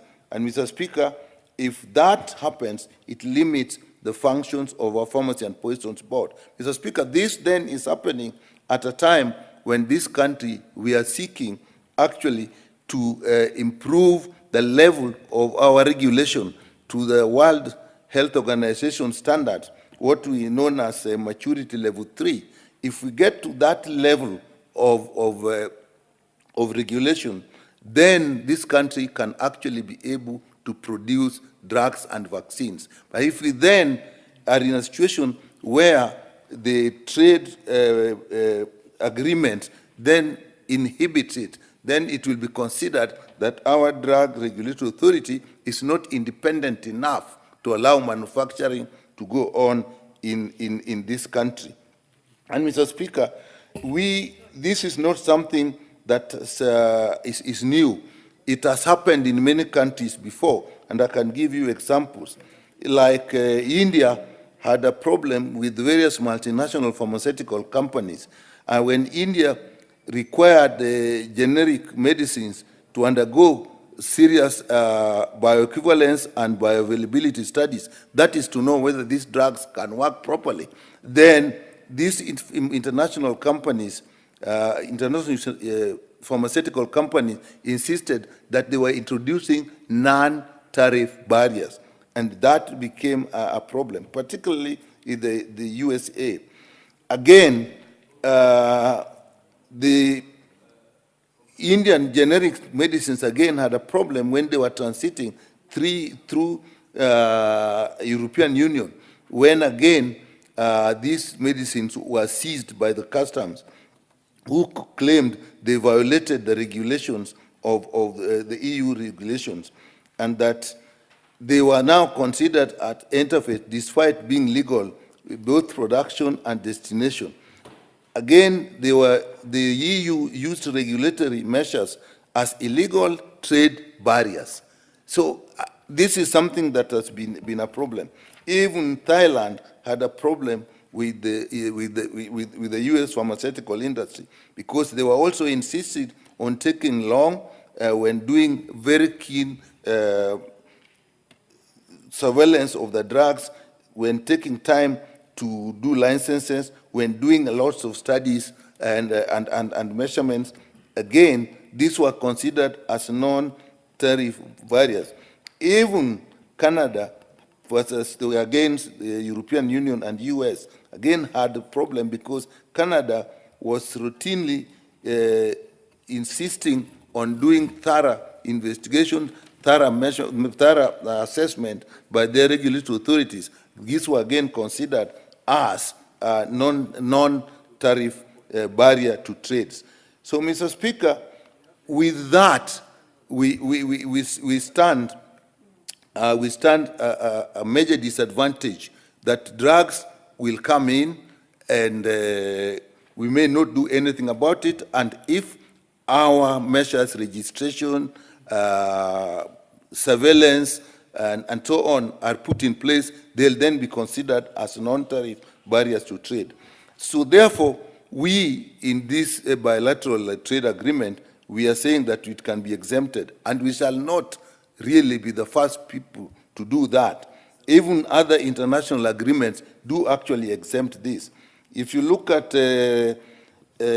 general agreement and trade and general agreement on tariff and trade, this is an international agreement. It allows countries to adopt measures necessary to protect human and animal health. The TRIPS, this is the trade-related intellectual property trade-related intellectual property rights.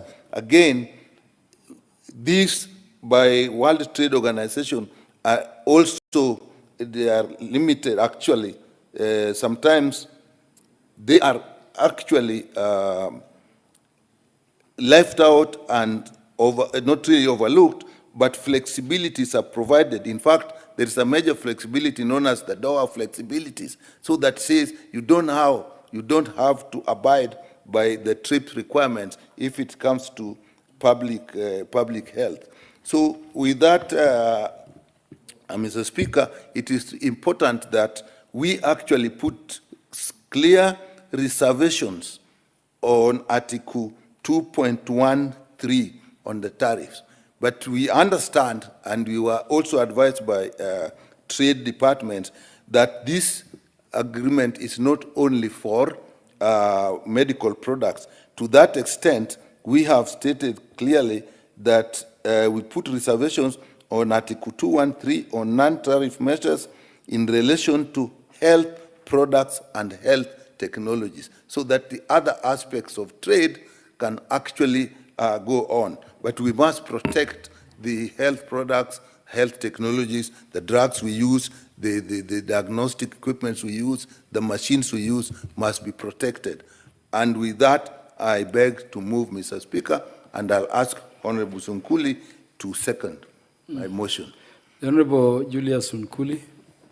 Mr. Speaker, I'll do that briefly, and first of all by acknowledging the guidance you gave about reservations, that indeed it is an international language that says that the sections that have reservations will not have a force of law. And I hope that those who are going to renegotiate this, because reservations can also be rejected by the other party, will insist that our reservations should not be part of the law. And secondly, Mr. Speaker, I wanted to say that we have interacted a little bit with this agreement in the public participation part.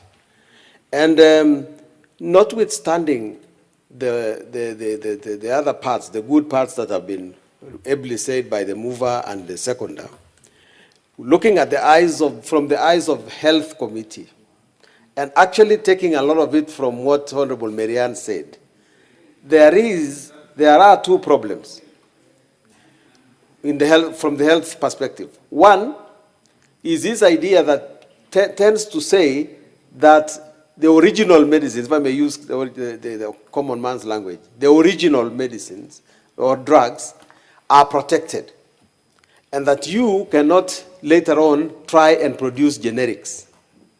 Now, where there's a problem there, Mr. Speaker, is that most companies, normally intellectual property lasts for a while, and then you can make generics.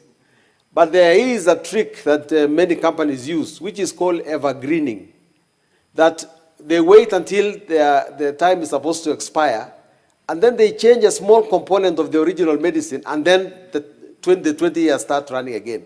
So you will always be in their hands if you do not protect the fact that generic drugs are supposed to make our lives easier. So these amendments, particularly the first one, should address that one. We should liberalize ourselves a little bit. Let us not tie our hands because of the other components of trade. The other part is what Dr. Nyikal is addressing. Now, if they say, look, you should not impose non-tariff measures, that is a very, very wide world. There must be ways that are not taxation that a country can use to protect itself and its citizens. So if an agreement says, look, liberalize this thing totally, and you are not allowed under this agreement to later on introduce a tariff, an impediment, which is non-tariff. Already there are no tariffs, and now you say even non-tariffs are not allowed. Mr. Speaker, let us amend it to that part so that that particular section does not get the force of law. Mr. Speaker, I beg to second.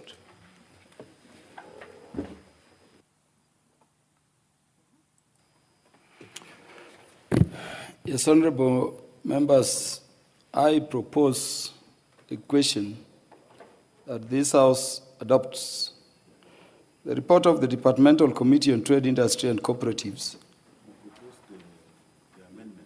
Yes, I wanted to incorporate it at once.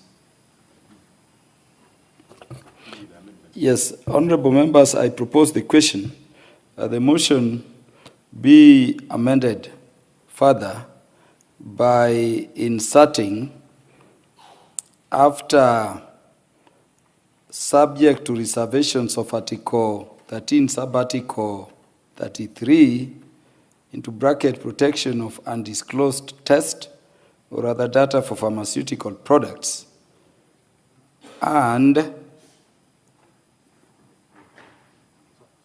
Article 2, sub-article 13, into bracket non-tariff measures in relation to health products and technologies, to bracket HPTs.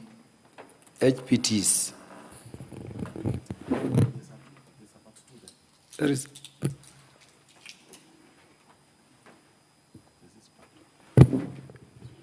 sorry, members, and that the consequential amendment be effected in the report thereof. Let me read the amendment again for clarity. I'm proposing the question that the motion be amended as moved by the Honorable Dr. Nyikal by inserting after subject to reservations of Article 13, Sub-Article 33, into bracket, protection of undisclosed test or other data for pharmaceutical products, and Article 2, Sub-Article 13, into bracket, non-tariff measures in relation to health products and technologies, into bracket, HPTs, and 2, that the consequential amendment be effected in the report thereof. The Honorable Esther Passaris, you want to speak to the amendment? We are debating the amendment. Yes. Thank you, Honorable Speaker.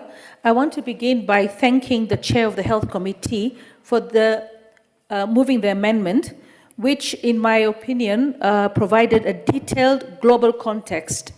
The examples from the United States to European Union, India, Thailand, and even Canada demonstrates a very real challenge whenever countries implement strict surveillance, licensing, or quality control measures for pharmaceutical products. These actions are often labeled as non-tariff barriers. Honorable Speaker, that puts countries like Kenya at a major disadvantage. If we tighten our checks to protect our people, powerful pharmaceutical companies may accuse us of obstructing trade. Yet these very checks are what will guarantee the safety, quality, affordability of medicines for ordinary Kenyans. What the Chair has explained, including the flexibilities under GATT and TRIPS agreement, especially the Doha Declaration, is extremely important. International laws recognize that public health supersedes commercial interests, and that countries retain their sovereign rights to regulate medicine, conduct thorough assessments, and protect their citizens, even where such measures may appear as restrictive to trade. Honorable Speaker, for that reason, I fully support the reservations the committee has placed on Article 2.13 relating to non-tariff measures for health products and health technologies. The reservation protects our regulatory sovereignty while allowing broader trade benefits of the SEPA to proceed. Honorable Speaker, let me now turn to the broader contribution I wish to make on the SEPA. This agreement presents Kenya with a significant strategic opportunity. The UAE is one of our strongest trading partners, and the SEPA opens a greater access for our exports: tea, coffee, flowers, meat, textiles, leather, fruits, and other value-added products. It strengthens Kenya's positions in the regional hub for manufacturing and logistics. I am particularly encouraged by opportunities this agreement creates for SMEs and women-led enterprises. Kenyan women in agribusiness, textile, craft, ICT, beauty products, and horticulture stand to gain if we support them with export financing, certification, and market readiness programs. Honorable Speaker. Honorable Esther Passaris, we are only debating the amendment proposed by Nyikal. Thank you. Let me just confirm to you that you may have a chance to contribute again on the motion as amended. Thank you, Honorable Speaker. I know your fear is that you had contributed previously and you wanted to. Yes. Okay. So could you keep to the amendment proposal by the Honorable Nyikal? Okay, so Honorable Speaker, with those few remarks, I support the Chair's amendments and the broader objectives of SEPA and the firm expectation that Kenya's regulatory sovereignty and the health and economic interests of our people will be fully safeguarded. I thank you, Honorable Speaker. Is it the mood of the House that I propose the question for amendment? Do I put the question? You want to speak to the amendment? Yeah, please, Honorable Madenge. Give Honorable Maina Madenge the mic. Mr. Speaker, thank you very much. Mr. Speaker, we are at a time where the debate in our country is on the affordability of health care and the ability of our institutions in the healthcare sector, like SHA and SHIF, to pay for services, the cost of healthcare. On account of that national debate, it is important that we protect the space within which the Kenyan medical industry, the cost of medicine, the cost of health products and technologies, the cost of medical devices is carefully protected if UHC has to succeed. Mr. Speaker, as the Health Committee, I'm a member of the Health Committee,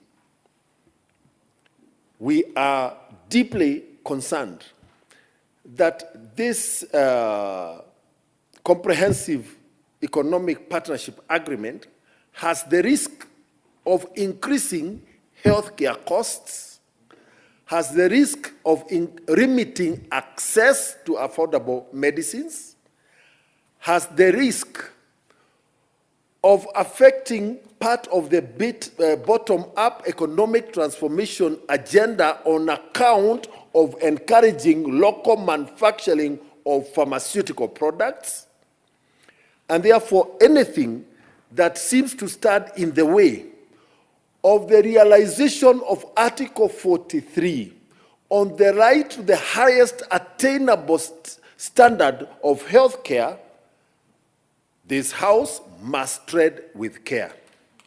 Mr. Speaker, therefore, besides the amendment on Article 213, I propose that we actually expurge the entire Article 13.33, because that article, on account of protecting data, putting a moratorium on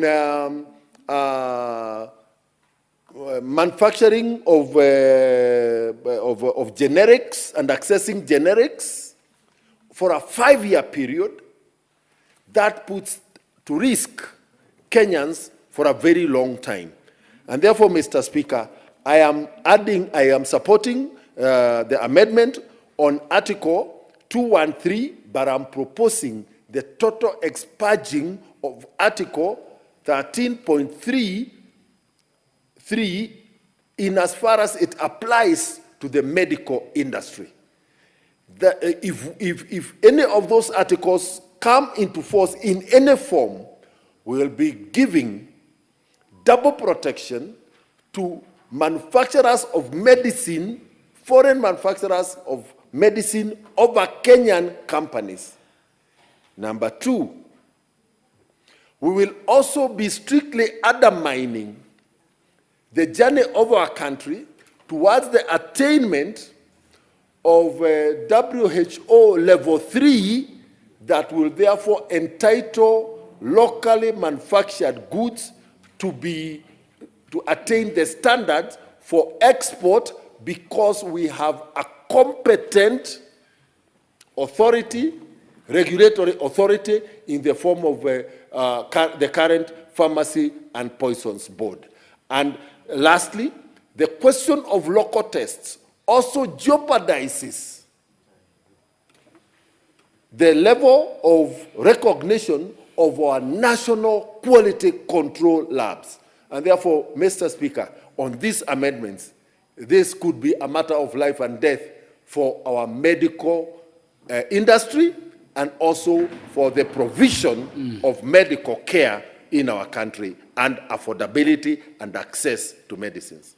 Thank you, Mr. Chair. Mr. Speaker, I support the amendment. Honorable Beatrice Elachi, you want to speak to the amendment proposal? Yes, please. Thank you, Mr. Speaker. Mr. Speaker, I rise to support, yes. But I also rise to ask ourselves as Kenyans.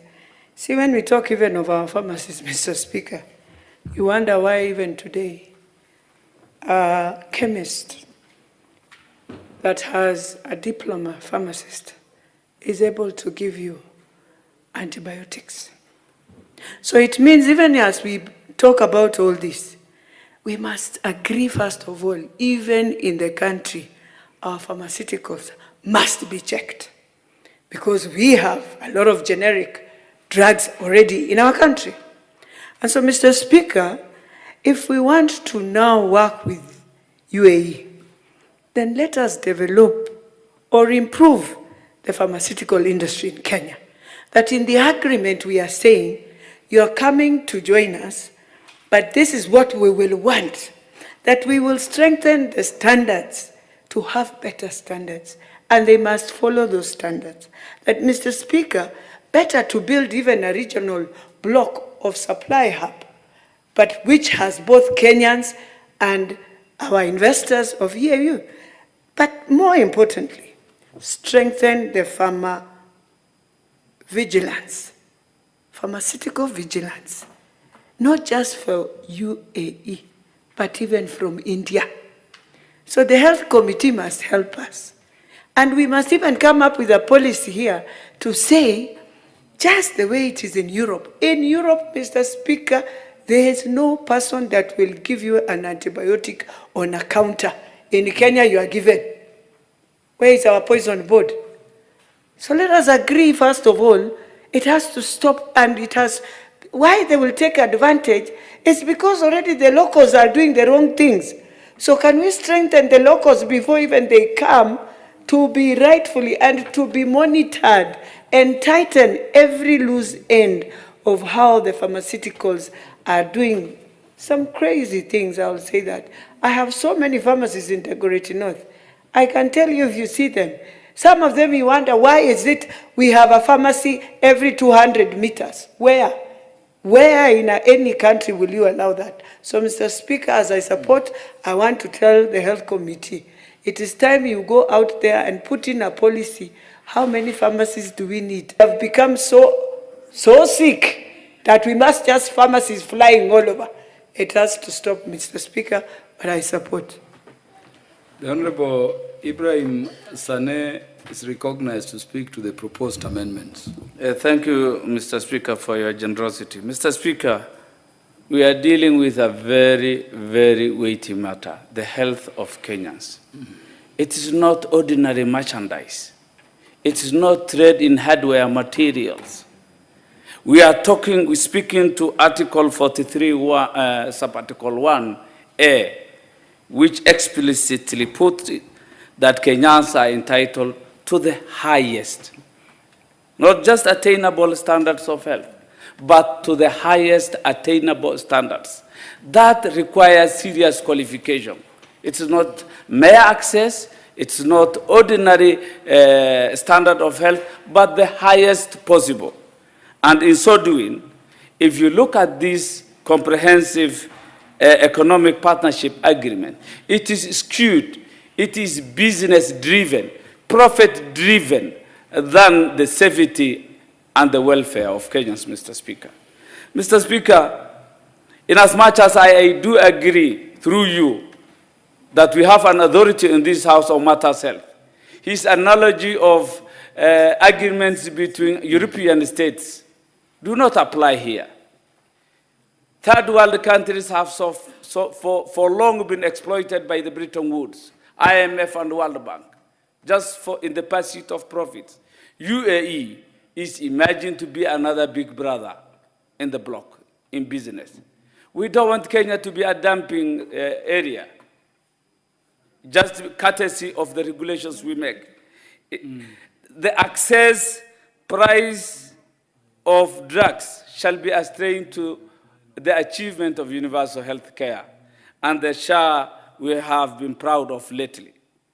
Mr. Speaker, inasmuch as the amendment have moved to add the amendment to Article 13.33, I don't think the language is still sufficient. Let us not rush critical matters. There are patent issues which go into the core of the regulatory authority of poisons, pharmaceuticals and poisons, Mr. Speaker. I also want 13.33 to be expunged, and equally 2.13 to be expunged from the report. If that is not done, then this agreement will have a lot of loopholes to exploit the sector. We will dilute the regulatory authority of our pharmacy and our pharmaceutical and poison board, Mr. Speaker, and further kill the local industries that are in the pursuit of at least competing and manufacturing local generic drugs. In my view, Mr. Speaker, if I would request with you, I beseech you, that this report goes back to the committee and we fine-tune these matters, because we can't take the lives of Kenyans to risk. We must deal with it cautiously and come with a watertight agreement, Mr. Speaker. With that, I accept the amendment. Honorable members, this is the way to go, that we are dealing with the substance. The motion already proposes reservations to Article 13, Sub-Article 33. Honorable Nyikal is proposing an additional Article 2, Sub-Article 13, also to be subjected to reservation. The debate on the amendment by the Honorable Nyikal will continue so that we address all matters of concern in the treaty. And order, honorable members. Honorable members, at the time being 19:02 p.m., this House stands adjourned until Wednesday, 19th November 2025 at 9:30 a.m.